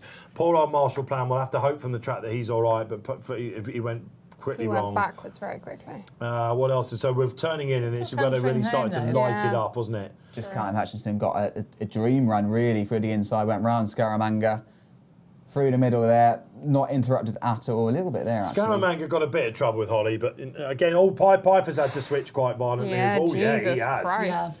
Wow, he went from he's got about 7 wide all of a sudden, and that's cost him a couple A of. lot I of think he's time. feeling the ground there for me, Pied Piper. His Yeah. best form for John Gosden was on soft. Arcadian Sunrise would be your benchmark, and again, Cleveland form advertised. I think we can say that. Because that's Chester Cup form in a nutshell, isn't it? There. Coltrane's Second found and that fourth. more when the winners, runner-ups come to him. He has found plenty. Who's going to have a good go at Cleveland in the last of the day? Then let Yeah, us know him. out there. The top 3 in the betting, with the top right 3 in the Yeah, betting. right. That was brilliant. I loved that. I really enjoyed that. Yeah, The all market right. was right. It was good. For those about Marshall Plan, Frankie's eased him down, but it's not a sudden pull-up. He's actually in the home straight along with Surrey. I wonder if he Surrey Gold. not Stopped very breathing, quickly, like like he's bled or something bled. like He that. probably really. bled. Tongues out. It's not always a great. And of course, I said it was the first time since 2009 that the flat only trainer has won this race, but he has had 2 jumps winners. Andrew Balding, Well, Just because he can. just because he can, Why not? says Why not? Rosie, and that makes up a little bit for Berkshire Shadow's honourable defeat in the St James's Palace Stakes. The penultimate race of the day here on Racing Post Live, if you're just joining us, has been done. And the Irish must have thought they had that at one point. Oh, goodness gracious me, it looked so simple, didn't it? Some of you were thinking out there just about Mullins and John Quealy horses, and the Coltrane has come and done them. But I think, brilliant ride, Callum Hutchinson. He rides a lot for you, Callum, doesn't he? only one ride. Oh. One winner. That's typical. Oh, what? Just one from one, is he? One from one, yeah. Oh, right. I thought, okay, all right. 1.33 did our runner-up hit and running. We must have spoken about him before. Maybe we. No, I'm sure we did. No. It's Wayne's son, isn't it? He's Wayne's son. Yeah. Wayne, of course, the former Alan King's now Supremo starter. jockey. I've definitely had this chat. I thought it was with you. Not with me. I know. Who was the horse that you won on for you? Billy Mill. Oh, at Kempton the other night.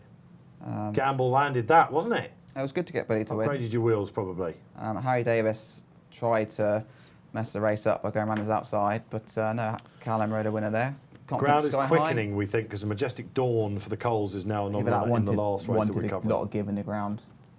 That was the one that won him pretty soft at Salisbury last year. I think this is often a trial for the Cesarewitch, isn't it? And that's got to be his. If you win this race, you go to Cesarewitch, don't you? Has he not run it before? What, Coltrane?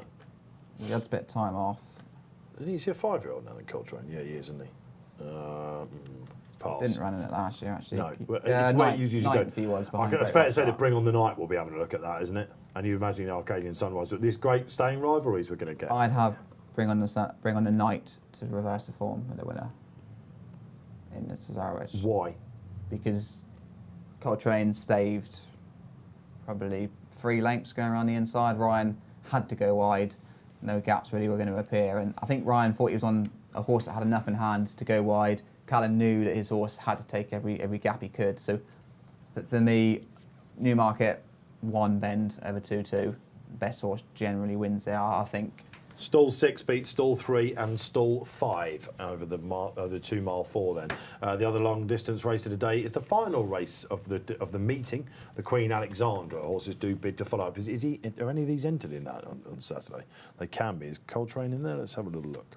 He was a beaten favourite last time, of course, because they backed him in the Chester Cup. He is in the Queen Alexandra Stakes. So is Trushan. I mean, that's madness, isn't it? Well, because of the deluge. The rain, What price does Trushan go off if we see him in the... Oh, Wordsworth is... Tens on? Let's have a little look at the actual... Wordsworth, I think they were hoping would be the... shows true colours in that. He's quit second in the Queen's Vase, of course. Looks like he wants 2 miles, at least. At least. Yeah. So anyway, we're digressing slightly, but we're looking ahead to the rest of the meeting. Cleveland, what price is he in the last now, James, on the exchange? Because his Chester Cup form, this is at 6:10 after we go off air. What price now, Cleveland? He was running about 3-1 at the start of the betting. Yeah, I was going to get anti-post for the Queen Alexandra. He is freeze, so 2-1 on the exchanges. Right, all the way into 2-1 is shortening all the time. There's been a gamble on Juan de Montalban in that as well. And he's only 5.2. He's pretty short. Cleveland's not as far clear as you'd imagine. Stoll 8.4 and bigger prices the remainder. Sushi for Ireland coming in. But we've got the Wolverton to come next. It's at 5:35. Bit of time before that. One of the most open puzzles of the entire week. How are you getting on out there? Let us know if you're still with us here on RP Live. What a day we've had. Perhaps we ought to start talking about highlights so far, apart from Rosie's regal commentary. That's what I'm going to call it. Honestly, it was like the Queen was with us in here. It was. I think that we'll get a nice clip of that. My mum would be really happy. She's going to see it because my grandma they're from Birmingham, and so she refused for my mum to have a Brummie accent. So because my mum speaks like the Queen, that's what's happened to me. It's not my fault. Mum is very regal as well. What a surprise. Yeah, she is Queenie. Okay, all right. Good. Well, that was great to have you doing the commentary. That was great. Sorry. Highlights of the day. Dave, highlights of the day is BAAEED Real World, Pride Still Persian Force, Nature Strip, Twilight Calls, Caribus, Lusail, at Coltrane, Bring on the Night. I'm out the top 2 in every single race. Yeah, it's going to be difficult to wrestle the trophy I haven't been out the top 2 in every single race. And I'm going to win the last as well. Tasman. Thankfully, she's not back in tomorrow, guys, so we can have a look because she will be insufferable. All right, okay. What was the equine I'm going to milk performance? it, by the way, Rosie, when you have a good day. Nature Strip. Nature Strip. That speed. And what was he? 3-4 lengths out of the British sprinters? Yeah. And it was simple. Last in the stalls, Red Hood going down to the start. Every single precaution taken by... Massive story, of course, on the team. internationals. Huge. And could be big if he comes back and takes on Home Affairs. His stablemate, of course, on Saturday. It could be that Chris Wallace says, I wouldn't bother, guys, but there was a short head between them when they met at Flemington earlier in the year. Go for it. So it shows you what sort of calibre horse he is, Home Affairs. I said yesterday I thought 92 was a big price about him. I'm assuming that's all gone. You were saying about the Queen Alexandra on Saturday on the Sportsbook. How's that been reshuffled? You were going there, James, because we could see horses backing up, of course. And Trushan was in it, of course. Trushan is popped in for Saturday. Queen Alexandra, Final race. Golden Gates is the penultimate race of the day. Wordsworth 3-1, Falcon 8 and Trushan both 5, 6. Tashkan, he's got loads of... If he knew Trushan was going to run, he's got to go off odds on, hasn't he? Surely. Yeah. But I said to someone earlier today, is it a bit silly that he's been entered in the Gold Cup? No. See that he's entered in the Gold Cup with the Queen Alexandra. No, the decks are out now on Thursday. Are you telling me that Trushan's going to run in the Gold Cup on this ground? Not on this ground. No. So why has he been entered? No. Do you remember? Might There's a right hoo-ha on the day. Look, I'm not... You've got to guess why. Na na na na na na na na na na na. In case of thunderstorms, in case the rain comes. That was like a... How's that? I mean, give me a AC/DC, hand here. Thunderstruck. Give me a lemon. I'm never going to get that, am I? Goodness gracious me. I was born. You can tell how much sleep she had last night. Whatever rock song that was, I'm sure people out there knew it. AC/DC, Thunderstruck. Well, fine. I'm not an AC/DC fan, as you can obviously now tell. Of course you are. Look, this is a fair point, though, isn't it? Because it's been framed as being 10 runners. Yeah. All right, don't forget it's a world pool. There we go. It's international backing him and all that sort of stuff. And he was pulled out on the day last year because it was good ground. Right, and he did get unlucky last year because the rest of it was running pudding. But and Holly Doyle's face was thunderous, wasn't it? Talking about Thunderstruck, she was livid. That's when I first saw, the angry ant that is in her. Because she's so nice, Holly. She's just the nicest. You want to ride against her? You wouldn't know, of course you wouldn't want to ride against her. Gary Bardwell. Gary Bardwell, the angry ant, who won the charity race, of course, last year. But I don't know. It's going to be NR for me next to his name, and I think it's pretty. Now I can look. Of course, Connections want to defend.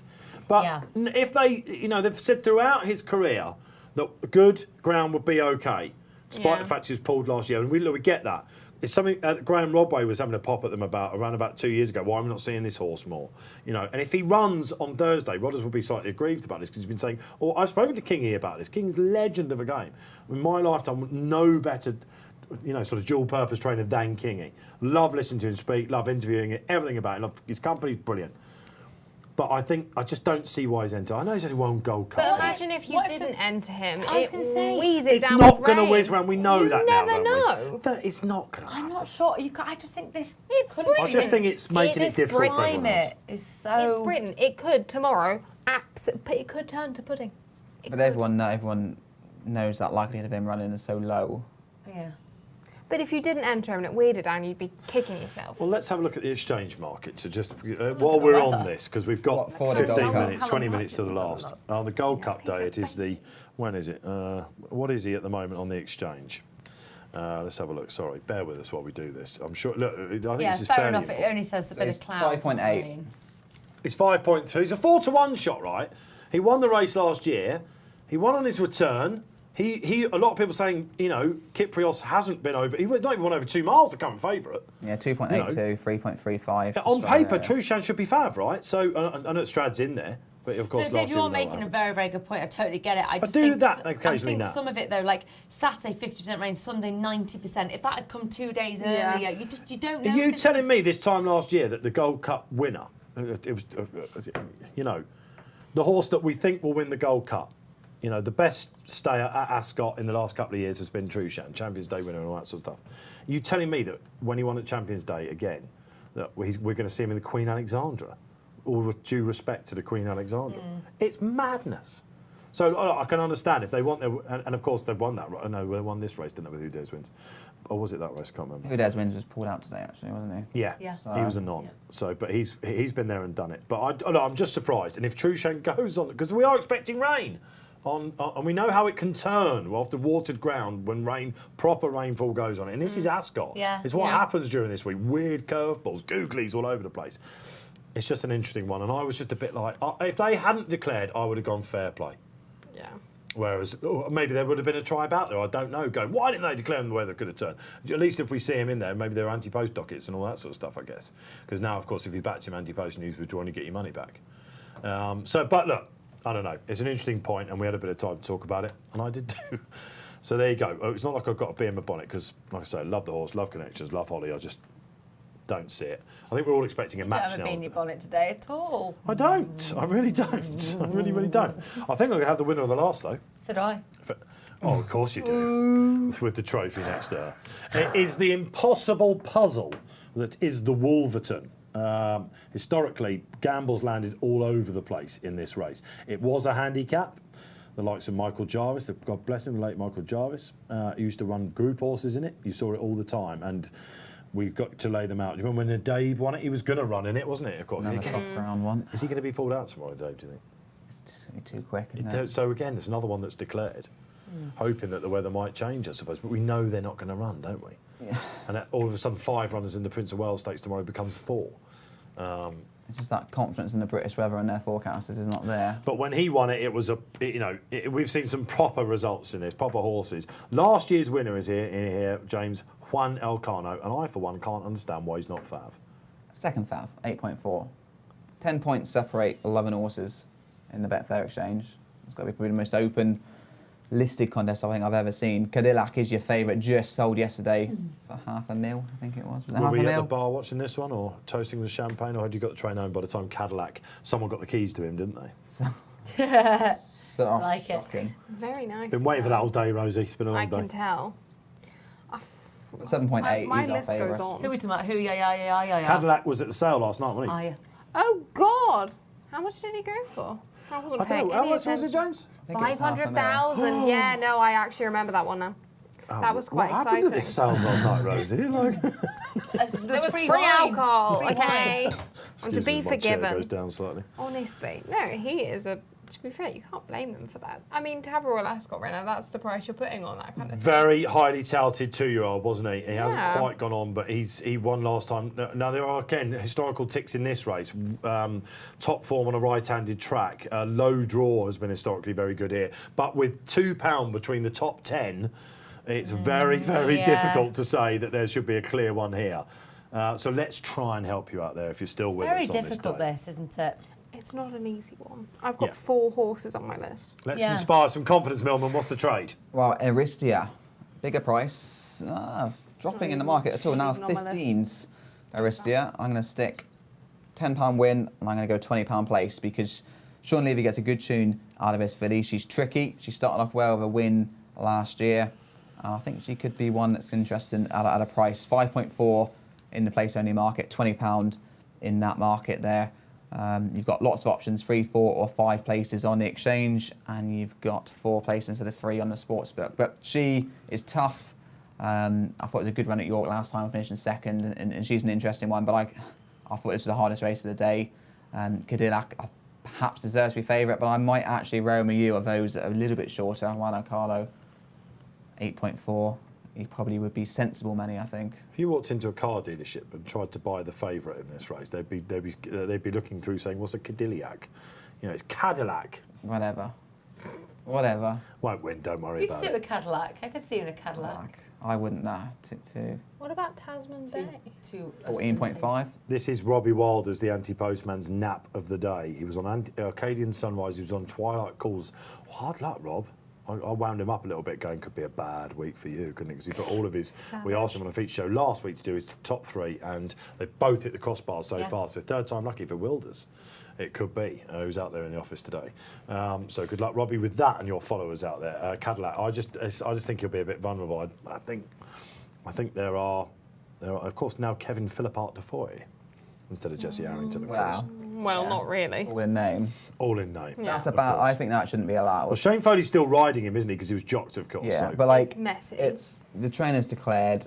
It hasn't even gone into his stables, and it's running in his name. Like the owner change, I get that because they've paid all the money, but it just runs under that trainer's name until it's moved yards 7 years. That's ridiculous. It's a bit unfair, really, isn't it, on the trainer that's put all the work in and the lad and lass that have Poor money. done everything. Poor money as well. They'll be a little bit aggrieved. Right, so, okay, you are with, remind us? Aristia, who has is run here before in the Ribblesdale last year, was a bit too free. Too free. Shown his best Sean at York so far, lightly pace angle. Sean Levy on board.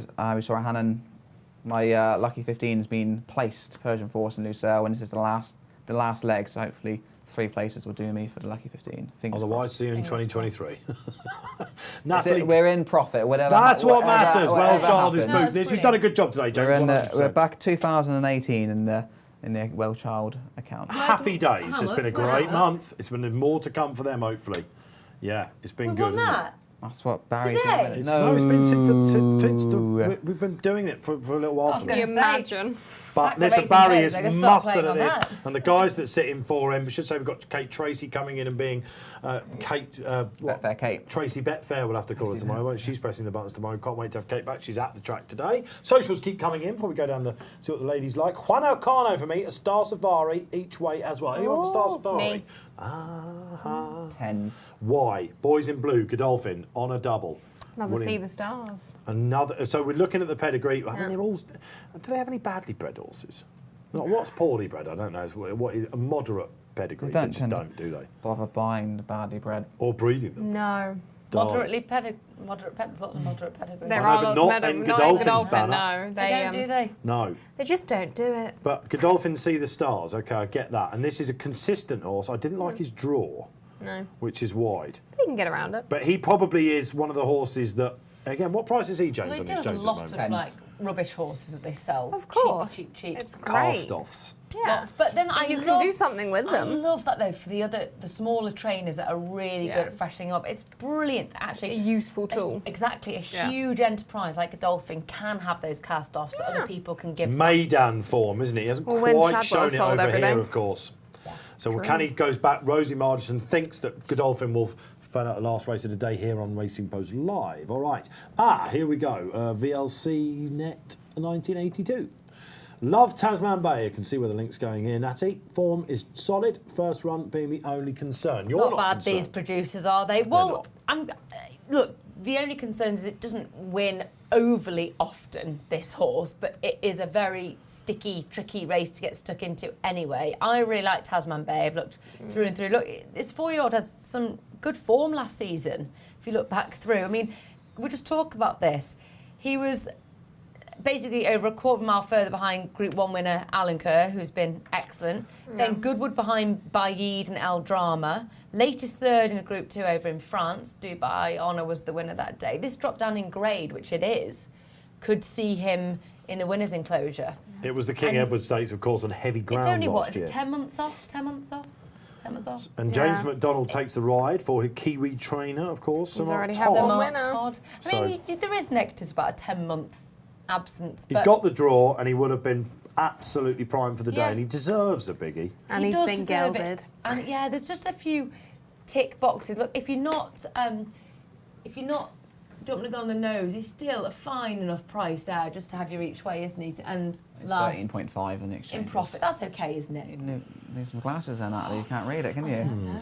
But I pride myself on having eyes like a hawk. So now I'm going blind because I'm 36. Right.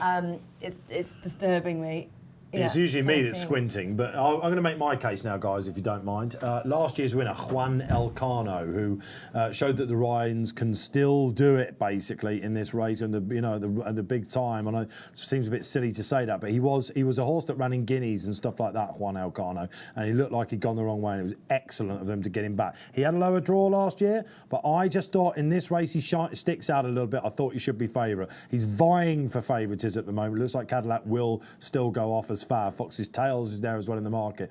But Juan Elcano, Andrea Azzini. Andrea could have ridden Moving Time, who's talented for Sheikh Obeid as well. But it's this guy. And I thought his run last time at Sandown was pretty rock solid, really, considering, it was never expected to beat Mostadaf. I think he will reverse the tail here at Ascot with Fox's Tails, who, of course, himself was a Royal Ascot winner last year, in a handicap on soft ground.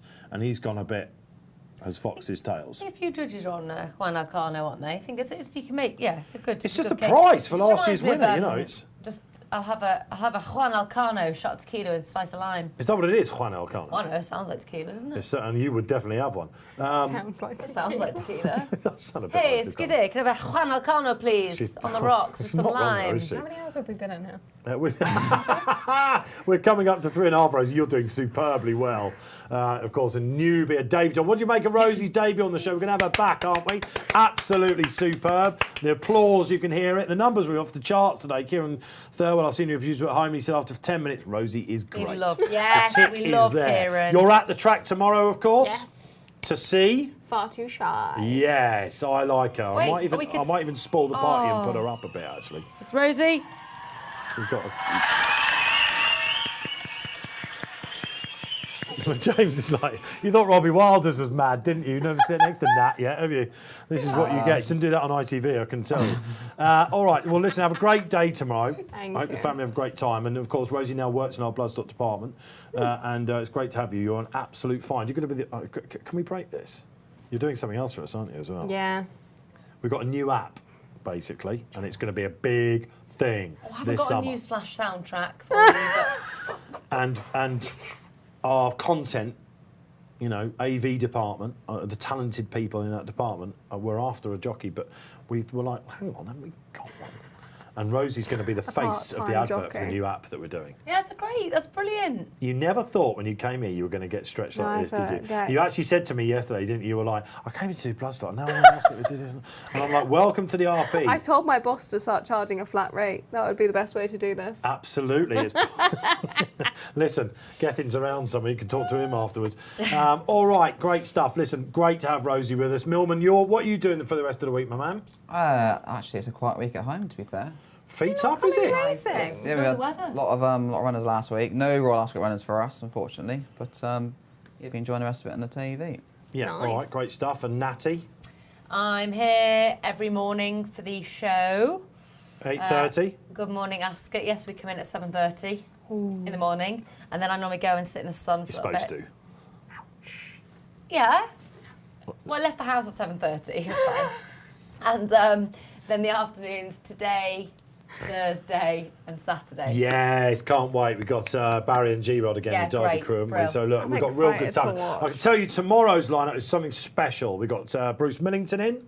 Everyone loves Bruce, oh my gosh, and Millington, who's at the track today, so he'll be giving us loads of stories, of course. He's got his nap running tomorrow. I'm not going to tell you what it is, but we're also joined by our old colleague, Matt Williams, the Supreme Scouser, who is going to tear this place up.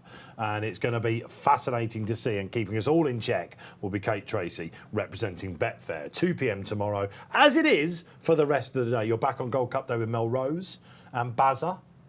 Yeah. And then Friday, we got the betting editor and the assistant betting editor, Graham. That's cool. It was a really good mix. And it was great to work with nice you, but mix. also this morning, the first time I worked with Maddie, it's been such a nice day. Yeah, we're Really showcasing has. all of our talent this weekend. It really has. Absolutely superb. And the first day's nearly done, would you believe it? Oh my God. The stories that we've had. Now, if you thought this was Tricky Punting Day, it starts to get a little bit more attractive on that front, I suppose. I mean, this is a really tough puzzle, isn't it? Cleveland in the last, by the way, who beat Coltrane, who won our previous race. What price is he now on the exchange, Cleveland, for Team O'Brien? Still looking for that first He was winner. freezing me last look, 2.96 now. So that's under pressure. I wouldn't be surprised if he goes off 6 to 4. Yeah, Madness. he looks the likely winner. I've got £2.50 on there, not so sleepy. Oh, yeah, some other Come people on, have put them go up. for it, Who else go put for up it. Who has someone else put up? Not so 36. sleepy. So- 36 under Adam Kirby, not so sleepy. Not his ground. Oh, God, that Great was stuff. pretty Look, honestly, so No, 6 you p.m. tonight, you're going to be getting all your members club. It's all going to be coming through. Tom Segal, of course. Paul Keeley, his sisters, will be back up. You've got an In the Know show tonight. It's all happening here at the Racing Post this week. And of course, the analysis will be there. The RPR boys, I said it would probably be about 6 p.m. They're already up there. If you don't know and you've not looked, BAAEED, best horse in the world, certainly on turf. Even Nature Strip's behind him in the world rankings after that performance. He ran to his Lockage form. He got it done. Where's he going to go? Is he going to go Sussex? Having seen that mile race today in the 4:20, I'm thinking that they're going to take it in. There's nothing from the 3 odds to worry about, is there? And Nothing. The main one could be the William Haggis's own horse in the yard. Mal Joom, who was at The man. one that you take out of the race. Hardest luck story, unquestionably. I mean, we're going to see them this week, aren't we? Yeah. Do you like anything else running this week, Rosie? Like maybe a Gold Cup Hope or of you, or Stradivarius? you were always going to say Strad. Yeah. I just love him. Yeah, and the race it was a nightmare for him last year, wasn't It's so nice to have a consistent flat horse because they come and go so quickly. You know, they get to a 3-year-old career. You're lucky if you get a 4-year-old. If you get a 5-year-old, geez, you're in luck. It's unbelievable. So Straddy's continued going for this long. it? He's broken the mould, Strad, He isn't he? has. He's tiny. Yeah, He wins on any ground. He's a teeny tiny chestnut with a hell of an attitude, but loves racing. A teeny tiny chestnut. He's Of course, he won awesome. the Queen's Vase as well, But didn't look he? at the So Coronation Stakes. God, that was pretty good. if she turns up, I don't think she will. I don't, but Homeless Songs we're talking about. in Spiral still though, because that's been on off, catch it, Homer Songs. What about come tomorrow? on, Because none of you come are on. with me. Bay Bridge versus another international raider. Shariar, the Japanese horse who Washington Murphy was nearly bankering. I think Looks Bay Bridge wins. incredible. Shariar. Yeah, we saw him at No. Roger I think Bay Berry. Bridge. I think Yep. Bay Bridge. James Millman? Japanese horse for me. If Oshin's confident.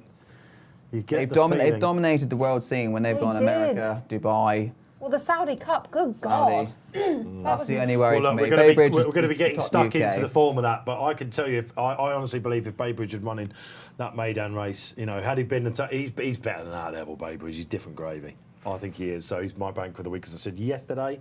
So I'll be into, this is where you get to watch me watching that. But, oh man, if you think Desert Crown was good, I've been told, wait till you see what this chap's about to do. So Baybridge, we can't wait for the Prince of Wales Stakes. But if you said at the top of the show, you've seen Nature Strip at the bottom of the garden. You've seen Shariar walking around as well, and he also caught the eye. Yeah. Not a chicken chaser, I imagine, either. No, not a chicken chaser, that one. Well, he'd probably catch the chicken and stand on it. He wouldn't have any bothers. I can't catch chickens. He probably could.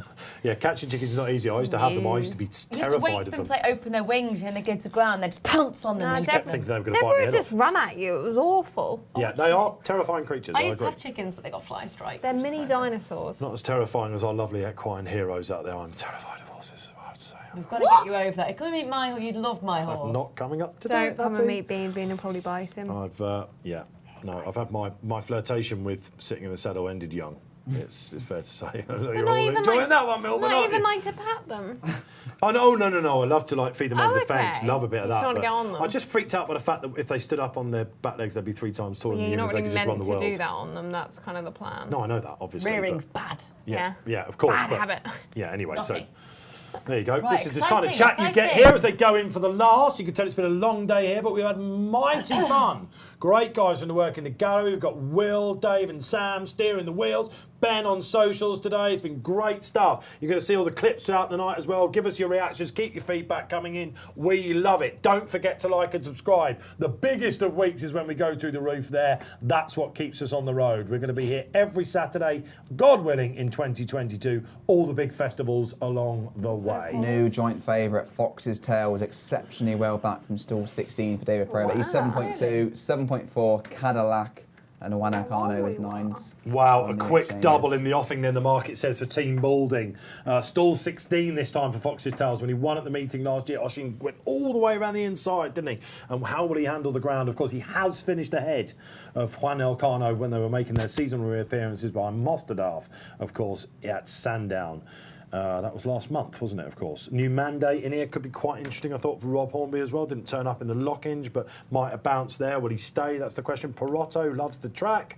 He's over the trip, but he's a good course winner. And they're off and running in the final race. Let's see how we go. Now, Juan Elcano has not broken at all well. He led last time at Sandown. He got a charmed run. James, he must have spiked already, last year's winner. To be fair, he's still 8.4, Betfair SB 8.8, so they're happy enough, punters. And My lad's a bit prominent, isn't he? Tasman is up there. Tasman, they're crying. But who's this coming on the outside? Oh, Pavlichenko, He's the a outsider. habitual front runner. He didn't last time at Epsom, did he? But Right, he's back to bit of normal prize money. ways. The well-bought Cadillac. Cadillac looks good there. Debuting all in name for Kevin Philippot de Foy under Shane Foley. If you've got the keys to this, you'll be absolutely Oh, revving. don't give mine too much to do. Tasman He's going too keen, Nat. Oh, he is Tasman. getting a bit excited. The trophy might be. I'll tell you what, when God. Millman's horse goes back, he's a habitual front runner now, 4 lengths off in third. You know they're going like the clappers, disaster. James. Why Yeah, are they they're going pretty taking quick, but the market's so still solid. Cadillac 5.5, that's our clear favourites. Fox's Tail 6.8, and Hano Carlo out 8.6. Not often on the round course you see Jamie Spencer in a share lead with a mile to go. What else is poised then? Let's have a look at Star Safari. He's What- just, I'm afraid he just wrong, disappeared. Oh, unfortunately. not another Godolphin horse that may be finding the ground a bit too sharp. Oh, no good. West End Charmer there. What's the other Godolphin horse then that's coming through? This is Dubai Future, of course. That's got a lovely sit. Harrovian for Team Gosden. Certain Lad for the Shannons is there. This is, I don't know, they're stretched right out, James. Yeah, they are, but Cadillac is still 4.2. That's where the money is. They're happy with him on the inside. Elcano's a Fox's Tails mess. has run an absolute stinker. Juan Elcano coming wide. He might just be able to do this, you know. Regal Reality No, looking Sean like he's in Levy. the first run. Cadillac switches inside in the Oh, blinkers. He's going the route. I'll tell you what, yeah, no good for Juan Elcano. Certain Lad is coming. James Millman's here with a shout. West End Charmer, the big horse on the outside. Cadillac's paddling on the inside. Juan Elcano not really on it today, unfortunately. Dubai He might get a Future. minor Get a place. place. This has 20 gone. to 1. One for the boys in blue again. It is absolutely wrong fine. one. Saeed bin Sarur, second in the first race with Real World. Dubai Future, Daniel Tudhope, who remembers a couple of years ago when he was nearly top jockey. That was an easy steer round. Second time he's won this. Dave won it a couple of years ago. Pretty uneventful race, James. Yeah, Dubai Future was always travelling quite nicely. 25-1 Betfair SP. Picked up the pieces. Unfortunately, Aristia sat in third, has just lost out of the places, but in the end, it was actually pretty comfortable for this winner. And Saeed bin Sarur, not as big a part of the good open operation nowadays, but that's good to get a winner on the big stage. Was that Cadillac in second, guys? Yeah. And look, I'll tell you what, Regal Reality's run a boom race there. He was on the bridle turning in, he had a blow and he's run on again. Aravian's got third though, and West End Charm was fourth. Oh, he missed a break last year's winner, Juan Elcano. Tasman Bay way too much. Way too much. We need to rewatch though at something because Guanacano did something really weird at the back before he pulled him wide. Like, really got upset and totally knocked him off his rhythms. I need to just rewatch that after. Fox's Tails, he was beaten a long way out, James, wasn't he? The game. He never travelled, but quicker ground probably didn't suit him. Hanakala, you mentioned out the gates, he didn't look particularly comfortable. Tasman Bay got chased up, but in the end, this winner's quickened off the home bend, switched wide by Danny Tudhope. A very good jockey is Danny Tudhope. Yeah. Hey, guess who this is a boost for? Baybridge. Oh, he was thrashed by Bay Bridge last time, and it's just walked home in the Wolverton. Come on, get it ready in the Prince of Wales 320 tomorrow. Oh, could he just be one of the best horses in training come the end of the year? I think so. But Sir Michael's doubt they'll be getting busy about that one. So there you go then. Well done if you weighed in with the boys in blue. 20-1 winner. Memphis Star Safari. Hopefully he's all right. I hope he's all right. Yeah. That's Marshall Plan in the previous race as well. If you want to get this, we'll give you all, of course, the H14s as we call them, the injuries. If we have them out there, of course, the Stewards inquiries. They're all there. It's all to come. The analysis department are never busier than they are on days like this. If you want to know what happened to your money after we've gone off air, we've got Cleveland still to come. Good luck in that. That is the place to go. Right, guys. Oh, here we go. Fair play. She gets. I was hoping that the commentary queen was going to be the tipping queen as well. But Rosie, 5-1-2. thank you for joining us today. Thanks for You having me. suffered us fools brilliantly. It's a very entertaining day, to be fair. And I mean, there was hot chocolate. You had hot chocolate? Yeah, I'm happy. I'm That was thoroughly the key. happy. Yeah. Well done, guys in the They gallery. provided drinks. Well, they would be clamouring to get you back, so we've got you back absolutely. As we will see you, Natty, tomorrow morning at 8:30. But back on Gold Cup Day, of course, Ladies' Day. You'll be joining us. Yes, I will. James, expertly done Thank you today. very much. Profit for Well Child, the Little bit of charity. A profit round of for applause for Well Child. Millman. It was superbly done. It's not easy doing that job that Bazza does, is it? Well, this was a tough day. I think it's going to get easier. Baybridge, layer of the week. The place. Oh, you're absolutely doing that to give me a perler. We've enjoyed it. Let's hope you have as well. 2 p.m. tomorrow. Prince of Wales Stakes, Bay Bridge. With or against? Let us know.